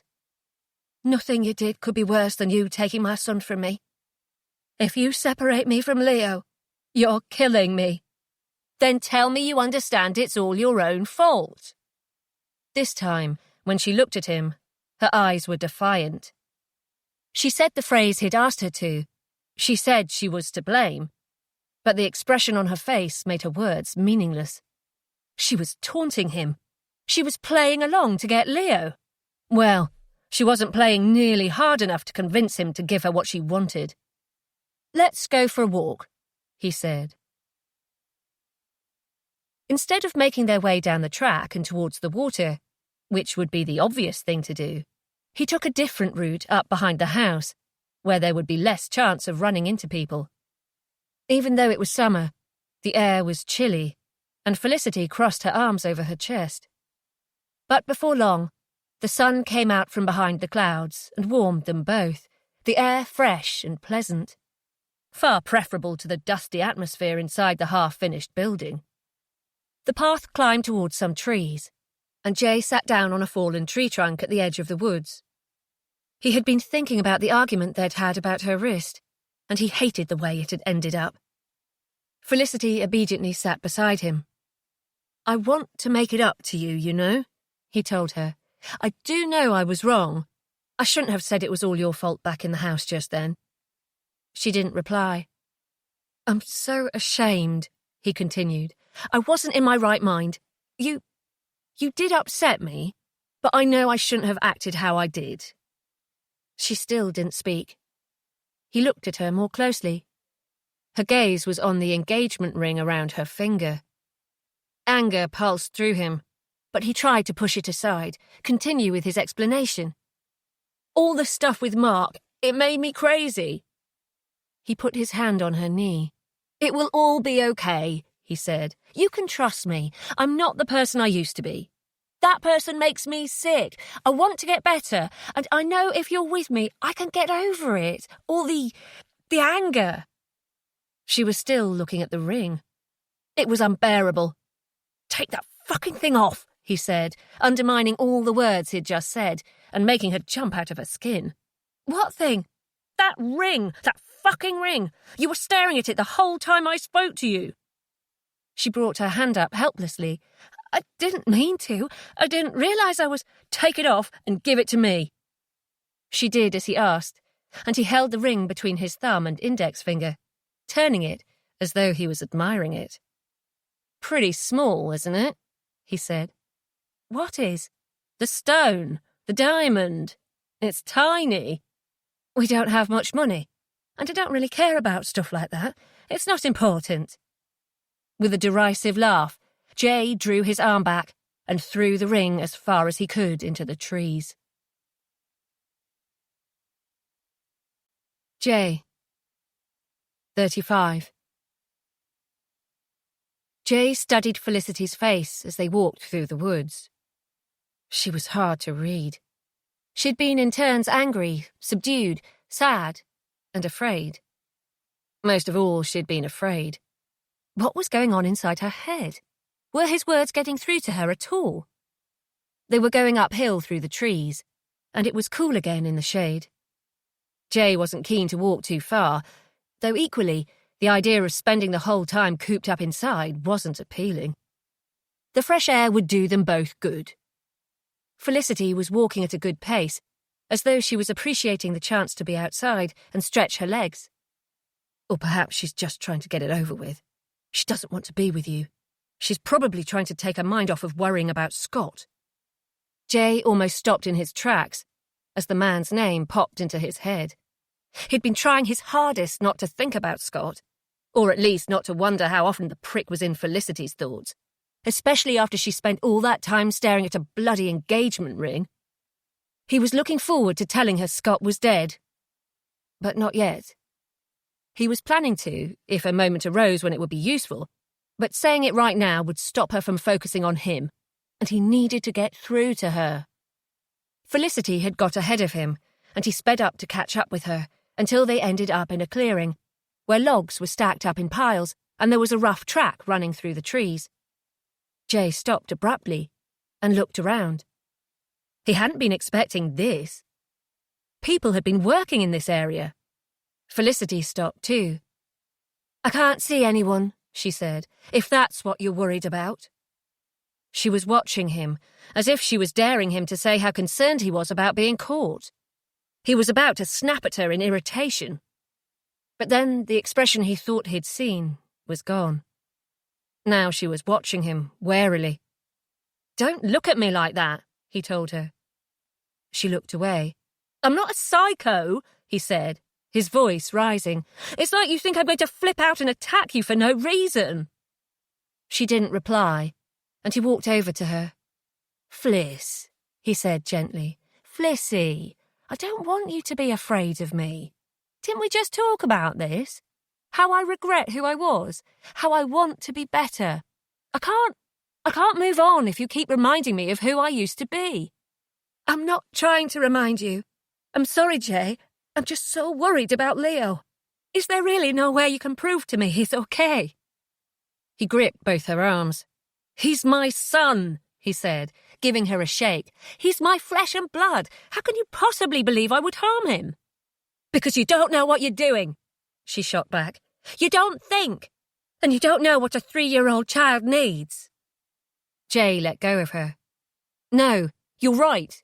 I don't know anything about children, because you stopped me from having the chance to learn." "Leo is just a little boy," she said. "If he's somewhere he doesn't know, he'll get frightened. He needs routine, familiarity, people who know what he likes and what he needs." A sound from deep in the trees made them both jump. A vehicle. It was still a fair way away, they couldn't see it, but it must be coming along the track towards the clearing. "We need to go back to the house," Jay said. Felicity nodded reluctantly. The clouds through the leaves above them had thickened and turned a forbidding dark grey. Even if they hadn't heard the truck, it still looked like a good time to go. They didn't quite manage to make it back before the rain began. A few fat drops to start with, but then the heavens opened, soaking them through to the skin. Back inside the bothy, they made their way to the bedroom, where he quickly stripped off his wet clothes. "Take yours off too," he said. "I bought more than one outfit for you." She stood, shivering, water dripping from her hair and running down her face. He sighed in exasperation. "I won't look then, if that's what you're worried about." Turning his back, he finished getting changed, listening to her moving around the room behind him, collecting some clothes from the pile and getting undressed. He did glance round at her. She was side on to him, pulling her t-shirt over her head. Her chest was bigger than he remembered, due to having Leo, presumably. Was she going to take her bra off? He'd get her to sooner or later. Preferably sooner. He looked away. Just that short glimpse of her body had been enough to get him hard. If he didn't snap out of it, he was going to end up doing something he'd regret. He had to go about things the right way. He had to remind her how great they'd been in bed together at the start of their relationship, not how messed up things had become. When you used to rape her. He breathed deeply in and out through his nose. He hadn't raped her. He'd never raped anybody. It had all been a mistake, a misunderstanding. "What do you want to do now?" Felicity's voice startled him, and he turned to her. She was dressed now, in leggings and a long blue shirt. "I don't know," he said. "We'll talk, I guess. Make some lunch." She nodded. "Perhaps we can go out again later, if the rain stops." "Yeah, maybe." His gaze lingered on her. "You're really beautiful, Flissy. God, why couldn't he just tell her how much he wanted to fuck her? She wouldn't react well, though. It was too soon. "I love you," he said instead. Felicity. 36. I was steeling myself for him to try to touch me, to say he wanted to have sex. But he didn't, and I was almost giddy with relief. Instead, we made our way back to the living room, where I helped him chop vegetables to make soup on the camping stove. We sat on the floor to eat it, while the summer rainstorm continued outside, making the room even drearier. I could imagine that once decorated and furnished, this little cottage might be a cosy place for a holiday. But as it was, and under these circumstances, it was dismal. I finished eating and put my bowl down on the floor, while Jay continued to eat slowly, apparently lost in thought. "The rain isn't getting any better," I said. He glanced round at me, as though surprised to hear my voice. He shook his head and quickly polished off the rest of his soup. "What were you thinking about?" I asked. Although I didn't particularly care, I'd come to the conclusion that my best hope was to try to play along and hopefully discover Leo's whereabouts.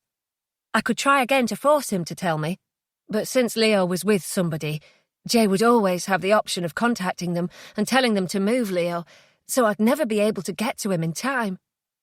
I cursed my stupidity. Why had I let myself be tricked like this? "Move closer to me," he said.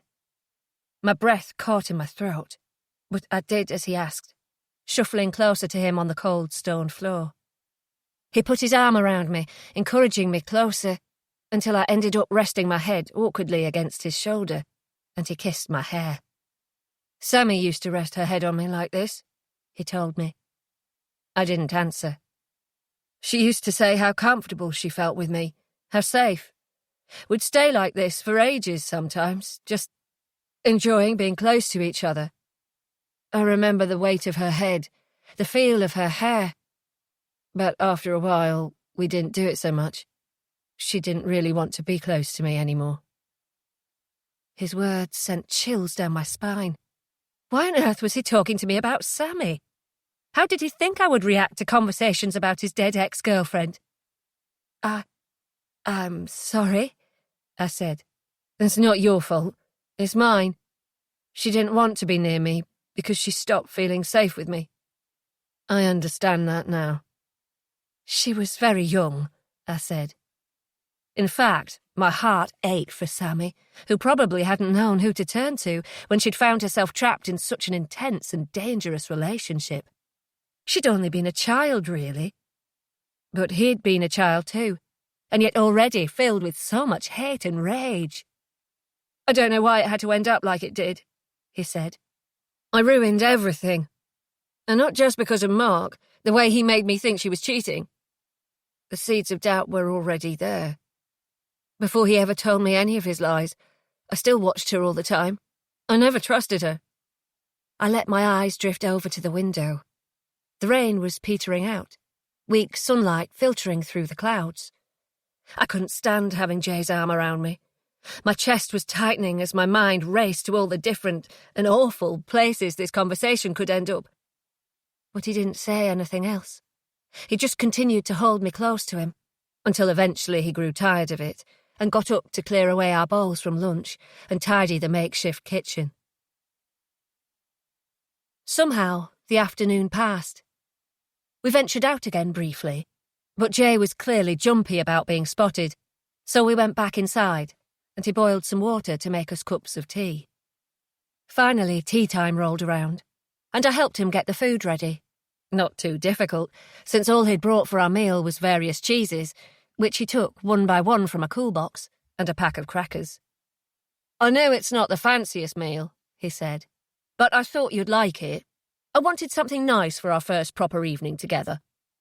He placed a bottle of red wine down, and I eyed it uncomfortably. I'd have to drink at least some. I couldn't risk Jay realising I was pregnant.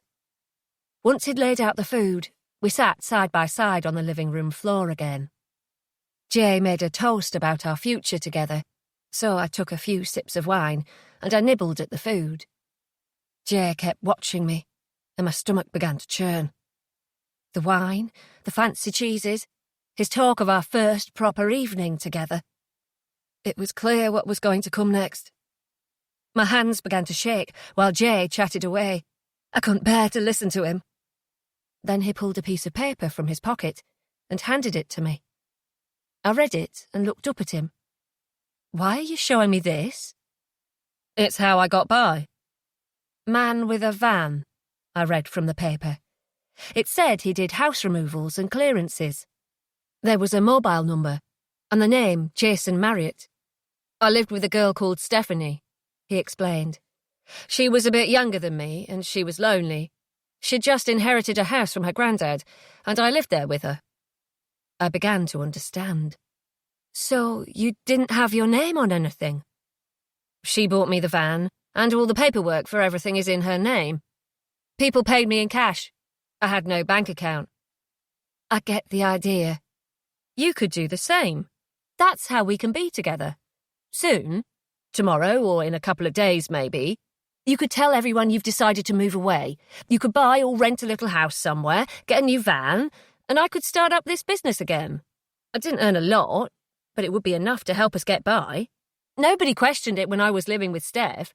To the neighbours, I was just Steph's boyfriend. They never got suspicious of me. The words on the paper swam in front of my eyes. Was he serious? He thought I could just tell everybody I'd decided to move away, and that would be that.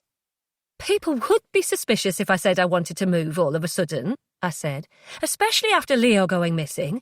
The police would... You'd find a way. I swallowed hard and handed the paper back to him. Does Stephanie know what you've done? Not exactly, he said. He looked pained. Something's happened to her. I didn't ask him where she was now. I didn't want to hear the answer. Stephanie. Several hours earlier. 37. Light was shining on her face, disturbing her sleep. She groaned and opened her eyes slowly. She was on the sofa in the living room, and sunlight was coming in through a gap in the old brown curtains, right across her face. What time was it? Early, it must be. The living room got the light in the morning. She felt groggy and sick, and her head hurt. A lot. Was she hungover? She'd only been hungover a couple of times in her whole life, and she couldn't remember going out the day before. What had she been doing the day before? Why wasn't she in bed? Stephanie swung her legs over the side of the sofa and placed her feet on the carpet. But when she tried to stand, it didn't work. Her headache intensified as she fell and slumped down against the cushions again. If the pain in her head wasn't so bad, she could almost have laughed at herself. Falling about just trying to get off the sofa? How ridiculous. But then suddenly, she was gripped by fear. "Grandad," she called out, "I'm not feeling well." The light was on her face again. It was too bright, way too bright. She managed to sit up. God, she was thirsty. There was a glass of water on the coffee table, and she stretched out her hand towards it. Just that simple action seemed to take forever. It was like she was underwater. All her limbs felt strange, like they weren't really hers. But if she was hungover, she needed to drink some water, and sooner rather than later. She downed the whole glass and sprawled back against the sofa cushions, exhausted by the effort. There was a place where her scalp felt odd, like she had something stuck in her hair. She investigated the place gently with her fingers. Her hair was matted and disgusting. Lowering her hand, she stared at the reddish-brown stains on her fingertips. Blood? What on earth? "Grandad?" she called again. He didn't answer her. Had he gone out to buy a newspaper? It was morning, so that was likely. She should probably go to the bathroom and try to look at her head in the mirror. Placing her feet on the floor again, she took one shaky step. A sudden wave of pain made her cry out, and her legs crumpled. Stephanie woke and looked around slowly, confused by what she saw. The ceiling wasn't right. It was too far away for one thing, and the lampshade wasn't the one that hung above her bed. She blinked. She wasn't on her bed. This wasn't her bedroom, and she wasn't lying on a mattress. She was lying on the carpet. In the living room. She tried to roll over, and her arm smacked into the coffee table. What the hell? Why was she in such a weird place? It made no sense. Had she been sleeping on the floor during the day, squashed up next to the coffee table? She tried to sit up, and winced at a blinding pain in her head. "Grandad?" she called out. "Grandad, can you hear me?" No reply. Shit, she thought. Should I be at work? Turning her head, her eyes fell on her phone, which was beside her on the carpet. She clumsily reached out her hand for it, but before she grabbed hold of it, a wave of pain and nausea made her pause. Forget about work. She needed to have a drink and take some painkillers. There was a glass on the coffee table, but her heart sank as she realized it was empty. She'd have to go to the kitchen. Getting to her feet took a monumental effort. She staggered down the hall, clutching at the walls. Once she finally reached the kitchen, she took some painkillers and drank a glass of water. Then she ate a banana, hoping the food would make her feel better. She glanced uneasily around the kitchen as she ate. Where had that big tub of protein powder come from? Where were Grandad's pills and the tin of biscuits that was usually next to the microwave? Why were there so many vegetables in the fridge? There was a bag of kale, of all things. She wasn't sure she'd ever eaten kale in her life, and it certainly wasn't Grandad's. So why was it there? Something was wrong. Really wrong. Was this not actually her house? Her scalp itched, so she scratched at it roughly. It hurt. A lot. Lowering her fingers, she cried out at the sight of the blood on them. Get help. You need to get help. Making her way unsteadily back to the living room, she tried to remember something, anything to explain her condition. But her mind was blank. She picked up her phone from the carpet, but she couldn't unlock it. She didn't know the passcode. Emergency call. She needed to press that. This was an emergency, after all. But she couldn't do it. Her body just wouldn't respond. Instead, she collapsed back down onto the carpet, the phone falling uselessly from her fingers to rest beside her motionless body. Felicity, 38. When Jay got up to go to the bathroom, I was so relieved to have a moment alone that I took great gulps of air and a couple of tears spilt from my eyes. Being with him was so claustrophobic. I had to constantly be on guard, second-guessing how he would react to every word that came out of my mouth. The effort was making me shake, and my legs were like jelly as I quickly took my wine glass over to the kitchen sink and poured most of it away, keeping a little so that he wouldn't be too eager to immediately refill my glass. When he came back, he was carrying a posh gift box. "What's this?" I asked him. "Take a look." I put my plate down. I couldn't face eating any more, and took the lid off the box. Inside, nestled amongst tissue paper, was some black lacy lingerie. I froze in shock. I couldn't form any words. Did he want me to put it on? I was paralysed with fear as memories of the nights I'd spent in the Tatchley house flooded back in, and I involuntarily shoved the box away in a convulsion of horror. "Don't you like it?" His words snapped me out of my memories. I couldn't let him see me freaking out. I held up the bra and matching knickers as if I was admiring them, but then I spotted the label on the bra. "It's not the right size," I said, trying to hide the relief in my voice. "It looks okay," he said.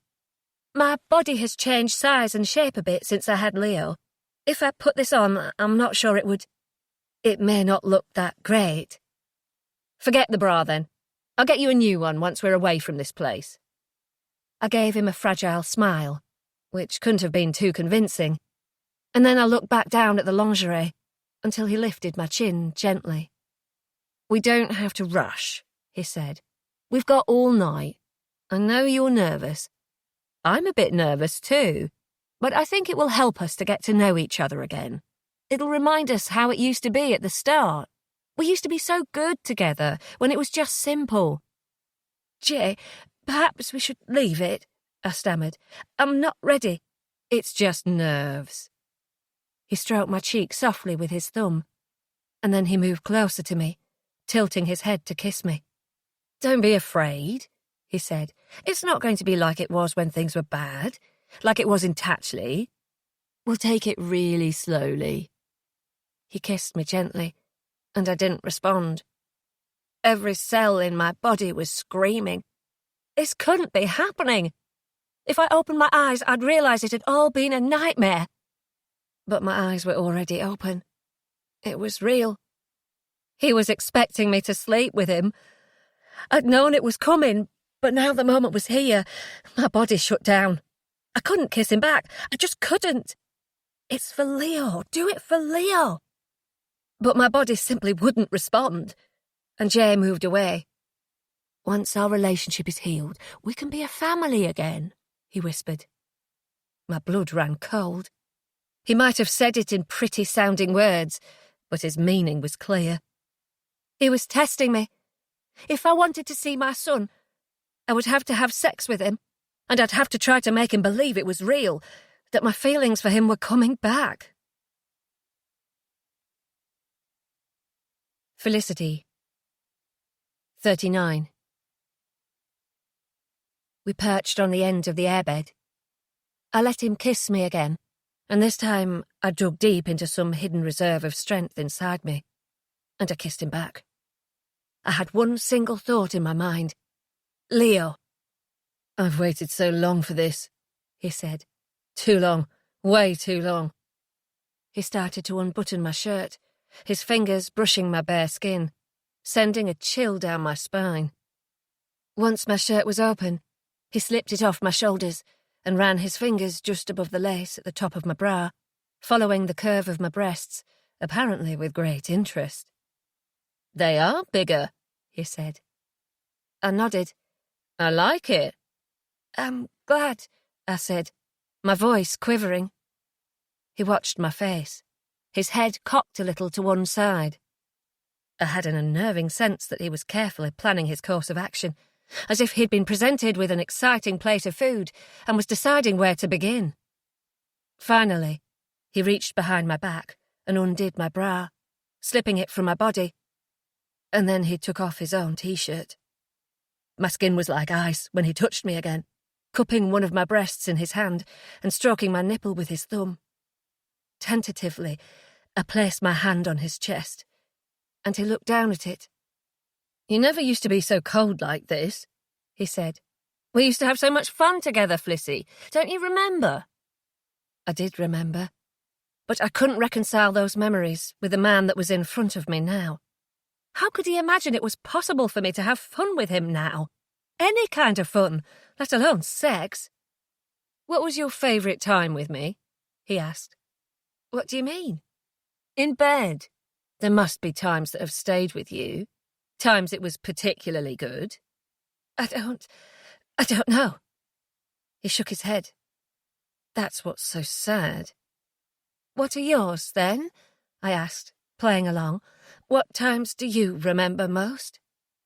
He leant close to me, whispering some of his memories in my ear, focusing in particular on some of our more daring exploits. It made me wince. But when he moved away from my ear, I tried to smile. I had enjoyed those things at the time. Now the reminiscing made me ill. I don't see why it couldn't be like that again, he told me. We just have to take it one step at a time. He moved his hand from my chest down to my stomach, until his fingertips began to slip under the waistband of my leggings. Jay, I began, my nerves getting the better of me. But he had clearly guessed I would try to protest. Despite what he'd said about taking things slowly, he shoved me down onto the bed and started pulling my leggings down roughly, my underwear along with it. I froze, and then I found my voice. This isn't slow, I said stupidly, trying to twist my body away from him. He kept me pinned down with one arm, quickly undoing his jeans with his other hand. I can't go slow anymore, he told me. Not after waiting so long. I'm going crazy. A tearing sensation filled my mind. I couldn't do it. It was as if I was back in the room where he'd held me prisoner, listening to that same sound of a buckle, a zip, knowing what was going to come next. And in that instant, I forgot all about trying to get Leo back. I forgot that I was out here alone, at his mercy, and instead I was consumed with more rage than I had ever felt before. It was a wild animal feeling, where I turned into a thing made of teeth and claws and fury. I cried out and pushed him hard. I tore at his face with my nails, reopening the cut along his cheek that I'd made the day before while I was in his van. And the ferocity of my unexpected attack made him back away from me. For a split second, he didn't appear to understand what was happening. But then, he tried to pin me down, so I went for him again, scraping at his arms with my nails, a strangled screeching noise escaping from me. I took another slash at his face, and this time it was too much for him. In his hurry to escape, he scrambled away from the bed, but it took him only a few seconds to recover. He made a grab for me as I pulled my leggings back up and snatched my shirt from the floor. Darting away towards the bedroom door, I willed myself to run faster, but he was too quick for me. He caught me and shoved me against the wall, and panic filled my body. What the hell had I done? I'd made things 1,000,000 times worse. He cupped my chin in his hand, squeezing my face and pressing my head back hard. A drop of blood spilt from the scratch across his cheek. "Why?" he shouted in my face. "Why are you determined to ruin everything? Why won't you even try?" I didn't answer, and he used his hand gripping my chin to pull my face forward and slam it back into the wall. "I am your boyfriend. I am Leo's real dad. I'm desperate for the chance to support you. I'd do anything for you. And you throw it all back in my face." "Jay, I'm sorry," I said in desperation. "I just got nervous. I didn't mean to." "All I'm trying to do is love you." "It happened too fast. I got scared, Jay. It's just sex, Felicity." He spat at me. "It's what couples do. Do you make this much fuss with Scott?" "No, I bet you don't. I bet you don't give a second's thought to opening your legs for him. Is he better than me? Is that it?" "No," I said desperately. "Jay, please." "But you're still happy enough to let him fuck you, though. You must be, or you wouldn't have got pregnant." He smiled nastily. "When I heard you'd lost his baby, I was so relieved, so happy. But I don't know if I can ever forgive you for letting him get you in that state in the first place, and agreeing to marry him." My head was spinning. What had he just said? Surely I had misheard. How hard did he slam my head back? How do you... I caught myself. He couldn't possibly know I was pregnant again, could he? "How do I what?" His smugness was unbearable as he taunted me. "How do I know you had a miscarriage?" I drew a silent breath of relief, trying not to let him see. Thank God he doesn't know. If he realised I was pregnant right now, who knows what he would do? "I know everything about you, Fliss," he said, pushing me harder against the wall. "You can't hide anything from me. I'm the one who knows you inside out." He leaned in close to me, his mouth at my ear. "I know all your secrets." I barely heard him. My relief at him not knowing I was currently pregnant was now eclipsed as I frantically tried to work out how he knew about the miscarriage. For one terrible moment, I wondered if he really could see inside my mind, as he apparently believed he could do. But no, that was impossible. There had to be some explanation. But my miscarriage wasn't public knowledge. Only a handful of people knew. One of them being him. My blood turned to ice. Had somebody told him? Somebody close to me? I could count the people who knew about it on my fingers. Scott, Martin, Scott's parents, Natasha and Zach, Leanne, Vicky. Vicky! Surely she hadn't. How would she ever have met Jay? It was impossible. But she was the only person who had any reason to hurt me. Felicity. 40. I stared at Jay. "Who told you?" I began. "Forget about that," he said. "I'm more worried about what happened in bed just then. You were supposed to try at least. Don't you care about Leo? Don't you care that he would want his mum and dad to be together?" "Yes," I said. Right now, I'd say anything. I just wanted him to let go of me. I just wanted to be safe. "You don't understand, do you? You don't care about family. Sometimes I think I'm the only person in the world who does care about family." "I do understand. I do care." "No, you don't," he yelled at me. consumed with anger again. He gripped me harder. "I am Leo's dad," he said into my face. "Don't pretend I'm not." My body turned to jelly. It was like I was back in the past again. My every moment, my safety, my life, dictated by his mood, and I trembled. "Don't hurt me," I told him. "Please don't hurt me. I'm sorry."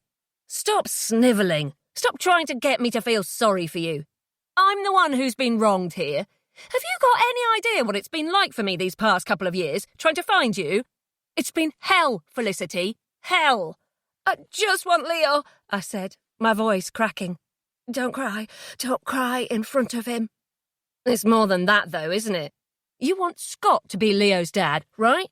You want Scott to be the man taking you to bed at night. You want to pretend none of this with me ever happened." I couldn't speak. My eyes filled with tears. "Let go of me, Jay, please."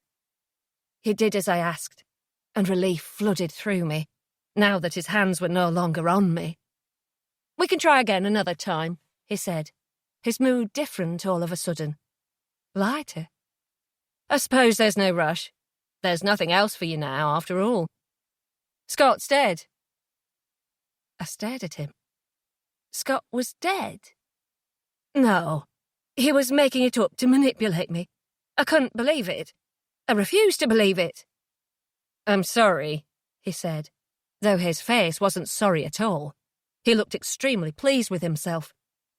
"I didn't want you to find out like this, but, you know, one day you might realise it's all for the best." A strange floating sensation filled my body. This wasn't real. This couldn't be real. "No," I said. "No, you're lying.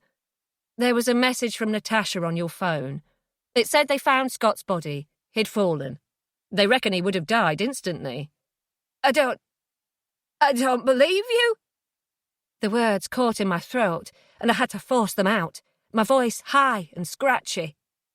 "She was starting to get worried about you. She wanted you to go back to her house. She was concerned I might have contacted you." I met his gaze. Was he telling the truth? His grey-blue eyes were inscrutable. He could have just made up all that stuff about Natasha. But somehow it didn't sound like it. My stomach clenched. He really had heard a message from her. He'd taken my phone, and there was no question that Natasha would have left me messages.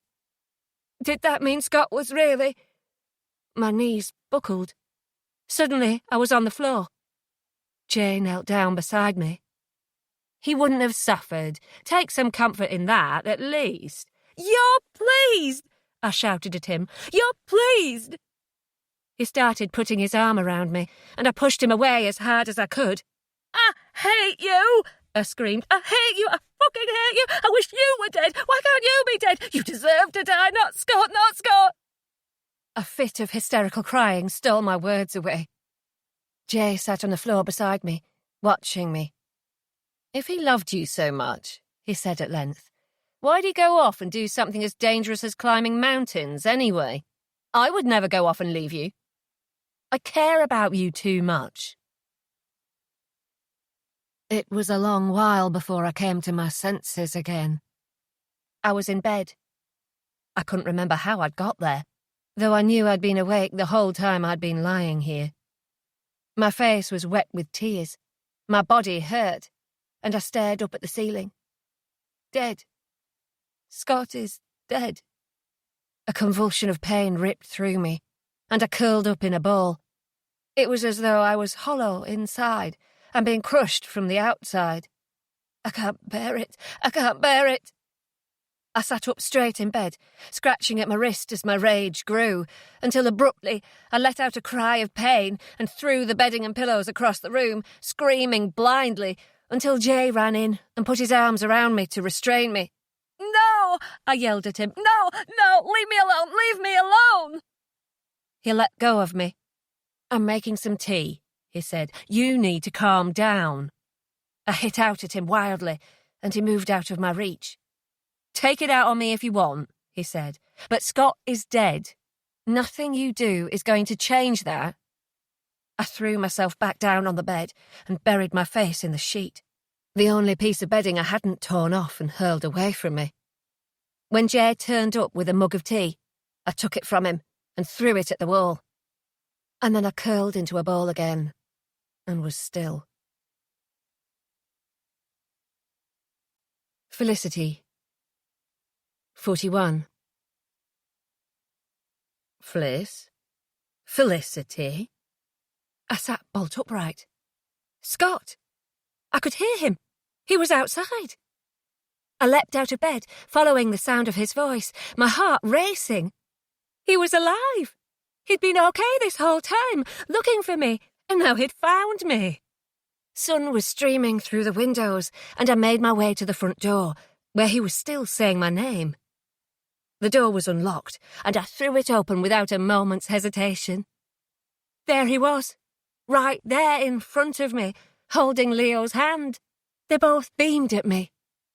"It's time to go home," Scott said. I threw myself out of the door and into his arms, revelling in his warm and comforting embrace. Reaching out an arm to draw Leo in close to me as well, I said to Scott, "I thought you were dead." Dead? How could I be dead when I have you and Leo and Dennis? He started to laugh, and I laughed too, because he was right. Of course it was ridiculous. He couldn't be dead. It would be too awful. And I'd had enough of awful for one lifetime. He pulled me in closer to him, and he started to kiss me. I kissed him back. But then things went wrong. Why was there still a voice saying my name? Other thoughts crowded in. Jay knew about the miscarriage. Vicky must have told him. Vicky would do anything to get Scott to herself. Scott's dead. He would have died instantly. Instantly. Instantly. My eyes snapped open. The room was pitch black, not full of bright sunshine as it had been in my dream. My present situation came back to me in a series of painful blows, and I let out a long groan and curled up on my side. "Are you okay?" Jay asked. "I was trying to wake you. You were talking. You seemed agitated." I closed my eyes tight, tears squeezing out from behind my eyelids. I should have known it was a dream. Or at least, it was a vivid daydream, maybe even some sort of hallucination, as my mind was far too broken to enter a state of genuine restful sleep. I moaned loudly, and Jay rubbed my back. "I'm still grieving for Sammy," he said. "I've never stopped." I didn't reply. I couldn't find any words. "The pain never goes away, but you have to carry on living. You're lucky, Fliss, because you have me. You're not alone." I ignored him. All I could think about was Scott. The way he laughed, the way he'd looked when he asked me to marry him, the way he held me when my nightmares woke me. His smile, that big, daft, infectious grin he had, especially when he was playing with Leo or Dennis. Leo! A fresh wave of pain washed through me. How would I ever explain to Leo what had happened? If you ever get him back. My breath caught in my throat. I wanted to hold my little sandy-haired boy in my arms. I missed him desperately, as though a part of my body was missing. I wanted to cuddle him close, but I didn't even know where he was. Fresh tears spilt out. I couldn't live without Leo and Scott. I just couldn't. Jay continued to try to comfort me as the night wore on. His embraces and dreadful attempts at sympathy increasingly unbearable. Finally, with the first light of dawn beginning to spill in through the window, I reached my limits of endurance and I pushed him away. And he snapped at me. "Fliss, you're going to have to figure out a way through this. You are here, with me. Stop behaving like a spoilt brat and start appreciating what I'm trying to do for you." I sat up. "What you've done for me," I said slowly, anger bubbling dangerously away inside me. "What you've done? I'll tell you what you've done for me. You held my face over a gas burner. You let me think you were going to burn my face if I didn't apologise to you for going on a night out with my friends. You strangled me and raped me at my friend's wedding because I was taking contraceptive pills when you didn't want me to. You've beaten me, you've yelled at me, you took me prisoner. What part of that am I supposed to appreciate? Do you know what it is you've given me? Really? He watched me silently, his eyes uncaring. You've given me nightmares, panic attacks, flashbacks, anxiety so bad that some days I can barely face going out into the world at all.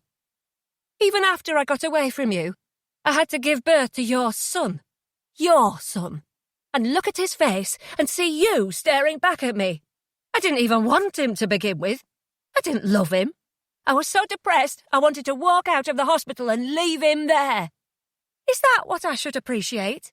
How you made me feel about my son when he was first born? How you make me feel about myself? How you turned my life into one huge fucking nightmare? Well, thank you, Jay. Thank you.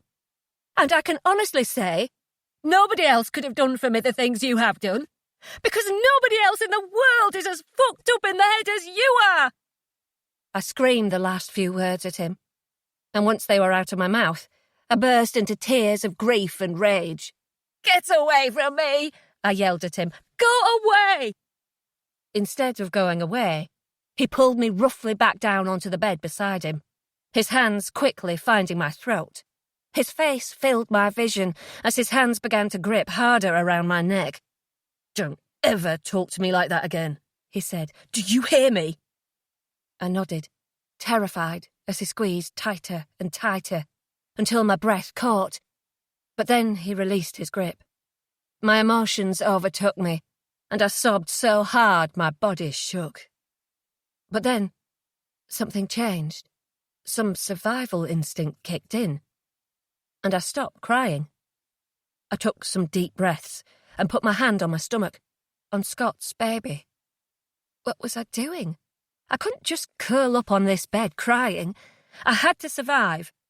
I'd done my screaming, my rage and my sorrow. There would be more to come later, but now I didn't have time for it. Right now, I had to keep Scott's baby safe, and I had to find Leo. When I had Leo back, and Scott's son or daughter in my arms, I'd have Scott too, because he'd live on in my children. If he was here, if he could talk to me, that's what he'd want. He'd want for me to survive, whatever it took. So a few minutes later, when Jay got out of the bed and wandered off down the corridor with the camping lantern, I decided I would follow him. Whatever way I looked at it, playing things right with him had to be my best chance of getting through this. The door to the living room was half open, and I crept towards it, peeking into the room to see what Jay was up to. I don't know what I expected, but it certainly wasn't what I saw. Jay was sitting with his face buried in his knees, and although he made little sound, his back was shuddering. He was crying. I frowned. What should I do? Perhaps it would be better to leave him alone, but on the other hand, maybe if I comforted him, I could start to reason with him. I took a couple of steps into the room, and he looked around briefly, swiping his hand roughly across his face to get rid of his tears. But then he gave up and put his face into his knees again. Crouching down beside him, I gently placed my hand on his back. Talk to me, Jay, I said softly. It doesn't have to be this way. Let's work out a way through this, together. Jay, 42. Startled from his miserable stupor, Jay slowly raised his head. Did Felicity mean together like properly together?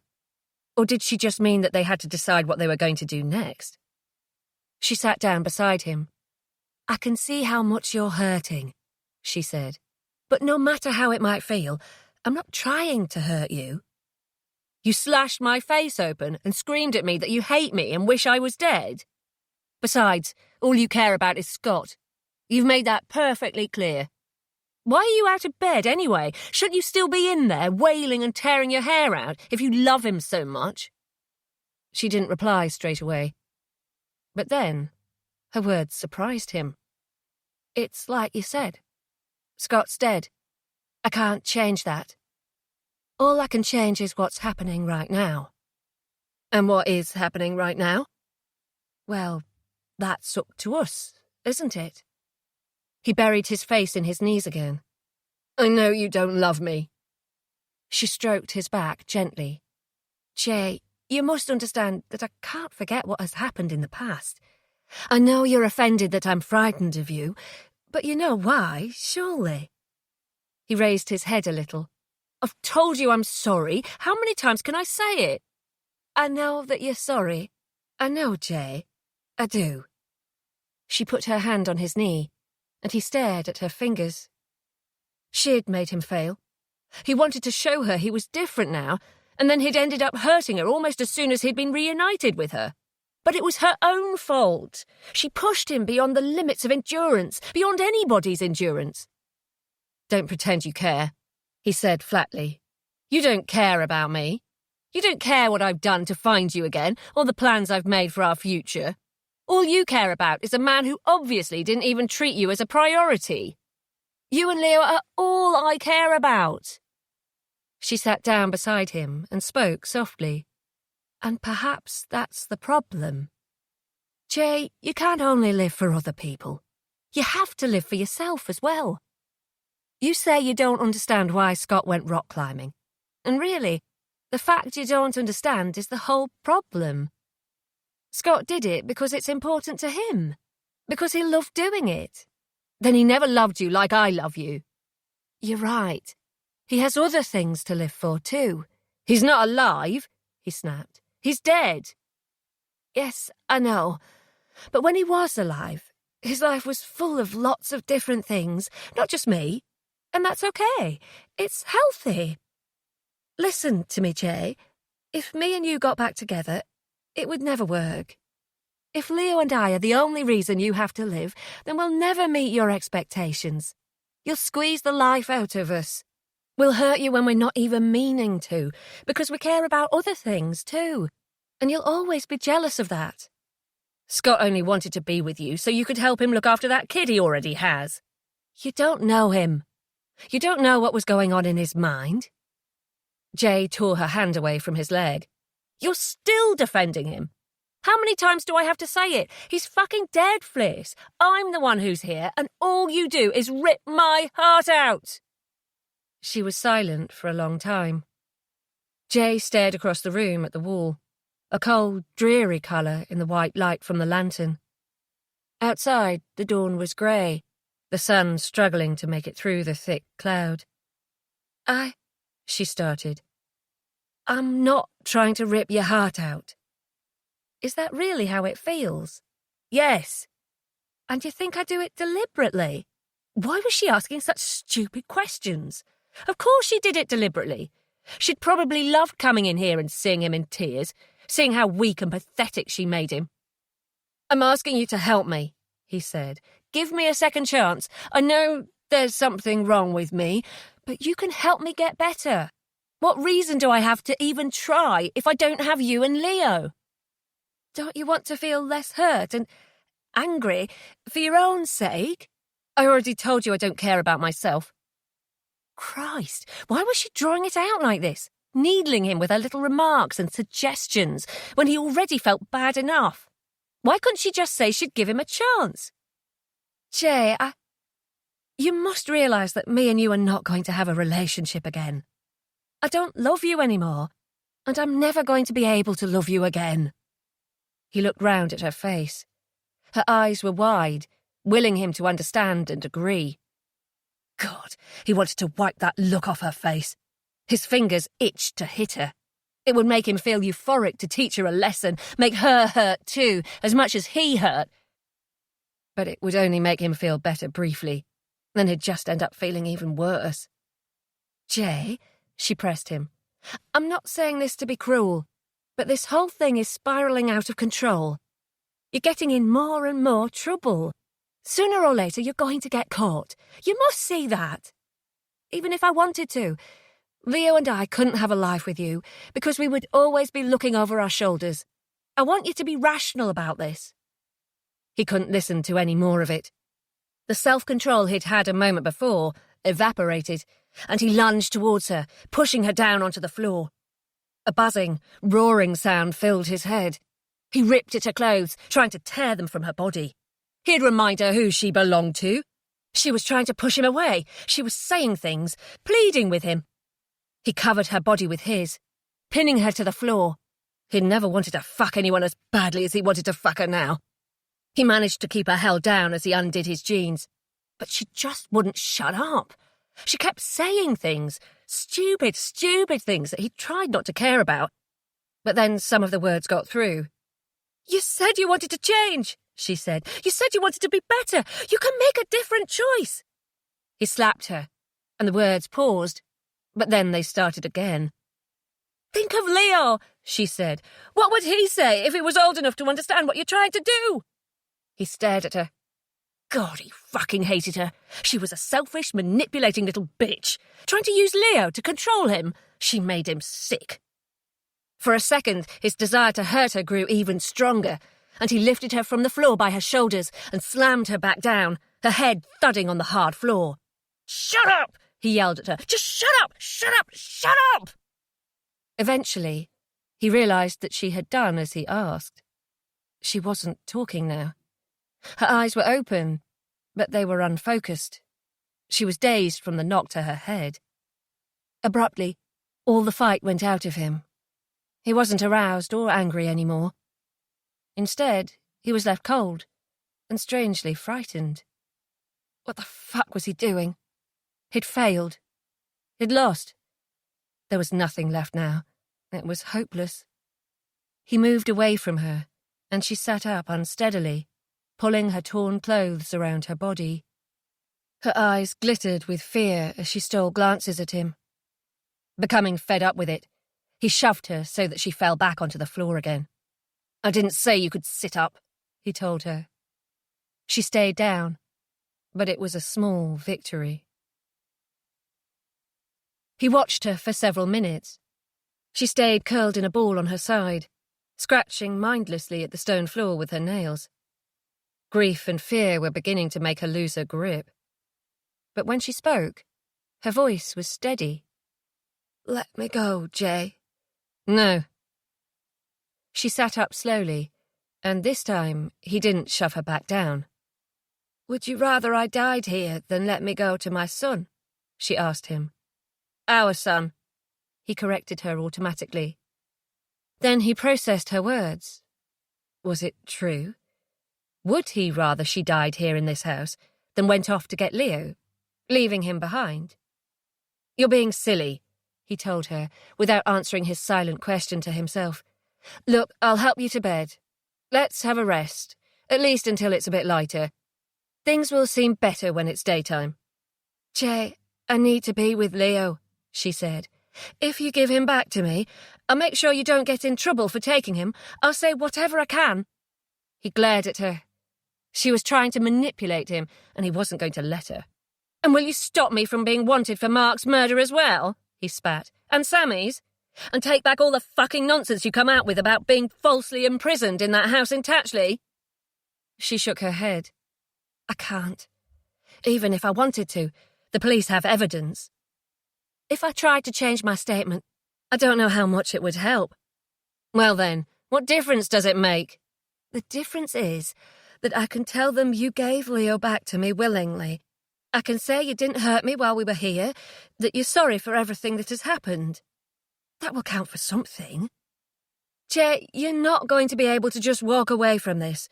You're going to be caught sooner or later. This is about damage limitation now. Let me help you. Tell me where Leo is, and I will do everything I can to show you in a positive light. I promise." His skin prickled with fear. Prison. It couldn't come to that. He couldn't let it come to that. "Fliss, we can be together. We can. All you have to do is try. I only want to be your partner and Leo's father. It's not that much to ask. That's all I wanted before. Just went about it all wrong. But I can be there for you now. I've grown up. I've got my head straight. I can look after you." "You can't, Jay," she whispered. "You just can't. Felicity, 43. I knew better than to push him too far. Jay was in the most volatile of moods. But no matter what I said, I couldn't win. Declaring that I cared about him or loved him would make him accuse me of lying and manipulating him, while arguing with him would inflame the situation. My earlier resolve to get through this and survive was beginning to weaken. I couldn't think straight, and the state of constant fear was driving me to exhaustion. I was beginning to break down, my mind coming apart at the seams. Think of the baby, I told myself, and think of Leo. They're relying on me. Nobody else can help them. I took a deep breath. I'm tired, I told him. Let's go to bed. We both need some sleep. After splashing cold water on my face and changing out of my torn clothes into the pyjamas Jay had bought for me, I lay down beside him on the airbed. He put his arm around me, and I let him, and after a long time, he drifted off to sleep. My thoughts were far too dark and hopeless for me to get any real rest, though I must have drifted off for a few brief seconds as I woke, sweating and shaking, from a nightmare where I dreamt that I had lost Scott's baby. I sat up and put my head in my hands, rocking back and forth. This was hell. I was in a living hell. It must be almost mid-morning now. Daylight filled the room. Jay was still asleep, and I lay quietly for a long time, thinking, then not thinking, despairing, then trying to find solutions. Time didn't seem to pass normally anymore. But at some point, I got up, quietly got dressed, and crept into the kitchen. There was a knife on the draining board. I picked it up and tiptoed back to the bedroom. What I was doing was potentially suicide. I wasn't a violent person. I didn't know how to threaten someone convincingly with a knife, and for all I knew, Jay might get it out of my hand and use it on me. But he was asleep and vulnerable, and if I could get him to tell me where Leo was, I had no reason to stay in this God-forsaken house. I could stab Jay if I had to make sure he didn't pursue me. But most importantly, I had to find out where he'd hidden Leo, at all costs. Jay was stirring as I made my way towards him. Then he opened his eyes. My stomach dropped to the floor, but I'd come too far to back out now. I raised the knife and pointed it towards him. "Tell me where Leo is," I said firmly.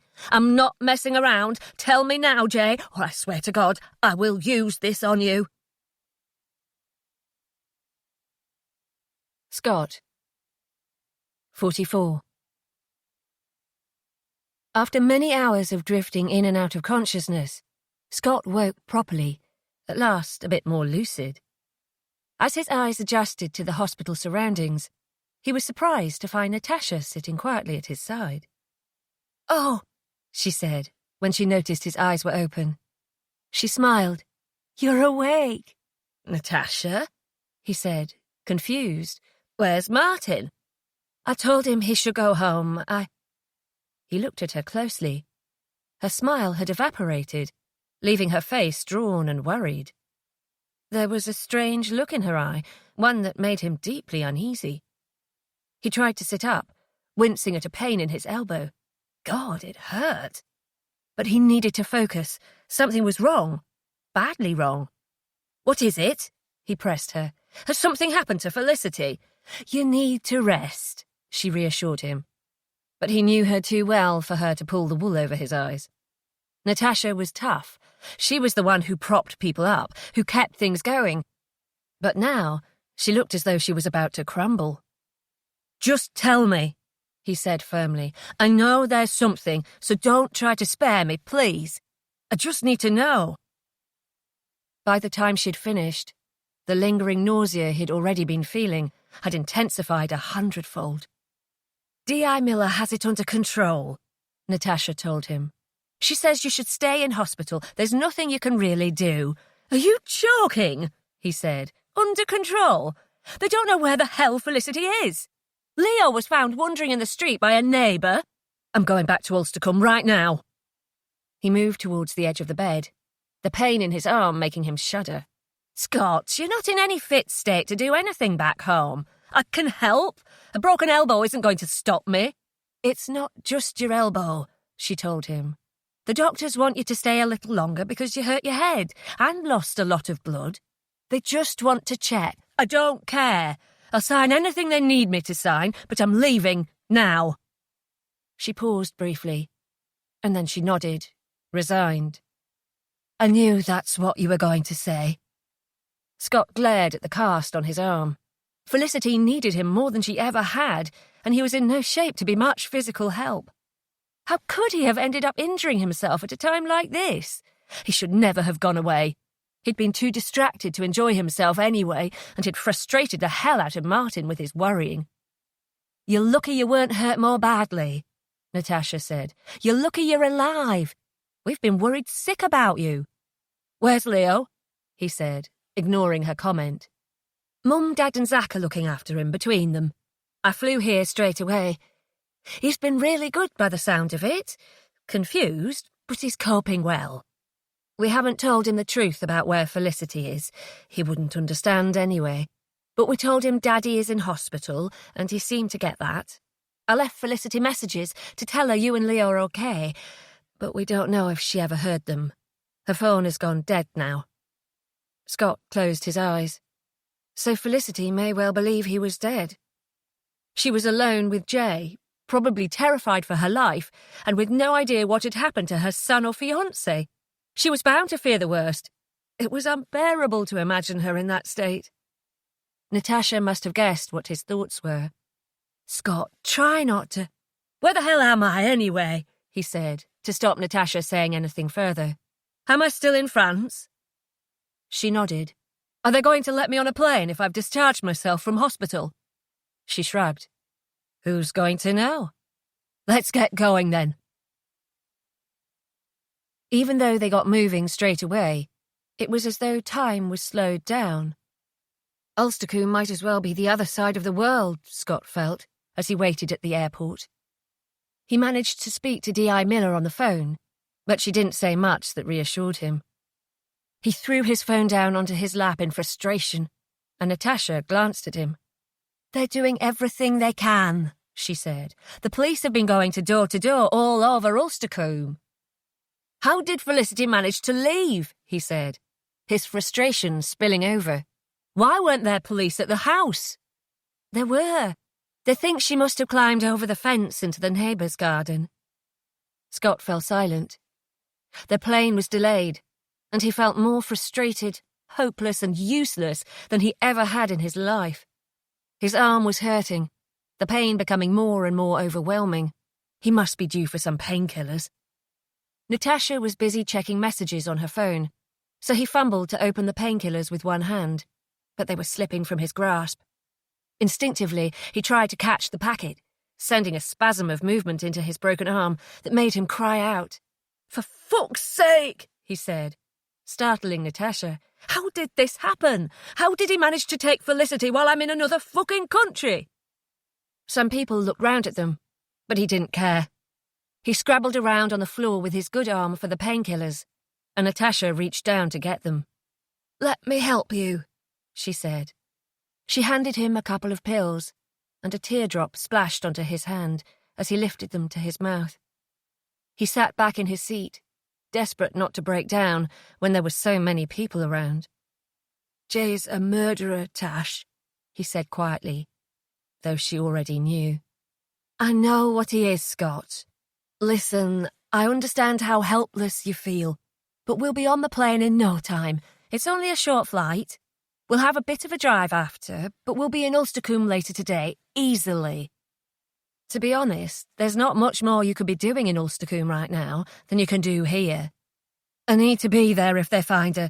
I need to be there for Leo. Leo is doing fine, she said calmly. I told you, he doesn't really know what's going on. You don't understand, Scott took a breath. Jay might have hurt Felicity. Surely you realise that? He probably has hurt her. He could be hurting her right now. If he knows where she lives, he probably knows all about her relationship with me, doesn't he? He probably wants to punish her for being with me. Don't do this to yourself. Why not? I went away and left her. It's my own fault, and she's everything to me, Tash. If I lose her... There's no reason to think you've lost her. Look, I know this sounds harsh, but if he wanted her dead and he's known where she is for a while, he probably would have killed her already. If he wanted to kill her, why stage this thing with Leo and get her to go to him? I think he wants to get back together with her, and that's what the police think too. Yeah, and what happens when he realises she doesn't want to be with him? We just need to hope she can either act well or talk some sense into him. She's survived him before. We have to take some hope from that. Scott shook his head. I want to kill him. I really want to kill him, Tash. I know. How does he keep getting away with it? Why don't they just catch him? They will. Jay was seen taking Leo. His face is plastered all over the news. It's only a matter of time before he slips up, or before somebody spots him. He won't get away again. Just have faith. Stay hopeful. Somebody, somewhere, is going to see something. Keith Finney, 45. Keith Finney stared at the TV screen, frowning heavily. The image disappeared, but it was still there in the back of his mind. That face. There was something about that face. Ordinarily, he'd tried to draw out the mug of tea he'd ordered at Chrissy's kitchen for most of the morning. Sitting in the cheap and cheerful little cafe was a good way to pass the time. It was that or the library, where he could pass a few hours reading at one of the quiet tables upstairs, hidden away amongst the non-fiction books. Today, he decided he would stay in the cafe even longer than usual, long enough that he bought himself a second mug of tea. He needed to sit and think, and ideally, he needed to wait until the news channel playing from the small TV in the corner rolled round to the story about Jay Kilburn again. After nearly 45 minutes of going back and forth in his mind, Keith was still not convinced one way or another about whether Jay Kilburn was, or was not, the man who'd opened the door to him when he'd tried to go and see his daughter, Stephanie. That man had had dark hair, he'd worn glasses. But then, on the news, they had mentioned Jay Kilburn might have altered his appearance or be using a different name. Jason was the name they suggested. Had the man at Stephanie's house given his name? He couldn't remember. He drained the last of his tea and took his empty mug over to the counter, where the cafe owner, Chrissy, was busy restocking a glass cabinet with canned drinks. You look like you've got a lot on your mind, love, she said, when she stood up and looked at him, adjusting the floral headscarf that held back a cascade of tight red curls. What's up? You've been watching the news? She shrugged. That Kilburn fella, the one they keep showing, saying is dangerous and that. Yeah, I know the one, she said, as she finished one shelf of the drinks cabinet and started work on the second, moving the older cans to the front and refilling it from the back. Makes me shudder, him taking that little lad to lure the poor woman back. She shook her head, and then smiled at Keith sympathetically. I knew you were a big softy at heart. You can't start worrying about all the world's problems. You'll drive yourself mad. Keith was silent for a moment. Chrissy would indeed think he was mad when he voiced his suspicions. But he needed to talk to somebody, and Chrissy was as good as anyone. He'd been going to the cafe since he'd been back in Rexton, and he'd told Chrissy a bit about his life and his desire to reconnect with his daughter. When he'd first gone to Stephanie's house, he'd been full of hope that her boyfriend would pass on his address. But he'd quickly grown impatient, and he'd lost his flat when he'd started drinking again. Chrissy had been an unexpected source of support, and they'd become something like friends. At least she didn't seem to mind that he spent a lot of time, and yet very little money, in her establishment. He took a breath. He'd started the conversation now. He might as well cut to the chase. Thing is, I keep thinking I saw him, Kilburn, that is, when I went round Steph's a few months back. Chrissy stared at him. Then her face changed, from surprise to a smirk, as she concluded he was joking. She rolled her eyes. "Oh, behave," she said. "No, Chrissy, I'm serious." She shook her head. "Stop it. Listen," he insisted. "When I went round Steph's, something weren't right. I should have seen it at the time." Chrissy stopped restocking the drinks to look at him properly. "You're not having me on?" "No." "He can't be that man off the news, surely," she said slowly. "Why would he come here? Besides, your Steph would have more sense than to get involved with a wrong un like him, wouldn't she?" "How would I know? I ain't seen her for 20 years. Chrissy drummed her long red nails on the countertop. "It's a bit of a stretch, love." "It weren't right when I went to the house. He weren't right. He wanted rid of me." Chrissy thought for a long while. "Then you should call the police," she said finally. "You can use my phone. See what they think. They can go check it out, see if your Steph's okay. Or you could go down the station if you'd rather and talk to them face to face. It's not far to walk from here." "I should go around Steph's house myself." "No, you shouldn't. If I go down the station, the police would take one look at me and think I'm some old drunk who don't know his arse from his elbow. They won't take me seriously." "Yes, they would. They're desperate to find him. They want information." "I know what folk think when they see me." "Well, I don't want you going round Steph's on your own. Just say you're right and that man really is there. I don't want to wake up tomorrow to hear your name on the news. I ain't scared of him. Steph's my girl. I'm the one who should check on her." Some customers came up to the counter. Chrissy gave them a smile and nod, saying, "Be with you in a tick," before reaching across and giving Keith's arm a squeeze. "If I can't talk you out of it, at least come and see me after, so's I know you're all right." He got a bus part of the way and walked the rest. The closer he got, the more sure he became. Why would he feel so strongly he'd seen the man if he hadn't?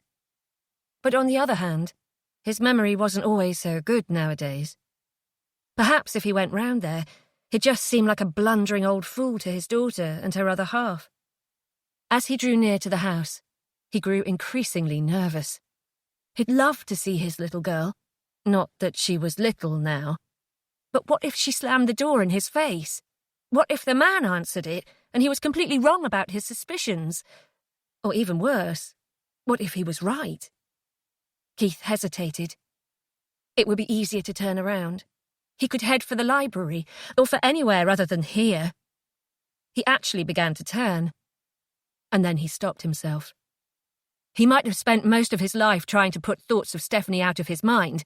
They would stir up his guilt, and he'd never known what to do to make it right.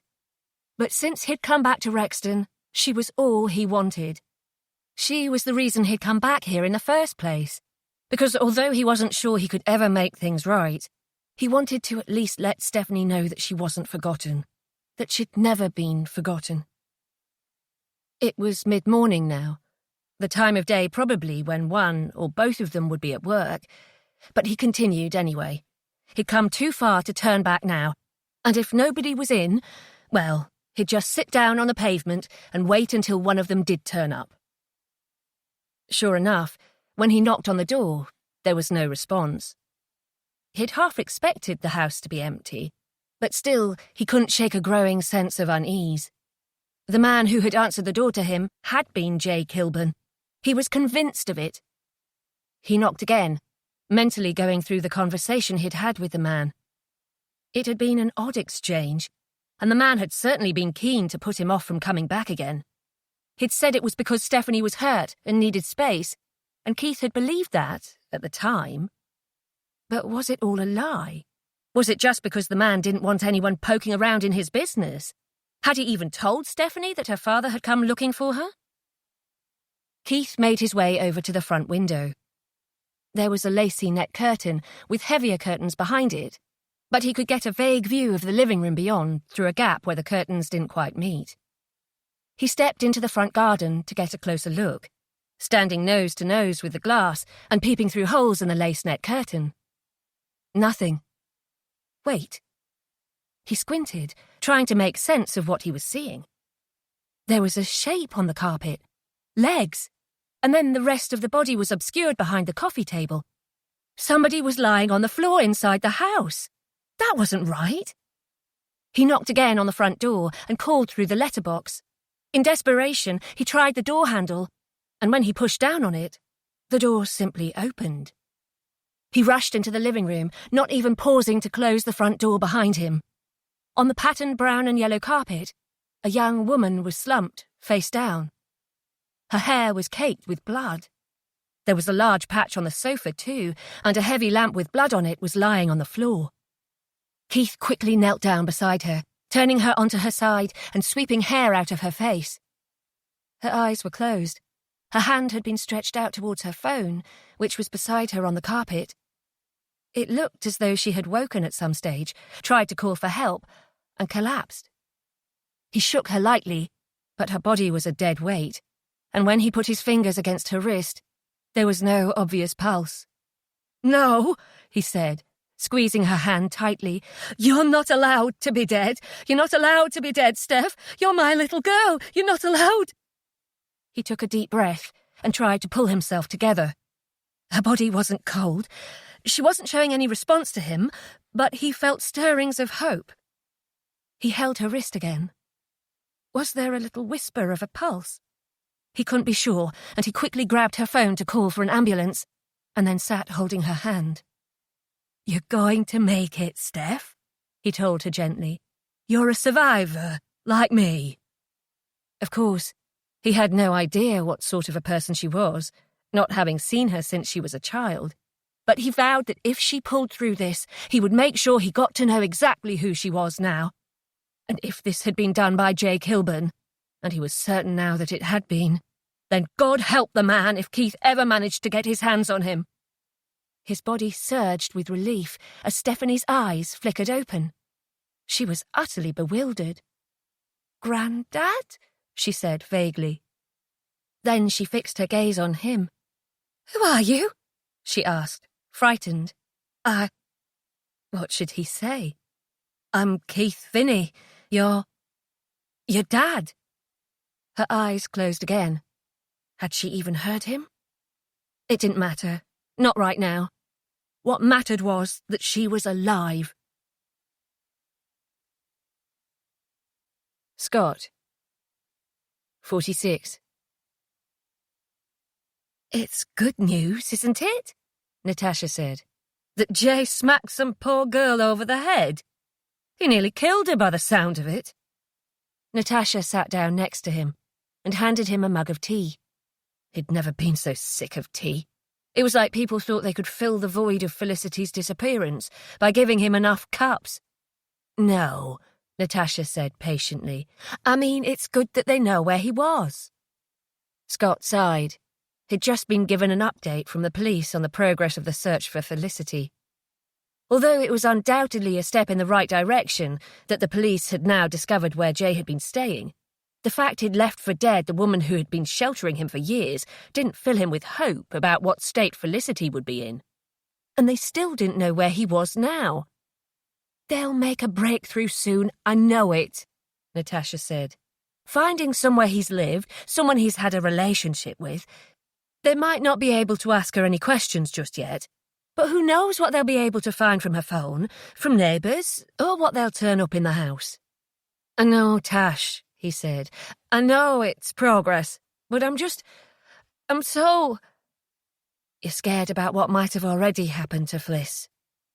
He studied her face. She had an odd look about her again, like she knew something. She was fiddling with her ponytail and trying not to meet his eye. "What is it, Tash?" He thought she was about to protest, but she sighed instead. "Look, I wasn't sure when would be the right time to tell you about this. I don't want to give you more to worry about." "Tash, please, just tell me," he said. "Don't try to keep secrets, not at a time like this." "I'm not trying to keep it secret. It's just, after what happened the last time she was pregnant, Having the miscarriage after all that stress with Vicky.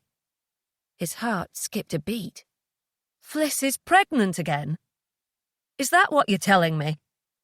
Worries immediately crowded in. Would Jay realise she was pregnant? And even if he didn't, if he treated her the way he had in the past, it wouldn't only be Felicity whose life was in danger now. Natasha nodded. She did a test just after we heard from Martin about your fall. So she found out she's pregnant, and she thinks I'm probably dead. I don't know. Like I told you before, I tried to call her. I left messages, but... Oh, I'm sorry, Scott. I should have kept a better eye on her. Scott put his hand up to his head. This was too much to take. He pressed his palm against his skull for a moment, then lowered it when his initial wave of horror had subsided. It's not your fault, he told her gently. When's it going to end, Tash? She put her hand over his. I don't know. I mean, even before Jay came and took Leo, she had all those pranks of Vicky's to deal with. In fact, if Vicky hadn't been messing with our heads so much, perhaps we would have been better able to notice signs that Jay was watching her. Maybe we would have been more alert. It's impossible to know now. Suddenly, an idea grew in Scott's mind. An awful idea, but one that began to seem frighteningly plausible. Vicky? Why had she put that rose on Felicity's car? She'd acted so weird about it afterwards, as though she considered their anger utterly unjustified. Could she have been trying to warn them? Did she do something that attracted Jay here? Just before the rose incident, he'd told her that Tim had been on the point of breaking up with her. She'd been crushed. Had she somehow managed to contact Jay in the heat of the moment, then regretted it and tried to warn Felicity he'd found her? Then there was the garden ornament through the window. She'd taken the blame for that, but she'd been in their house when it happened. Had she really got a friend to throw it? Or had she known that Jay was coming? Was she trying to hide the fact that Jay had found Felicity, perhaps so that he could do something worse, something more carefully planned? Then there were the conversations he'd had with her about his trip to Chamonix, how keen she had been for him to go, and how, almost as soon as he'd gone, Jay had turned up. He stood up abruptly, startling Natasha. What is it? She asked. What's wrong? I just thought of something. Something that could help find Felicity? Maybe. Then call Detective Miller. Not yet. Scott, I need to go and talk to somebody first. Scott. 47. Scott didn't go straight to Vicky. First he walked to Martin's house. If he was just being paranoid and letting his thoughts run away from him, Martin would put him straight. He watched Martin's face carefully as he explained his suspicions about Vicky.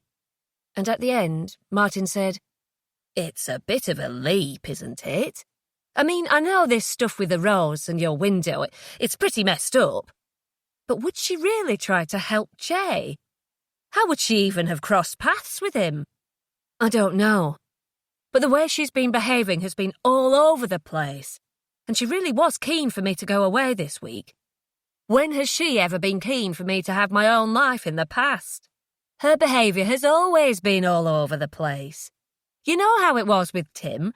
She'd have those crazy conspiracy theories that he was cheating on her and we were covering it up for him, and then the next minute she'd be apologising to him for being so suspicious. She does the same with you. You've never known where you are with her. But helping Jay is going to extreme lengths, even for her. She could get in serious trouble herself. Perhaps she didn't fully understand what she was getting herself into, though. She didn't know all the facts about him to start with.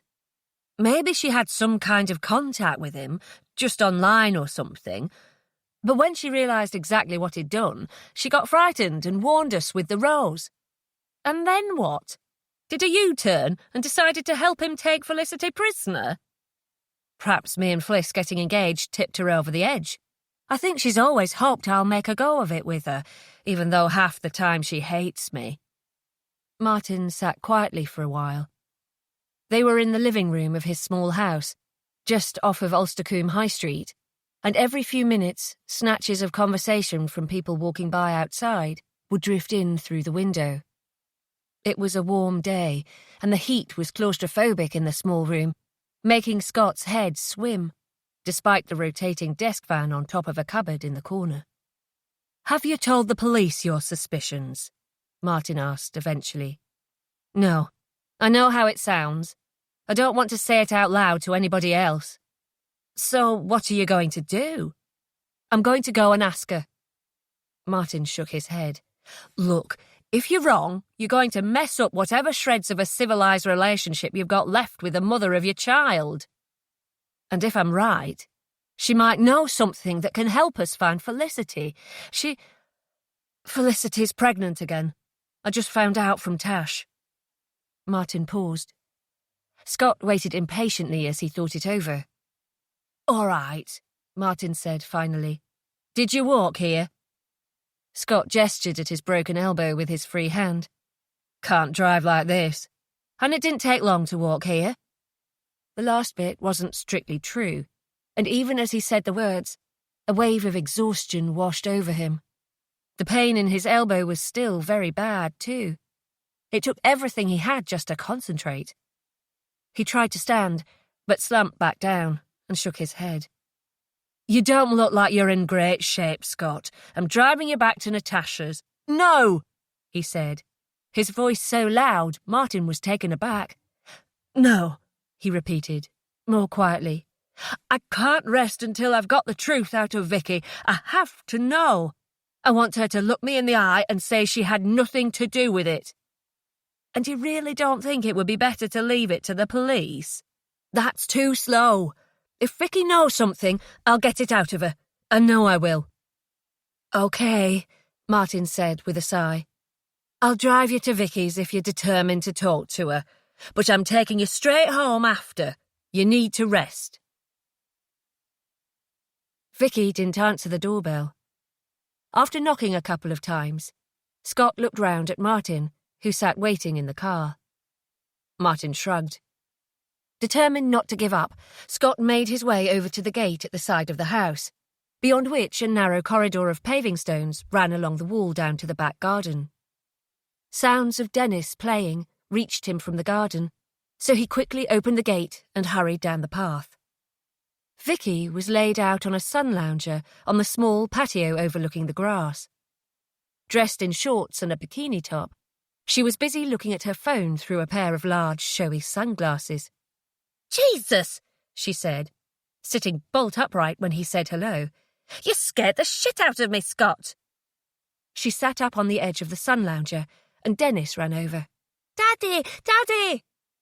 He gave Dennis a one-armed hug, and Dennis looked curiously at the sling around his other arm. "Is it ouchy?" "Yeah, it's pretty ouchy, but it's nothing to worry about." Dennis ran back over to his toys, and Scott fixed his eyes on Vicky as she pushed her sunglasses up into her hair.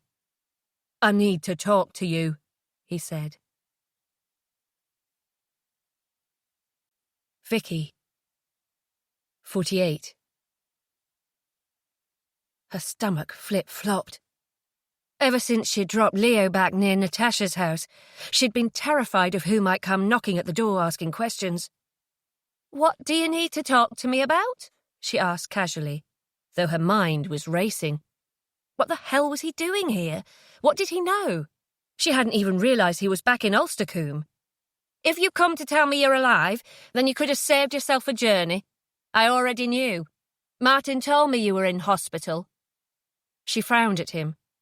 "Are you sure you shouldn't still be in hospital? You look like crap." "The only thing I care about right now is whether Felicity is alive." Vicky's blood turned to ice. "How would I know anything about that?" Scott gave her a long look. She met his gaze. She had to front this out.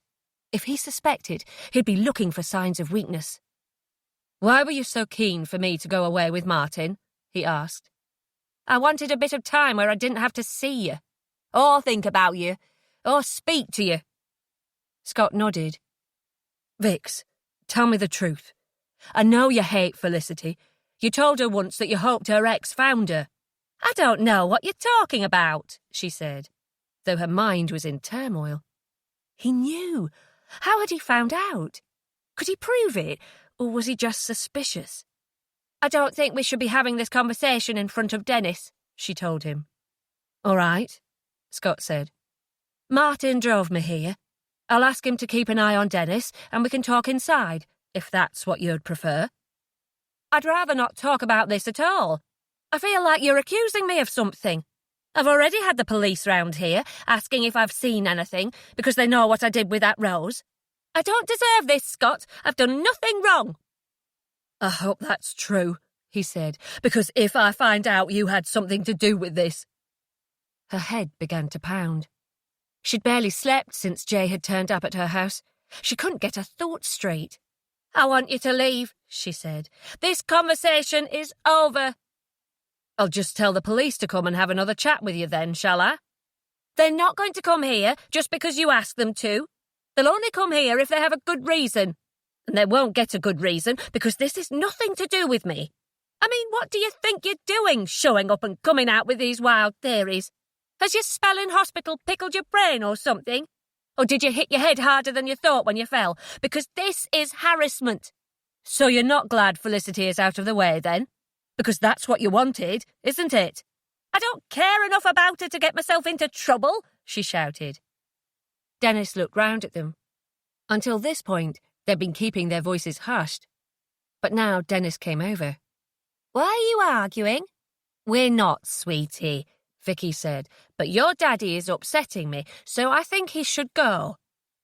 Dennis frowned at Scott. Say sorry to Mummy. Vicky, listen to me. If you know anything, for God's sake, just tell me. Even if you had some involvement, do the right thing now. You're always so willing to see the worst in me. It's not even a stretch for you to believe I'd do something to get rid of Felicity, is it? And he's right. You're such an idiot, Vicky. He knows, and you're going to prison. She took a deep breath, trying to focus on what Scott was saying. I know that me being with Felicity hurts you. Some odd things have happened, Vicky. You can't deny that. I've never tried to deny anything. I've made mistakes, but so have you. Why are you always trying to blame me for everything? Scott swayed a little. He was so pale. Go and play with your toys, he told Dennis, who was standing on the lawn, watching them warily. I'll come and join you in a minute, maybe. Dennis ran off, and she pointed a finger at Scott. You need to get out of here now, she said. For one thing, you look like you're about to keel over. And for a second thing, you do not get to come and threaten me just because your precious Felicity has gone back to her ex. Maybe she's exactly where she wants to be. She has not gone back. He took Leo. Yeah, whatever. Scott narrowed his eyes at her. You honestly don't care, do you? About Felicity? No. She leaned close to him. And you're only so upset because you know that if she's gone to him, it's because she still loves him and she just can't help herself. What are you saying? Scott asked, his voice full of disgust. She doesn't like how Jay treats her. Vicky raised her eyebrows. All right, if believing that helps you sleep at night. She started to turn away, and Scott caught her arm. I have tried and tried, Vicky. I tried to tell myself that you don't mean all this stuff you say, but this is too much. I can't live this way anymore. I'll go now. But if I find out you had anything to do with all this, I am going to go for full custody of Dennis. Like hell you are, she yelled at him, wrenching her arm away. You wouldn't have a leg to stand on. And what makes you say that? His eyes flashed. Is it because he isn't really mine? Vicky's mouth dropped open. How long had he known? He'd never said anything before. He was watching her, shocked. I'm right, aren't I? He said slowly. Dennis really isn't mine. You cheated on Tim. How can you ask me that? She exploded, and then she slapped him, hard. He took a couple of steps backwards. I'll do a paternity test then, shall I? Do what you want, He shook his head. "I can't believe it," he said. "I suspected, but I can't believe it." "Really? It seems like you're willing to believe a lot of other nasty things about me, so why not that? You always say how much you love Tim." "I did. I do." He didn't reply. He was looking at her like she was something on the bottom of his shoe. He'd never understand. He didn't know what it was like to be that scared of losing somebody. Although, perhaps now, with Felicity gone, he was finally getting an idea. And that was exactly what he deserved. "How did it happen?" he asked her. "Who was it?" "Who was who?" "Dennis's father," he insisted. "Who is Dennis's biological father?" Vicky. 4 years and 4 months ago. 49. Vicky quickly pulled her clothes back on while the man slept. Her eyes drifted over to him, and then she quickly looked away again. The man. She knew his name, his first name, anyway, but she willed herself to forget it. It was better if he was just the man. Any man, a stranger, anonymous. She slipped out of his house onto the street, and her agoraphobia hit her, the way it still did sometimes, when she was stressed or upset. She stepped back towards the front door, eyes flicking nervously here and there. "Pull yourself together," she said to herself harshly. "You need to get home before Tim starts wondering where you've got to." She'd told him she was out with some friends. He was expecting her back late, but it was getting really late. She could phone for a taxi, but that would mean hanging around, waiting. She didn't want to go back inside the man's house, and she didn't want to wait around on the street. Walking was preferable. She'd keep her head down, walk fast. It would probably only take 20 minutes or so to get back home. She set off at a brisk pace. "I was out with some girls from work." She repeated it silently, making sure she got her story straight in her head. "It ended up a bit of a crazy night. We went to Kiki's, that new bar just off the high street." She sighed. She didn't need to think of a good story. The way Tim had been with her recently, he probably wouldn't even ask how her night had been. Sure enough, when she got inside, he was in bed, asleep, and the next morning he apparently had no memory, or no interest, in the fact that she'd been out the night before. "I had a great night, thanks for asking," she said sarcastically as she poured herself some cereal. He looked up from his phone. "Oh, yeah. Sorry, Vix, "You don't care," she said, finishing his sentence for him. "Don't say you forgot." "I did forget. There's lots on at work. I'm not—" "Lots on at work?" she said. "Give me a break, Tim. You teach guitar. You're not a bloody brain surgeon." He shook his head. "I can't talk to you when you're like this." "No," she said. "No, don't turn this around on me. Just admit you don't give a shit where I was last night. You probably wouldn't have noticed if I hadn't come home at all." As she sat down at the table to eat her breakfast, he got up to leave the room. She shoveled food into her mouth and chewed angrily. It better bloody work this time. She'd better be pregnant. Present day. "It was a good plan," she said. "What was a good plan?" Scott watched her closely. "I did it to save our relationship. I won't let you say I was cheating on Tim and that I didn't love him. I did it because I loved him." "But you had sex with somebody else." "I had to." Scott shook his head. "This is so fucked up, Vicky. This is beyond fucked up. The other men—" She quickly stopped herself. Too late. Scott had heard the word men, and he was about to speak, so she cut him off before he could start. He was just a sperm donor as far as I was concerned. I had no attachment to him. I don't remember his name. I wouldn't be able to track him down even if I wanted to. Tim wanted to have kids. He told me that earlier on in our relationship, before things started going bad.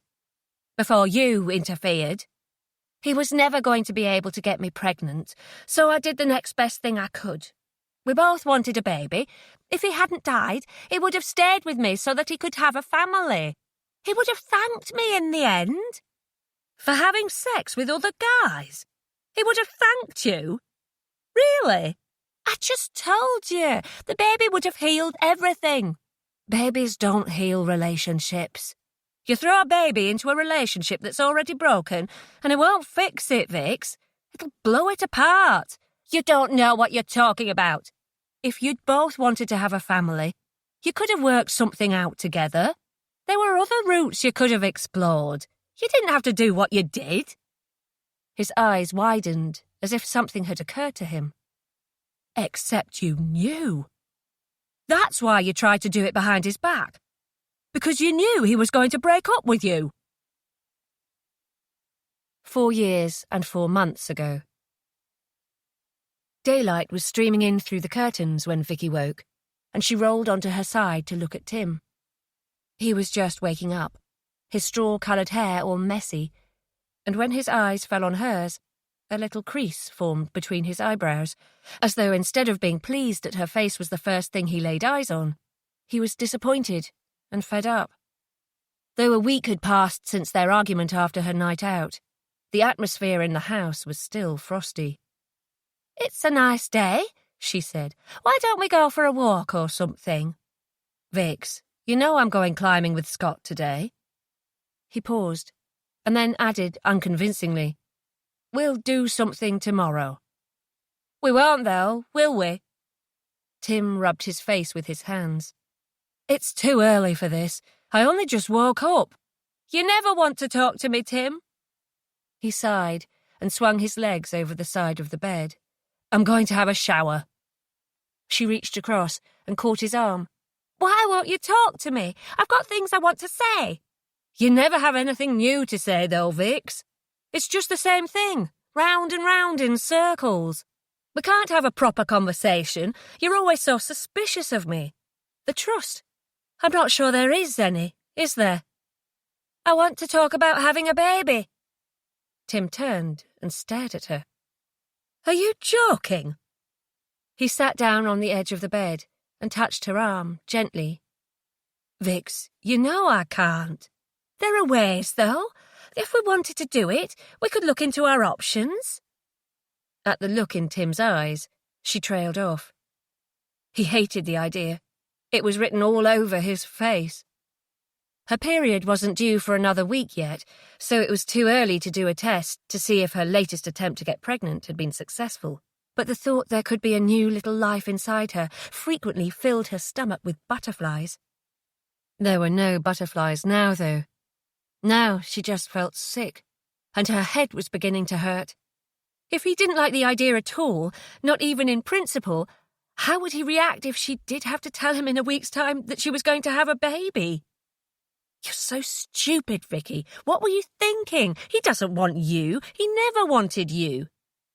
"Well," she demanded, "are we going to talk about it?" "I don't know," he said vaguely. "Maybe, but we should have this conversation another time." "That's not an answer." "Vix, I can't. I just can't talk about this now. It's not that long till I'm meeting Scott. We need to sit down and discuss this properly." "No," she said. "You always just dismiss me. You can say right now whether you want a baby or not. It's not that complicated a question." "All right. Fine. I think that our relationship is nowhere near in the right place for a baby." "That's because we don't spend enough time together. Do you really have to go out with Scott today? Why don't you stay so we can talk now?" "Because I need some space," he snapped. "All we do is talk and argue the whole time I'm here. I'm just trying to make things better. When you're out, you just ignore me." "I don't ignore you," he said, his face reddening. "I just don't reply to every text within 10 seconds. I sometimes have other things going on, and I'm sorry you can't handle that, but you have to." He paused and took her hands in his. "You have to let me breathe, Vicky. Look, I'll be back later tonight. We'll talk more then." "Yeah, after Scott's been dripping poison about me in your ear all day." "Believe it or not, Scott talks about other things besides you. You're so I don't know. I'm not trying to blame you. I'm not perfect either, I know that. But this house, you, us, it's like some sort of pressure cooker. We need some time out. I need some perspective. I think you do too. Then we can talk once we've had a chance to clear our heads. Vicky's eyes prickled with tears as he walked out of the room. It was painfully obvious what he really wanted to talk about, and it wasn't new beginnings and babies. She dug her nails into her palms so hard that she drew blood. "Told you," the little voice said. "He doesn't love you. You've driven him away. You drive everybody away." Present day. "It was fine until you messed everything up for me," Vicky said quietly. "My whole life. It would have been okay if you just hadn't messed it up." "I messed up your life." Scott kept his voice low, and they both glanced across at Dennis, playing at the other end of the garden, oblivious to their argument as he busied himself with his toys. "You knowingly lied to me about me being Dennis's dad." "Yes, I love him. Yes, I wouldn't have it any other way, not now. But that is one hell of a way to interfere in somebody's life, Vicky, to make me think—" "You had to be pretty deluded too," she snapped. "Either you missed all your sex ed classes, or you must genuinely not be able to remember that night we were together." "What do you mean?" "Well, I'll give you some credit. You managed to actually get it in. But you weren't in a fit state to make any babies, Scott. You passed out on top of me. I pushed you off me, and we both went to sleep. That is all that happened." Scott. 50. Scott couldn't bring himself to speak. His elbow throbbed. His head throbbed. He'd never been able to remember that night clearly. He had a fuzzy recollection of kissing Vicky and touching her, and when he'd woken up in the morning, they were both semi-naked. He had always believed that night had happened because they were trying to comfort one another after Tim's death. But now he realised that Vicky had been playing him all along. "You wanted somebody to be your baby's dad," he said slowly. "Tim was gone. It was supposed to be him, but without him, you just needed someone else." "You," she said. "I wanted it to be you." "Why?" "Because you were the one who took Tim away."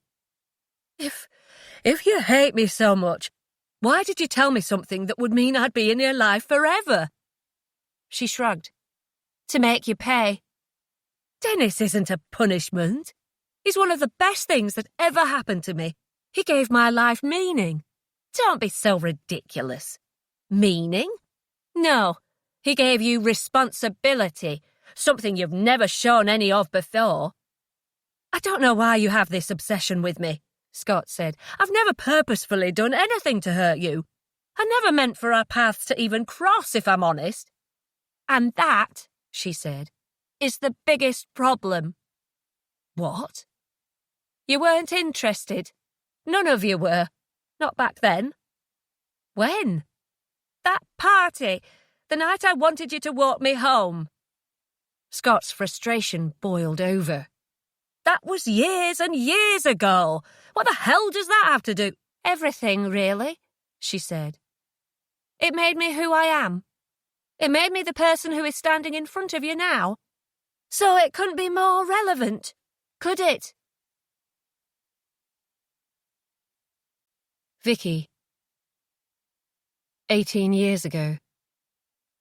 51. "Where are you going dressed like that?" Sandra asked. Vicky turned at the sound of her mum's voice. "To a party," she said simply. Sandra burst out laughing, and Vicky tried to block it out. Every time her mum laughed at her, it hurt more. It was like having broken glass pushed into her ears. "Don't laugh like that," she shouted in desperation. Immediately she regretted it. It was better with bullies not to let them know they were hurting you. Just ignore them and they'll get bored. Wasn't that what people said? Sandra held her hands up, as if Vicky's reaction had been completely over the top. "Whoa," she said. "Calm down. For God's sake, Vix." Watching her mother, Vicky tried to keep a lid on her emotions. She couldn't remember when Mum had got so mean. It hadn't always been that way. But when Vicky looked now at the mass of 50-something-year-old woman filling the old armchair in front of the TV, she couldn't feel anything apart from resentment and, to put it bluntly, contempt.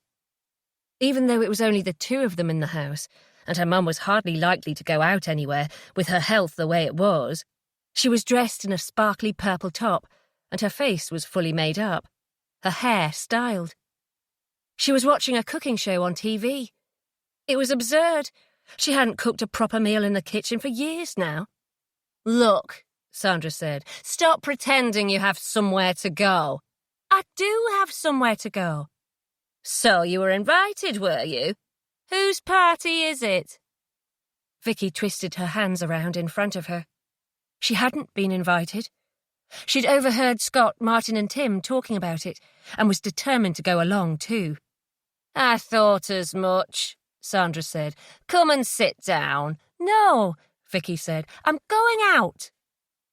Sandra narrowed her eyes. "Is this about a boy?"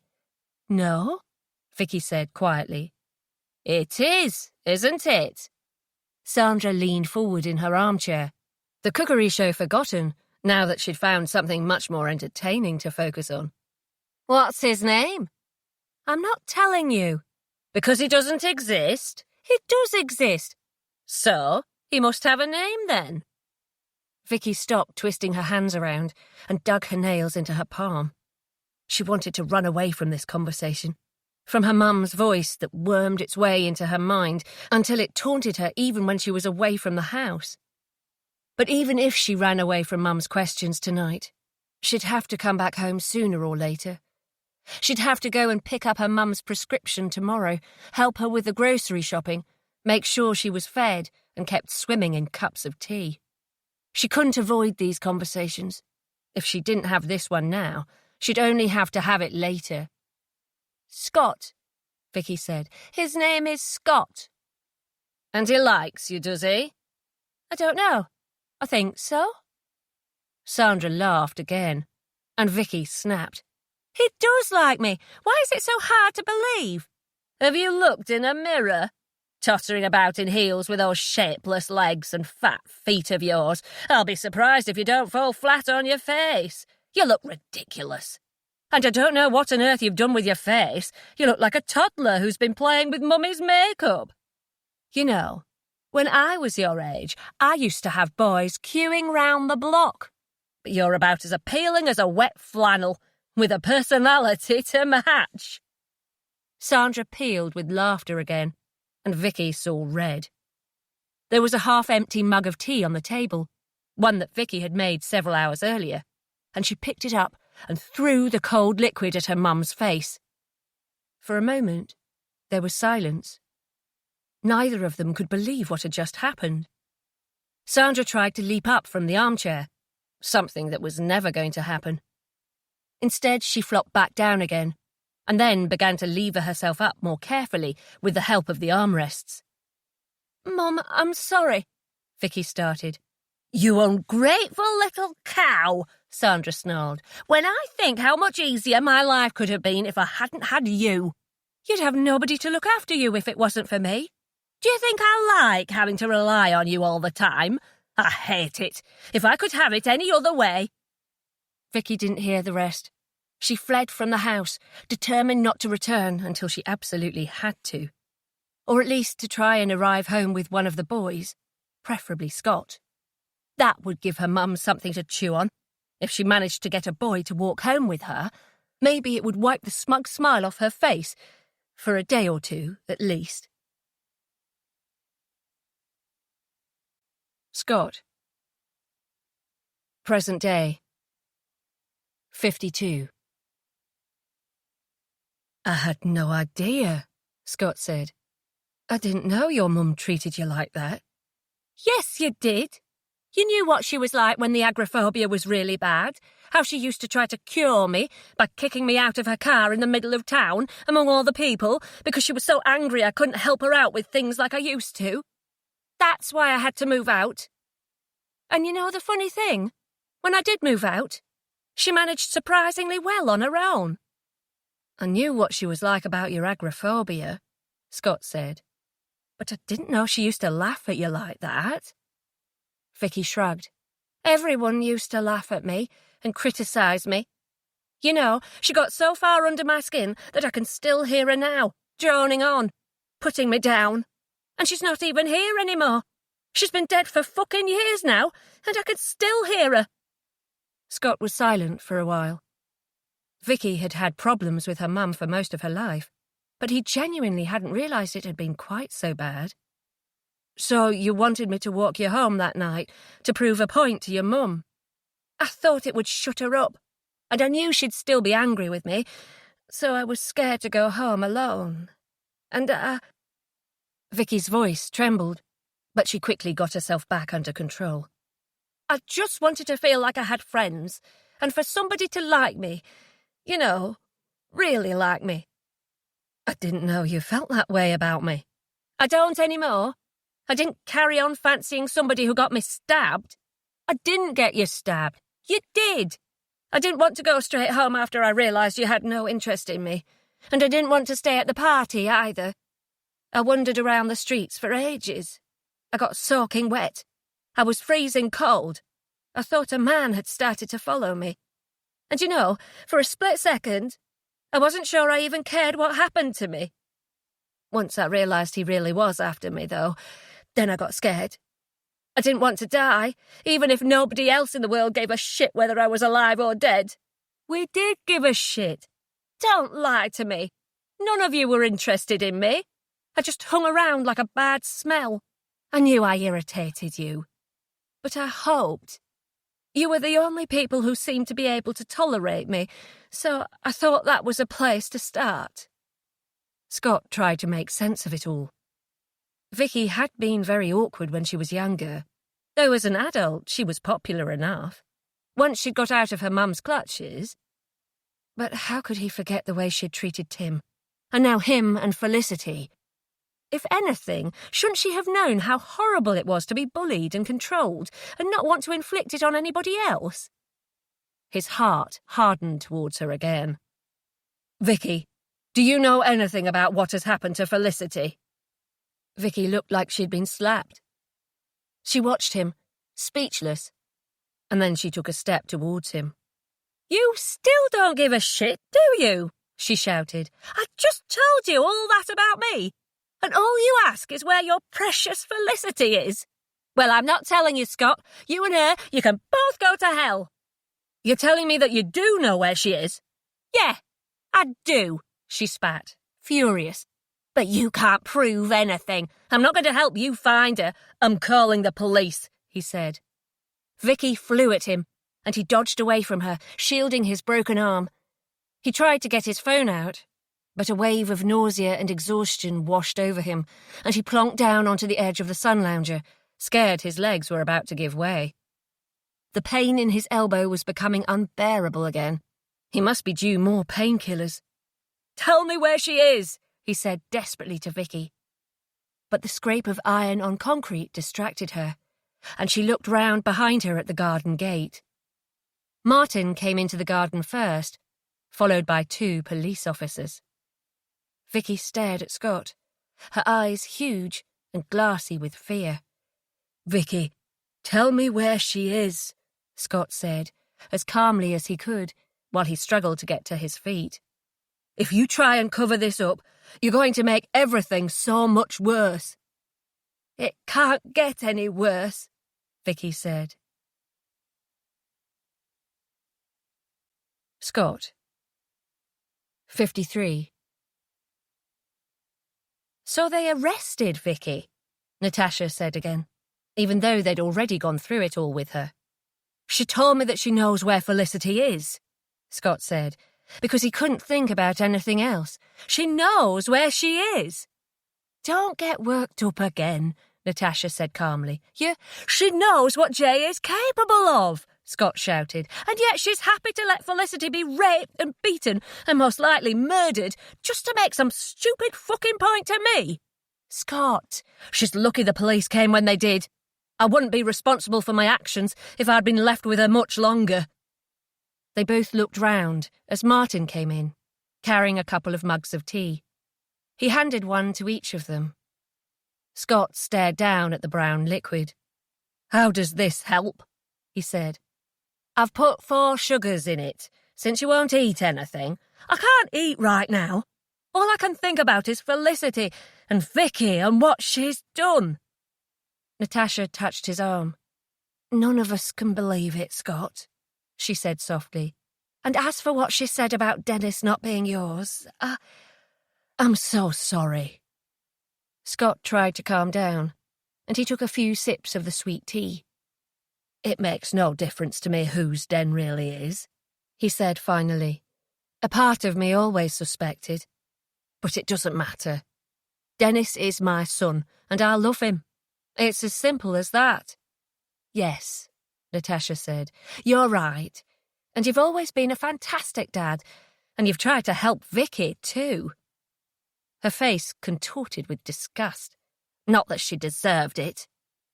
"The police will get her to talk," Martin said. "I'm sure she won't make things even worse for herself trying to cover for Jay." "I don't know," Scott said. "I just don't know anything anymore." Suddenly, his emotion overtook him. He thrust the hateful mug of tea back into Martin's hands. I can't take all of this. I can't take it." He ran out of the room and out of the house. He wandered aimlessly for a while, not thinking where he was going, until eventually he ended up on Ulstercombe Beach. Kicking up sprays of shingle, he walked angrily across the bay, finally throwing himself down and glaring out at the sea. After about half an hour had passed, a hand on his back made him jump, and then Martin sat down beside him. "I guessed you would come here." "Yeah."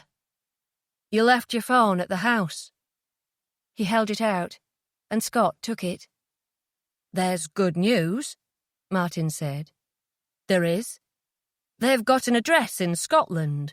They think that's where Jay has taken Felicity." Scott stared at him, a surge of hope filling his body. "Vicky told them?" "I don't know, but they seem pretty confident. The local police have got cars on their way there now. It's remote, but it still won't be long." Scott tried to stand. "We need to go there. Let's not be too hasty just yet." Scott glared at Martin. "Just say it," he said. "The police think she might be dead, or that Jay might have moved her somewhere else." Martin didn't reply. Scott's mind was racing. What should he do? What would Felicity need from him? "Let's get back to the house," he said quickly. "Help me up. I still feel kind of bad." "That's because you discharged yourself from hospital and spent most of today marching around Ulstercombe without eating." "Yeah, I've been an idiot. I know you and Tash are trying to help me. I'll eat something back at the house, I promise. I need to be strong for when they find Fliss." He held out his good arm, and Martin helped him to his feet. Felicity. 54. Jay sat up in bed, staring at me. He didn't seem scared. Instead, when his eyes flicked from the knife in my hand to my face, he just looked disappointed in me. "Come on then," he said. "If you want to stab me, then stab me. You couldn't hurt me any more than you already have. I'm not scared of dying." I took a step closer. "I'm serious, Jay." "I know you are. So am I." I faltered. What was I supposed to do? He wasn't afraid of me, but surely he was afraid of dying, no matter what he'd just said. He just didn't think I'd actually hurt him. I stood still, my eyes fixed on him. He had Leo somewhere. He was hiding my son from me, and he was never going to tell me where he was. I lunged towards him, and he didn't even flinch. "Tell me where he is!" I yelled, holding the knife inches from his throat.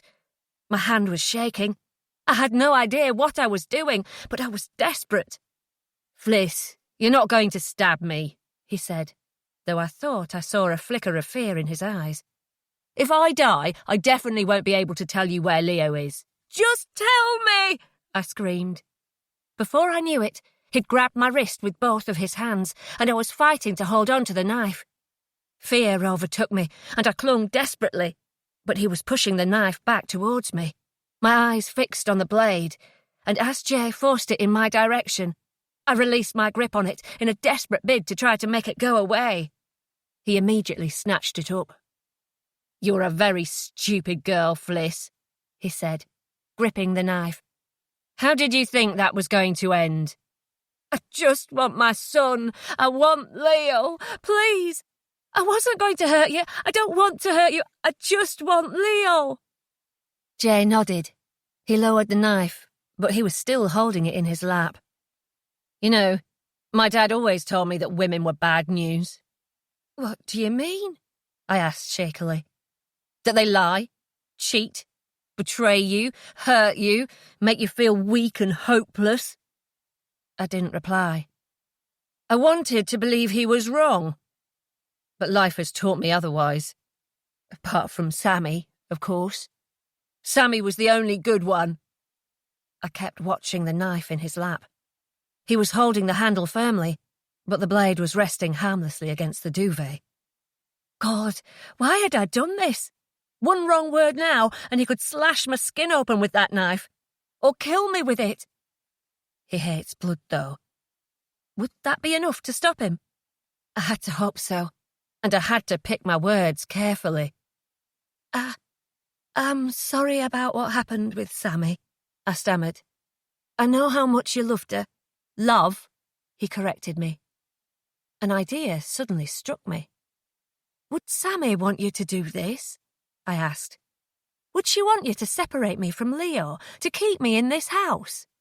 "She'd think you were an ungrateful little bitch for turning away someone who wants so badly to be with you." I swallowed hard. "Sammy loved you so much, Jay. I know she did. She'd want you to be with somebody who deserves you." Jay's mouth twisted into an unpleasant smile. "Don't try to be clever." "What can I do? What can I do to make things better?" "Nothing. There's nothing you can do now. You don't want to be a family, fine. I accept that now. But you don't get to be a family with anyone else." Seconds ticked by. He wasn't looking at me. He was looking down at the knife. Was he considering attacking me with it? Was he planning his next moves? Terrified, I leapt up and ran from the room. But in the hall, I didn't know where to go. The front door was locked, and I was suddenly overcome with nausea, so I fled into the bathroom, where I threw up, and then I tried to open the small window behind the toilet. It was locked too. I looked around for something to smash it with, but the bathroom was bare. There was nothing apart from our towels, our toothbrushes, and a couple of other toiletries. I was sick again, and then I collapsed exhausted against the bath. I couldn't get out. Jay was in the hall, and he came slowly into the room and took a long look at me. The pieces clicked into place in his mind. I saw the moment he figured it out. There was nothing I could do to stop it. Are you pregnant?" he asked. I shook my head. "You're a terrible liar, you know that, Flissy?" "I'm not," I said. "I swear I'm not." Jay crouched down in front of me, and I cowered against the bath. He was still holding the knife. I had nowhere to go. There was nothing I could do. I'm going to die. Jay, 55. It hurt to think, but the voice in his head wouldn't stop talking. She has a baby inside her. Scott's baby, growing and swelling in there like a disgusting little parasite, growing because she spent so much time fucking Scott, every night probably, over and over, with him, when she should have been with me. He put his hand up to his head. He was losing the plot. Felicity's eyes were huge, and she was pressing herself so hard against the bath in a bid to get away from him that he could almost imagine her disappearing into it. "You could have had everything, you know," Jay said slowly. "But instead, you push me and push me and push me.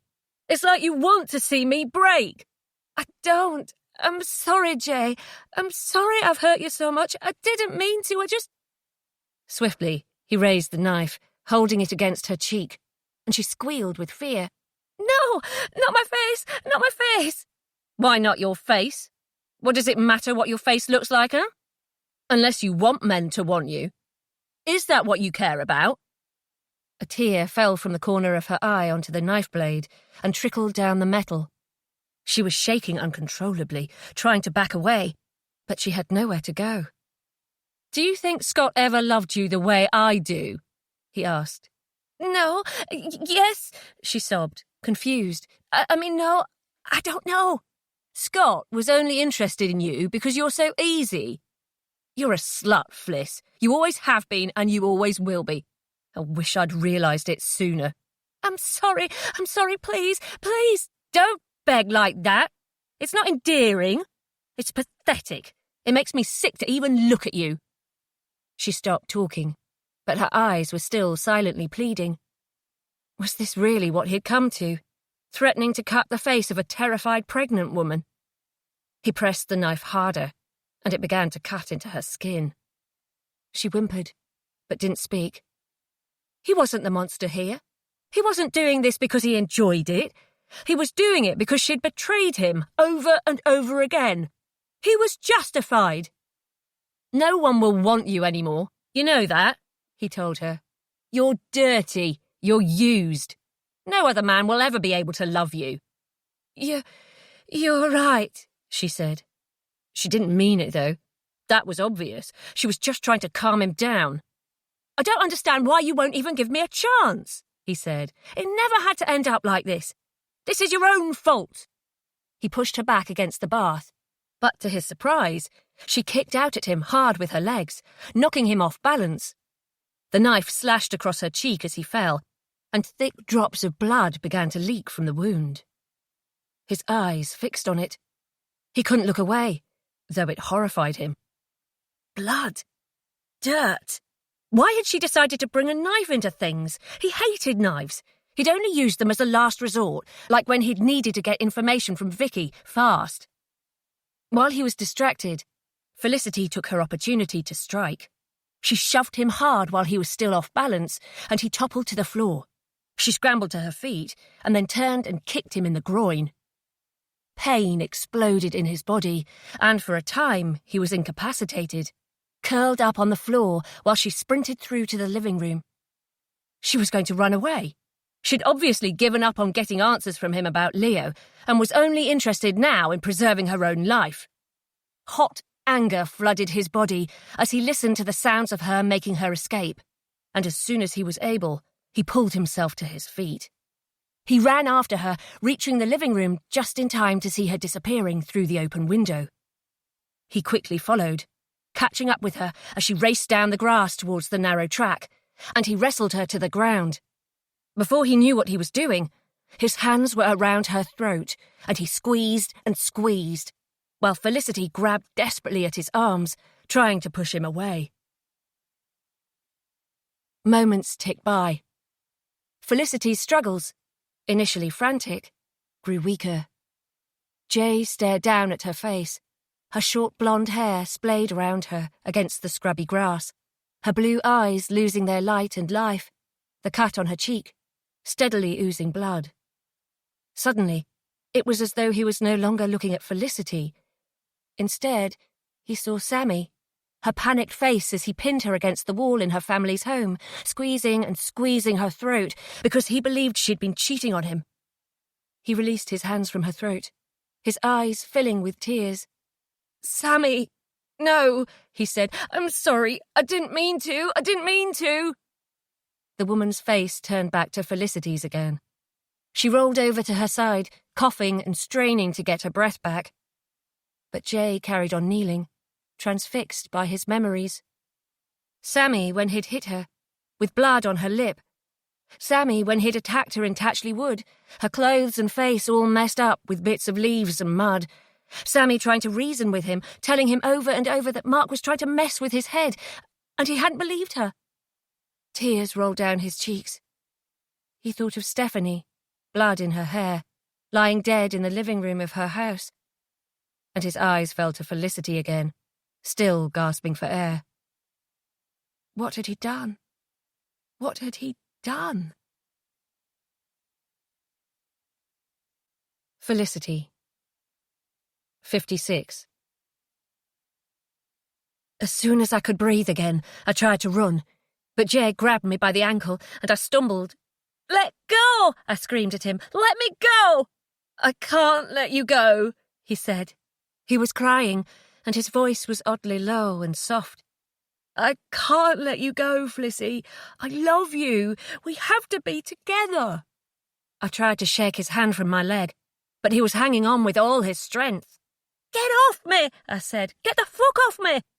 "Everyone who ever cared about me is dead," he said. "You're the only one left." I cried out in frustration and turned to look down at him. "Then tell me where Leo is." I will tell you." I crouched down beside him, though it took every ounce of my willpower. All I wanted was to run. After all, was he really likely to tell me now? Probably not. But I had to take the chance. "Go on, then." He didn't speak straight away, and then he said, "I'm sorry about your face. Come back inside and I'll clean it for you. It's not a deep cut, but it's bleeding a fair bit." I reached up to my face, and when I lowered my fingers, they were smeared with blood. "I'm not going inside with you. Fliss, please. I didn't mean to hurt you. I never meant to hurt anyone. Not you, not Sammy." His eyes went misty. "Especially not Sammy. I never meant to hurt her. I was a kid. I didn't know what the fuck I was doing. I couldn't deal with it. With what? He couldn't finish his sentence. I stared at him. Was this him being reasonable for a moment? I spoke gently. "You mean that you couldn't deal with what you felt?" "Don't pretend you understand." I forced myself to touch his arm, and he looked at me in surprise. "I do understand," I said softly. "I know how much you want to feel like part of a family.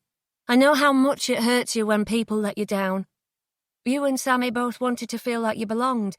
I get that.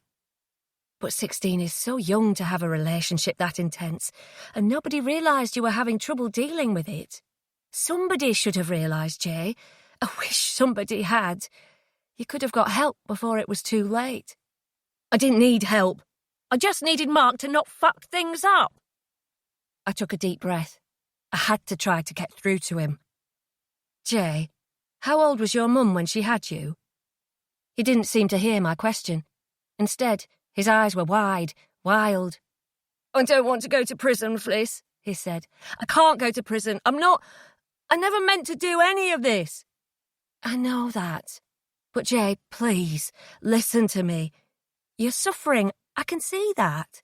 You're lashing out because you hurt so much, and you've driven everybody away. Not you, not yet. I'm here because I want Leo." "Then you're a selfish bitch," he shouted. "Jay, listen to me. I know you love me, and I believe you love Leo too, don't you?" He nodded. "Leo is just a little boy who needs his mummy.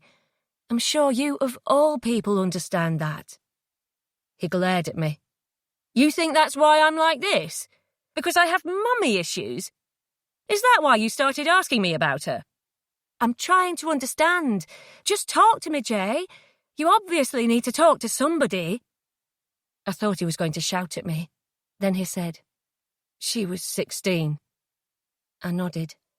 "Like Sammy would have been if she'd had your baby."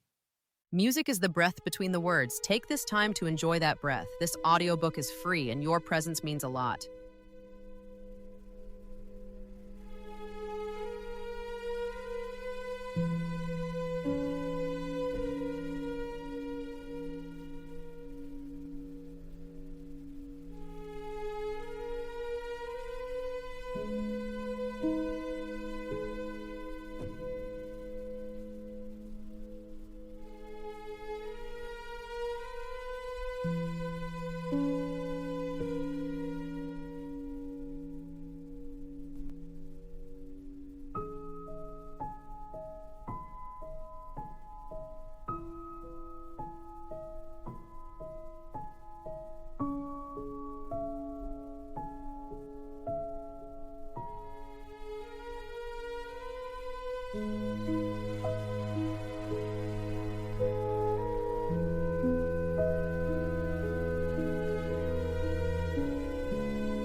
He gave me a warning look. And how old was your dad when you were born? I don't know. Early 20s, I guess? What the hell does this have to do with anything? Jay, did your mum ever tell you why she left you? I don't want to talk about this. It's not important.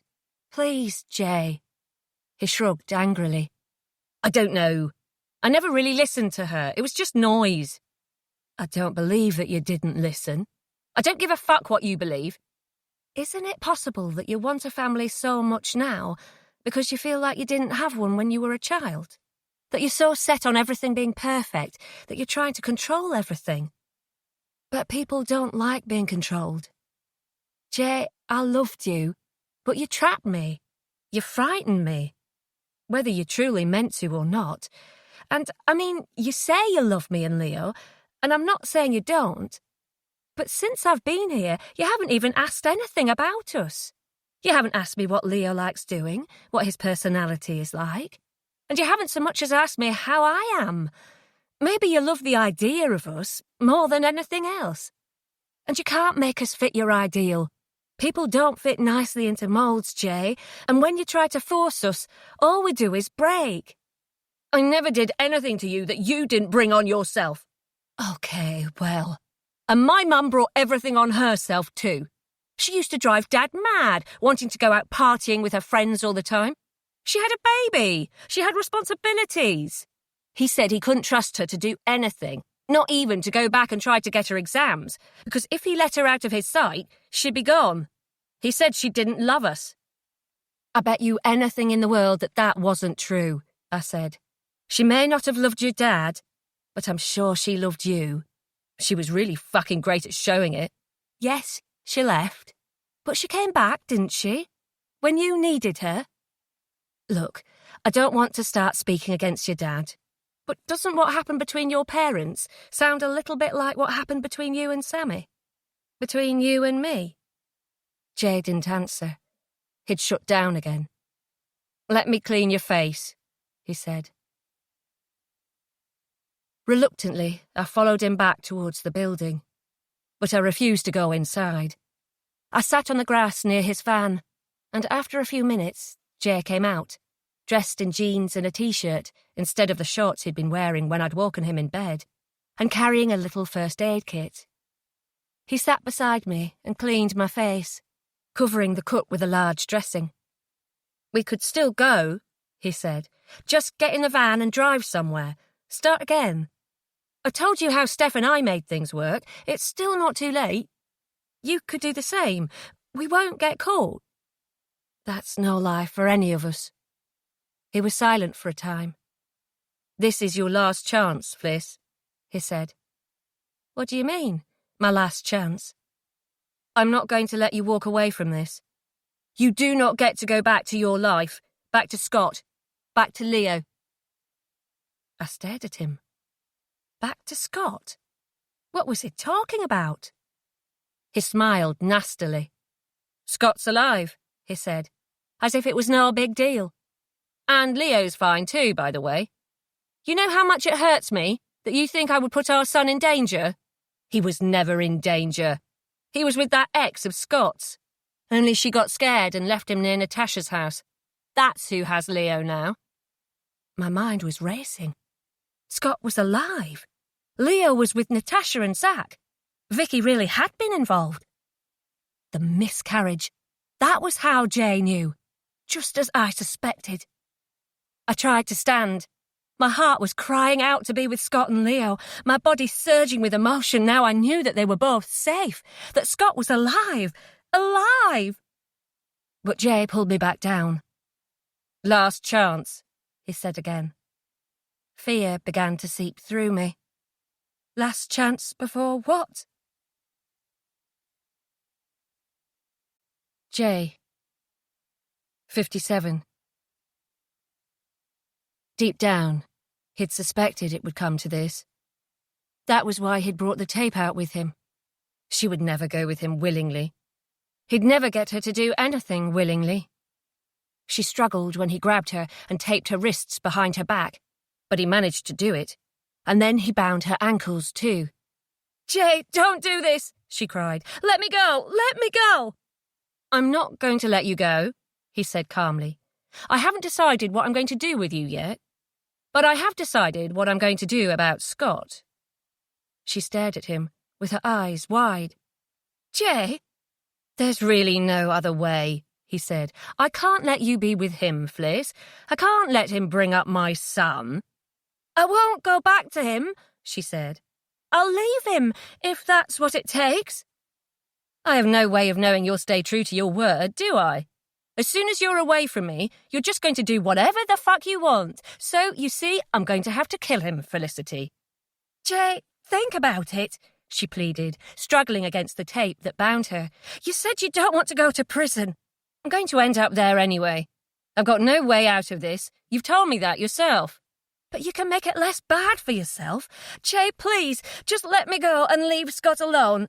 Not for my sake, for Leo's. How do you think he'd feel if he knew you'd killed Scott, the only father he's ever known?" He slammed his fist down next to her head, and she gasped, trying to wriggle away. "It's not my fault Scott's the only father he's ever known," he shouted. "That's your fault." "Yes," she said. "Yes, it's my fault. It's not Leo's fault. So don't hurt him like this. Don't make it so I have to tell him what you've done. Make it so I can tell him you let me go. Make it so I can tell him that you love him, because I will tell him, I promise. Maybe I could even bring him to see you in prison. I'll make sure he knows who you are once he's old enough to understand. I'll tell him all about you. The good stuff, I mean. Because there is good stuff. You're not a psycho, Jay. I know that. You don't do this stuff because you don't have feelings. You do it because you lose control. You can get help. I'm sure you could get help in prison if you can just take a step back and think about what you're doing. Jay considered it, briefly. But what the fuck did it matter anymore? He would never have a relationship with Leo. Felicity would probably never tell Leo that he loved him. She was just saying whatever she could think of to save Scott's life. That was all she cared about. He picked up the tape, and though Felicity protested and tried to squirm away, he tore off a strip and stuck it over her mouth. He smiled. "Yes," he said, "I'll go and kill Scott. But first, I need to lure him out." Taking his phone from his pocket, he turned it on and snapped a picture of Felicity. It made him a little nervous to turn his phone on. He'd kept it off since he'd left Ulstercombe. But he needed to contact Scott, and this was the only way. Then he dragged Felicity over to the van and locked her in the back. He sighed. He had done almost exactly the same thing when he took her to the house in Tatchley. But this time, there was no point driving her anywhere else. He'd reached the end of the road with her. In fact, there wasn't much reason to take her with him at all, but he couldn't face the idea of leaving her behind. He needed her near him. He needed somebody near him. Somebody who had loved him once. He had to drive for a few minutes before his phone got any signal, and when it did, he quickly pulled over. First off, he checked the news. A few quick searches revealed something damning. He'd read things about himself in the past, notices urging the public to look out for him. But now there were fresh ones. Appeals for information, for witnesses, dire warnings that he was dangerous and to not approach him. None of that mattered. What did matter was one small sentence. Kilburn has connections with the towns of Colton, Tatchley, Ulstercombe and Rexton. His heart skipped a beat. Rexton!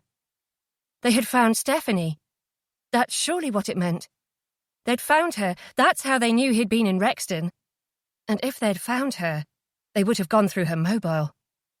Jay stared at the phone in his hand, as if he was holding a live grenade. Could the police tell where he was from his phone? He needed to get rid of it. Scott. Focus on Scott. Yes, he'd gone too far to back out now. He'd get rid of his phone as soon as he could. But he had work to do first. He quickly found a social media page about Scott's furniture business, and since he had no other way of contacting him, he sent him a private message containing the image of Felicity bound and gagged. "I'll give her back to you," he typed. "Come to me alone. No police. Wait for me to tell you where." Now he just had to find somewhere to meet him. Somewhere quiet, with a good opportunity to ambush Scott. He'd drive around until he found somewhere. Hopefully it wouldn't take too long to discover a good spot. Scott. 58. "No," Martin said, when Scott showed him the photo and read out the message. "Don't even think about it. You need to tell the police." They were driving up to Scotland. Scott had gone back to Natasha's house briefly, forced down a sandwich, and then insisted that they get on the road, so they'd be close by if the police found Felicity. Abruptly, Martin pulled over in a lay-by and gave Scott a stern look. "If you won't call the police, I will."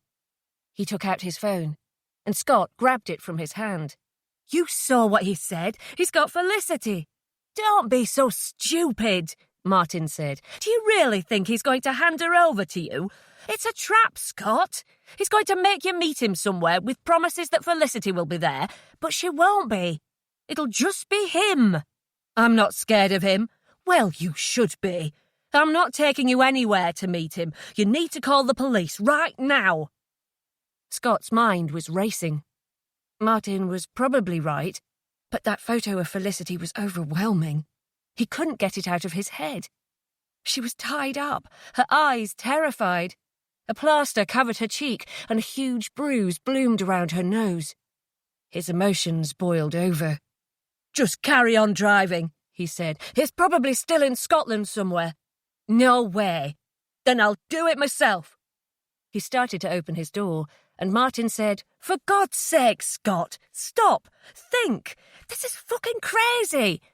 That animal has done who knows what to her. She needed me, and I was halfway up a mountain with you. I'm not abandoning her now." He got her to go to him by making her think Leo was in danger. He's doing the same with you. Surely you can see that. Scott took several deep breaths. "Martin," he said firmly, "we've known each other since we were kids. I've helped you out before. Nothing quite like this, but we've got each other's backs. That's how it's supposed to be, isn't it? You're not going to talk me into this. Listen. No. Listen," Scott insisted. "Felicity is the love of my life, and that man terrorised her. I'm not going to let him think he's won. I can't. I've got to face him." Martin gave him a long look. "What do you care what he thinks? Are you seriously going to risk your life out of some sort of pride? It's ridiculous. You won't be able to look after Felicity if you're dead. I'm not going to die. No? Even at the best of times, this would be a terrible idea. But look at you now. You've got a broken arm. Let's just say, for one crazy moment, that I took you to meet him. What are you going to do if he attacks you? Give him a little kick in the shins? I've only broken one arm, not both of them. What if he has a knife or a gun? He doesn't have a bloody gun, Martin. He's not some sort of gangster. He's just a coward who bullies women. And beat a man to death. Are you going to help me or not? Because if you won't, I'll just get myself a taxi, and then I'll be in even more danger." Martin shook his head. This is such a bad idea. Does that mean you'll do it? Martin didn't reply. Will you do it? Scott pressed him. I'll go in with you, to wherever he tells you to go, Martin said finally. I'm not going to sit in the car while you go and get yourself killed. He'll freak out if he sees you. Then it's a no. Scott sighed in exasperation. He held out his phone with a photo of Felicity. Look at what he's done to her. I know. It's sickening. Scott, I understand you want to beat the crap out of him. I would too if I was you. In fact, I want to just because of what he's done to you and Fliss. There you are then. Felicity would not want you to fall for this. She'd tell you to call the police. Scott was silent for a long time. When he tells me where to meet him, take me there, Martin. Please. If I don't come back with Felicity within a couple of minutes of getting out of the car, call the police. Or come in after me. Both. I am 100% sure that Felicity is not going to be there. Fine, that's up to you. But even if she isn't, I just want to look him in the eye. I want to face him. I need to. I must have lost my mind, Martin said as he started the engine. The second he started to pull away, the phone bleeped again. There was an address, and the words, "This is where I will leave her. How long will it take you to get here?" Felicity, 59. Jay started driving as soon as he had thrown me into the van. But to my surprise, he pulled over almost straight away. What was he doing? Immediately, I understood. He was sending a message to Scott.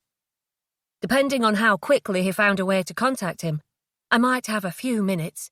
If he was distracted enough, could I let myself out of the van without him even realising I was gone? I didn't have time to try to cut my bonds, and it was pitch black in the van, so it would be hard to find anything to use. But perhaps I could get to the rear doors and let myself out. If I did it without him noticing, he would simply drive away. I'd have plenty of time then to try to cut the tape, and once free, I could run down the track until I found civilization. It wasn't likely to work, though. In fact, it was pretty crazy. Jay would have to be very distracted. But it was worth a try. So, while the van was stationary, I rolled around, trying to lever myself up. Instead, I flopped around like a dying fish, ending up on my stomach, nearly crying in frustration. Focus. Stay calm. I rolled slowly onto my side. Then I managed to use my hands behind my back to push myself upright into a sitting position. Good. I took a deep breath and let it out slowly. From there, I got up onto my knees and rose steadily to my feet. My ankles were tied so tightly I could barely move my feet at all, but with an effort, I jumped towards the door. It made a loud noise. Would Jay assume I was just innocently moving about? He'd expect me to struggle, surely. A couple of bangs wouldn't worry him unduly, would they? I prepared myself for another jump, and the van pulled away, fast. I fell hard, my head colliding with something heavy and solid. And then, the darkness inside the van became even blacker. Scott, 60. Martin found the house easily enough and parked a little distance away so they could scope it out before Scott committed to going inside. So, this is it, Scott said, casting his eye over the street. It was deserted. The address Jay had given them was an abandoned building project on a run-down street. It was fenced off, but one of the graffitied fence panels was loose. That must be how Jay had got in. Scott shuddered. It was as uninviting a place as he could imagine. I don't like this at all, Martin said. I know you don't. Look, we stick to the plan. There's a chance he's telling the truth. He might genuinely want me to go and get Felicity. The hell he does. I know what you think about it, but my mind is made up. We'll park a bit of a way away, and I'll walk back down. They parked just around the corner, near a block of garages where a couple of old cars sat rusting. Scott got out and made his way back down the street, slipping through the gap in the fence into the building site, where the half-finished house took up most of the plot.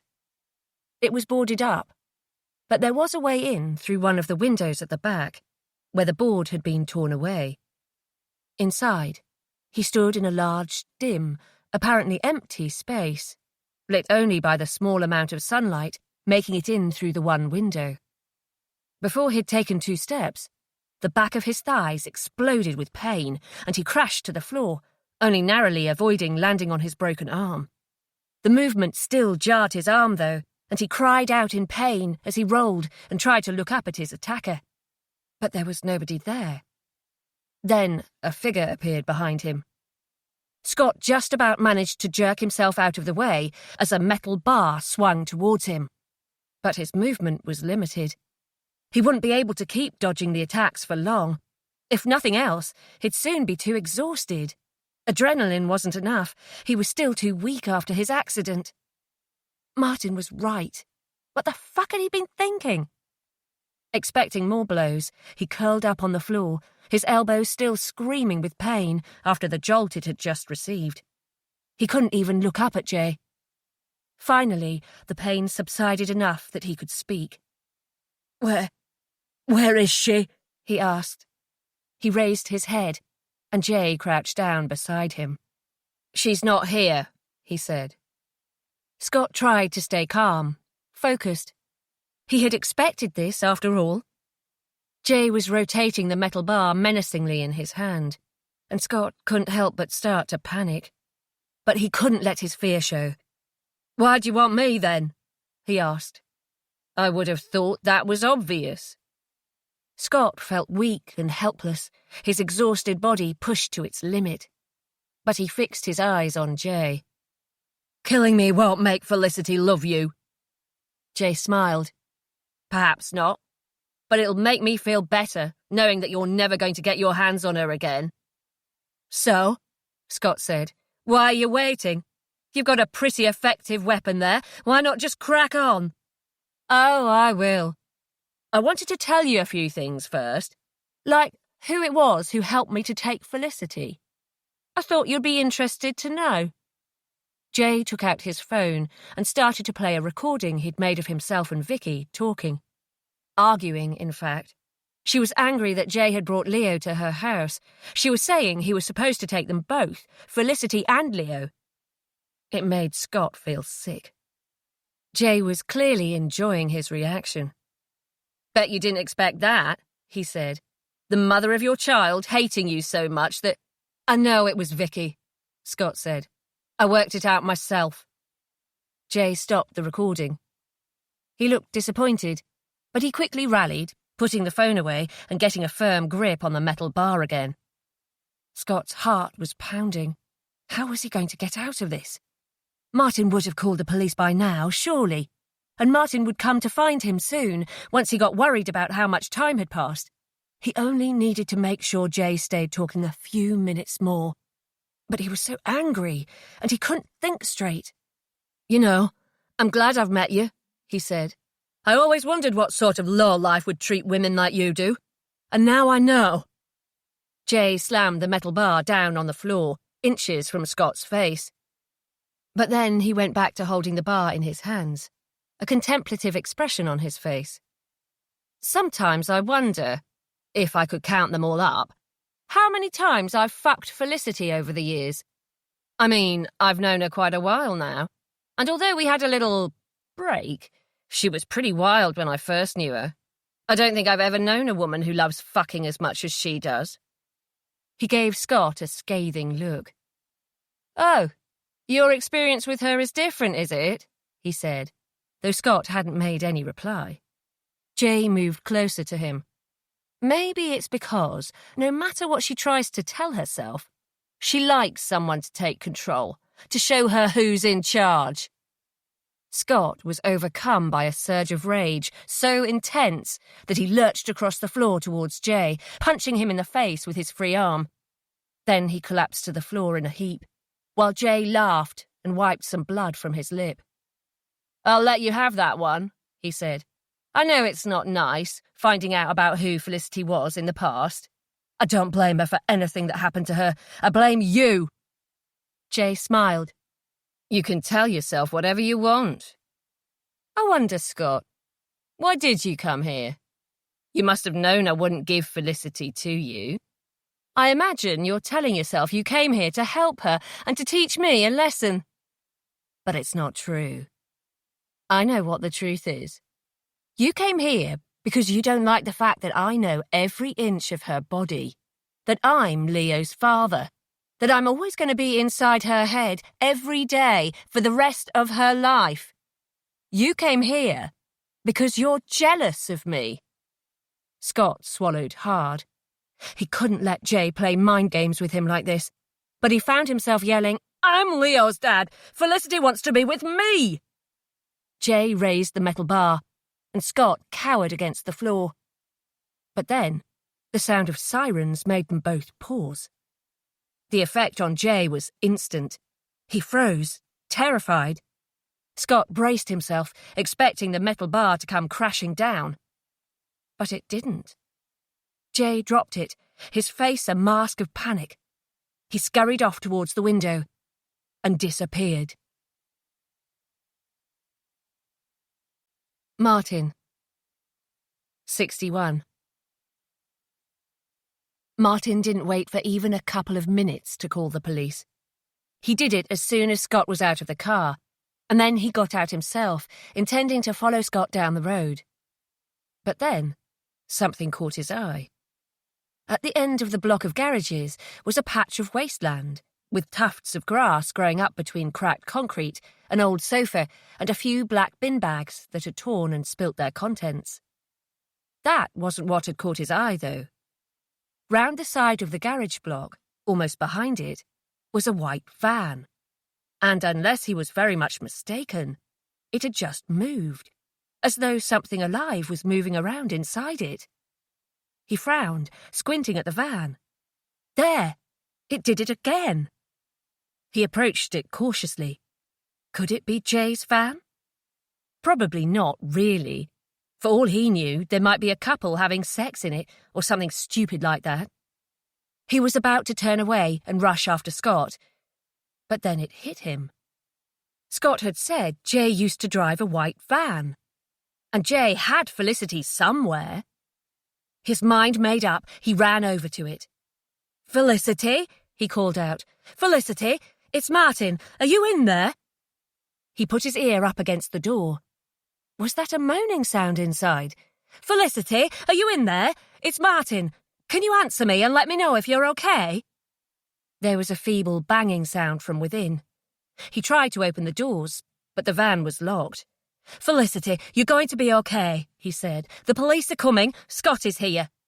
He heard a squealing noise. She banged again, more urgently this time.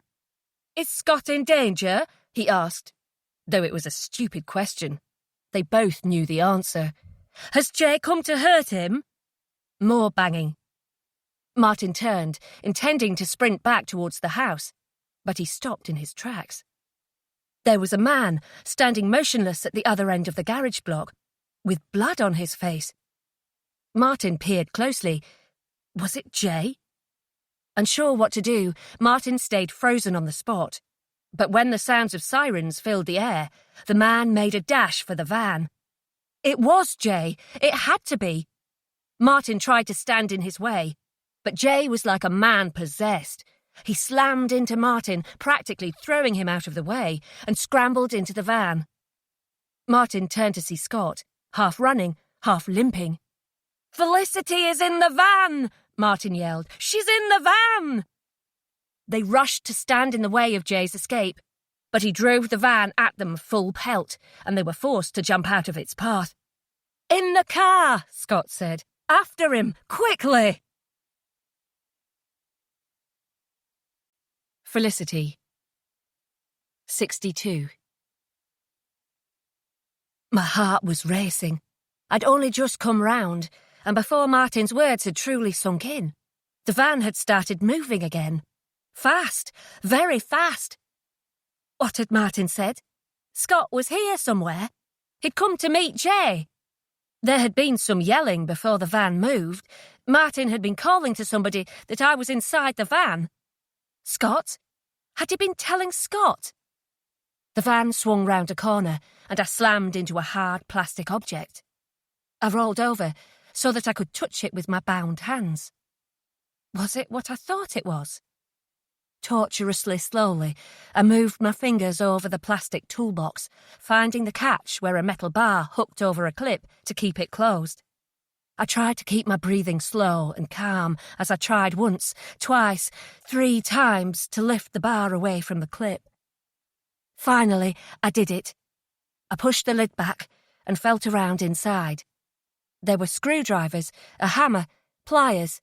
I was making sounds in my throat, desperate moans and cries of frustration, useless sounds, drowned out by the van and the sirens. My fingers closed around cold metal. This was what I was looking for. At least it certainly felt like it. I gripped it with difficulty, crying out in frustration as my bound wrists made everything so difficult. But this was my only hope. I wouldn't be able to stand up with a van moving like this. I had to cut the tape to stand a chance of making it to the door. If I could get the blade on this Stanley knife to come out, then I could turn it and bring the knife edge against the tape. I pressed and poked at the handle. Jay was driving fast. There were sirens everywhere. Perhaps they'd managed to stop the van and rescue me, but I couldn't take any chances. I cried out in frustration yet again, but at the same moment, I obviously did something right. The blade popped out. I turned the knife in my hands, fumbling and awkward, and it cut into one of my fingers. Tears spilt from my eyes, but I had to carry on. I had to save myself. Jay.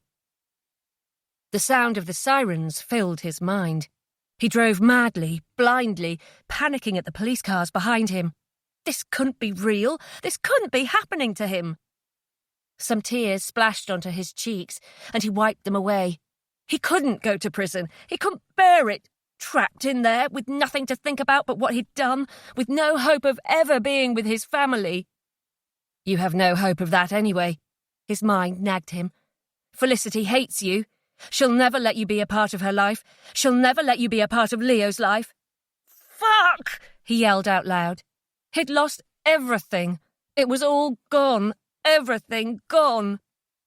Police cars filled his rearview mirror. Would they block the road ahead? He looked around wildly.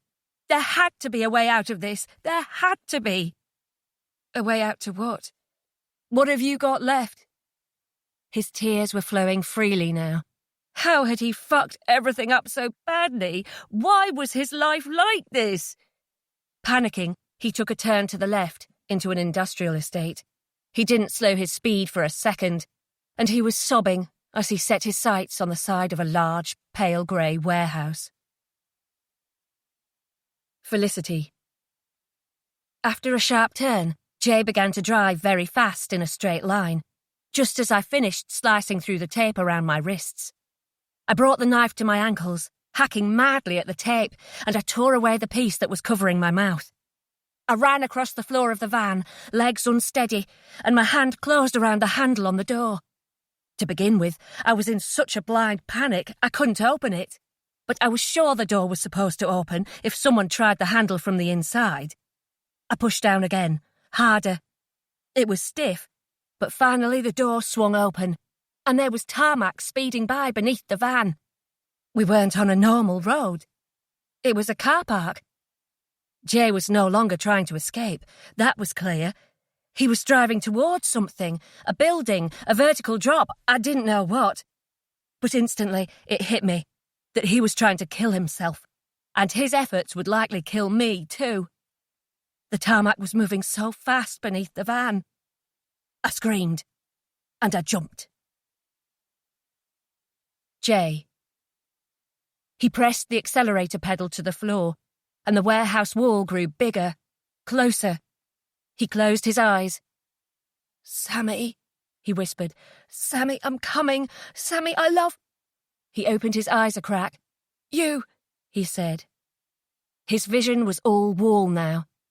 Then, it was as if the wall and the van exploded, a smashing, cracking, apocalyptic sound. Then, nothing.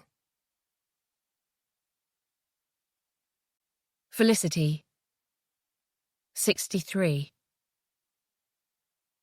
From the darkness inside the van, there was suddenly so much light, so much activity, so many people. I was being asked if I was injured, told an ambulance was coming. I tried to speak, but I couldn't. I felt cold and dazed. I closed my eyes, and then I opened them again. Where was Jay? Where was the van? Out of all the figures of people I didn't know, police, a small crowd of onlookers, a figure came forwards. He seemed familiar, though his face was bruised and grazed, and he had his arm in a sling. Scott, I mouthed silently. Then my voice returned. Scott! He rushed over to me, crouching beside me where I lay on the ground. I tried to sit up. No, don't move, he said. The ambulance will be here soon. You need to stay still. He turned to the 2 police officers closest to him. She's pregnant, he told them. I wondered vaguely how he knew. Natasha, that's how he knows. I remembered Jay had said Leo was with Natasha and Zach. I needed to know if it was true. I started to say. My words had escaped me again. How hard had I fallen? I felt like I'd been hit by a bus. Leo, I said finally, desperately. He's safe, Scott said quickly. He's with Natasha and Zach. Suddenly, I burst into tears. People were talking comfortingly to me, but I couldn't hear them. I just kept crying. Martin appeared close beside Scott, and when he spoke, his words got through to me. Words I would never forget. Jay is dead, he said. Are you sure? Scott asked him. I just heard one of the police officers say it, Martin said. He's dead. Scott looked me in the eye. He's dead, Felicity. He's gone. He's never going to come near you again. I stared at him. I couldn't reply. Dead. Jay was dead. Relief washed through me, and tears overwhelmed me again. It's over, Scott said. It's truly, truly over. I closed my eyes. I felt weak, cold, shocked. But in another way, I felt alive. I knew I wouldn't feel free straight away. Maybe I wouldn't feel truly free for a long time. His lasting legacy would be my fear. But my lasting rebellion against him would be my survival. And now he was dead. That was something he would never be able to take from me. Epilogue. Stephanie. She blinked a couple of times after opening her eyes, and her now familiar hospital surroundings came into focus. When she'd first woken and seen the hospital, she'd been disoriented, confused, terrified. But now that some time had passed, she was more used to the place, the quiet rhythm of life that went on around her bed. Sitting up against a pile of pillows, she yawned hugely. She still couldn't remember anything about what had happened to her. They said Jason had hit her with a lamp, except it was weird because they'd called him Jay. In fact, it was her finding out his identity that had led to the attack. At least that's what the police thought. The door to her room opened, and her dad came inside. She smiled at him. Of all the mysterious things that had happened since she'd woken in hospital, the sudden appearance of her father had been the most surprising, and the most wonderful. "There's a young man out there for you," her dad said, somewhat mischievously. "What young man?" Stephanie asked.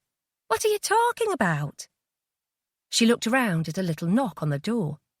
"Well, are you going to tell him to come in?" "I don't know."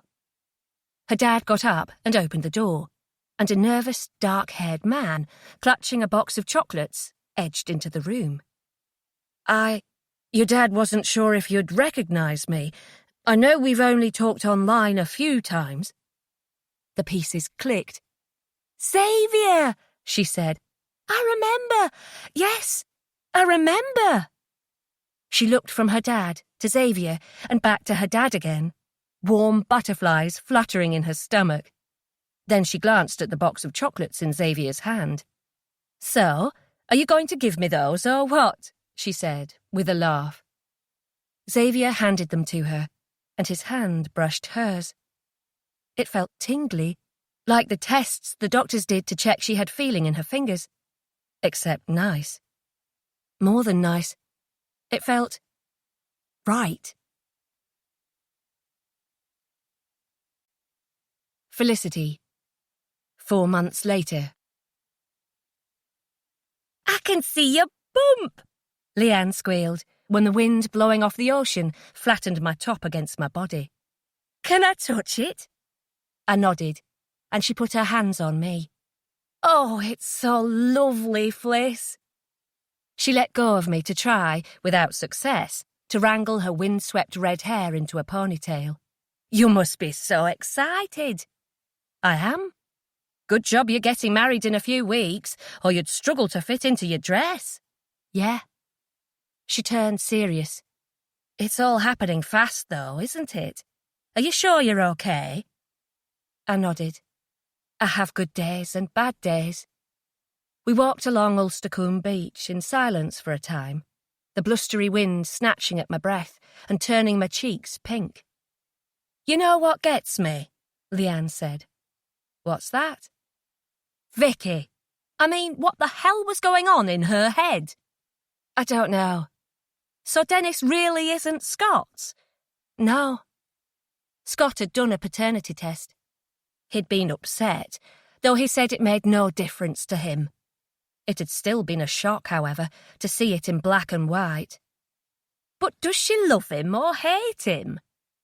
"I don't think she ever decided. With some people, I don't think there's much distinction between the two." I found it hard to think about Vicky. She'd been the reason Jay had managed to do what he did. "They found a picture in her house," I told Leanne. It was a big canvas print, a photo of her with Scott and Dennis. "Creepy." She'd scratched Scott's face out. "My God, Fliss, you must be glad she's in prison." "I feel bad for Dennis. He's got me and Scott, but he doesn't have his mum. Well, one of Vicky's friends takes Dennis to visit her regularly, but it's not the same, is it? And none of it is his fault. And it's certainly not yours. She chose to do what she did.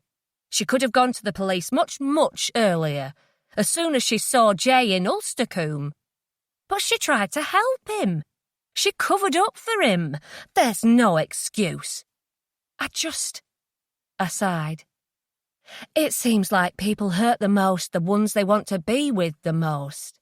How can that make any sense? You and Scott got super unlucky with Jay and Vicky. That's all it is, Fliss. Don't read any more into it than that." I plonked down onto the shingle. A young family were down near the water, battling with a kite. I smiled at their efforts. And Leanne said, "I tried to go kite flying with Kaylee once. We were both bored to tears." I laughed. "Scott's come down here with Leo and Den a few times to fly kites. They seem to enjoy it." "You've really fallen on your feet with Scott. You know that." "I do." I watched the young family. Behind them, the sea was a dark grey blue, and the waves had an angry, foamy look to them. "You know the weirdest thing with Jay?" I said after a while. "Everything about that man was weird."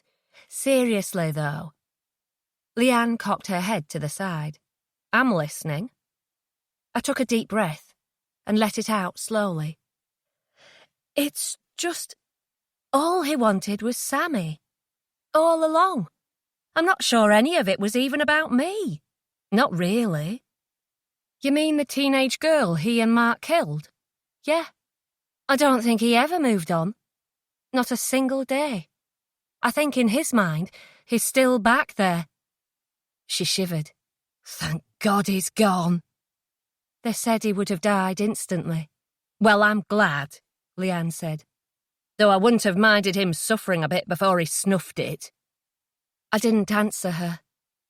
I stared intently ahead at the angry waves. I couldn't be sure if Jay had truly been intending to kill me as well as himself that day in the van. And to be honest, I was glad I would never find out. By the end, he'd grown so absorbed in a world of delusion and obsession that I doubt he'd really known himself what he was trying to achieve. I sighed, and Leanne reached out her hand for mine. The important thing is that now you'll never have to look over your shoulder again, she said, giving my hand a squeeze. I smiled at her, but she didn't really understand. I wasn't sure there would ever be a time when I never felt I had to look over my shoulder. But hopefully, those times would grow fewer and further apart. Perhaps at some point, I'd go a whole day without needing to look. Maybe a whole week. 2. I squeezed Leanne's hand back. I'd get there. Someday. Jay.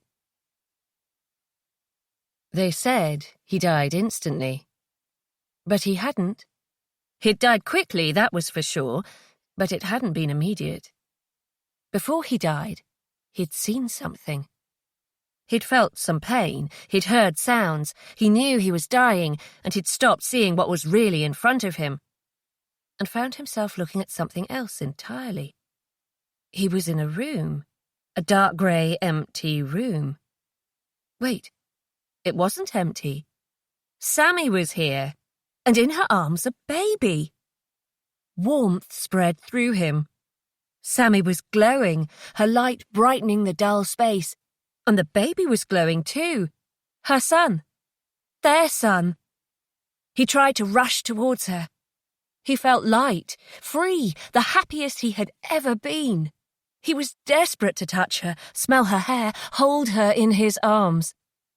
He tried to run closer, but he was still too far away. Why wouldn't she come towards him? Why didn't she smile or reach out to embrace him? Wasn't she glad to see him? Her face was expressionless. It was as though she couldn't see him at all. Then she changed. Instead of looking angelic, with the glowing, perfect baby in her arms, she seemed to darken. The baby shriveled and disappeared. The skin around Sammy's throat turned purple and bruised. Her eyes were bloodshot, and suddenly she was naked. There was blood on her, bruises on her chest, her stomach. He tried to cry out that he'd help her, but he couldn't speak. Her eyes were fixed on his now, and her mouth moved, but he couldn't understand her words.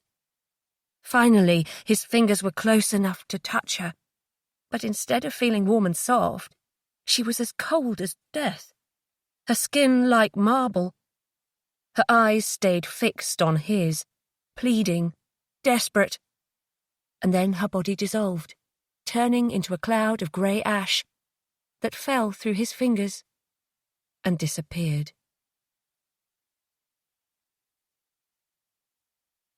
This recording of Never Let Her Go was presented by Dreamscape Media, LLC, narrated by Bronwyn Price, and produced by Dreamscape Media. Text copyright 2019 by L.K. Chapman. Sound recording copyright 2020 Dreamscape Media, LLC. Thank you for listening. Please check dreamscapepublishing.com for Dreamscape's latest releases.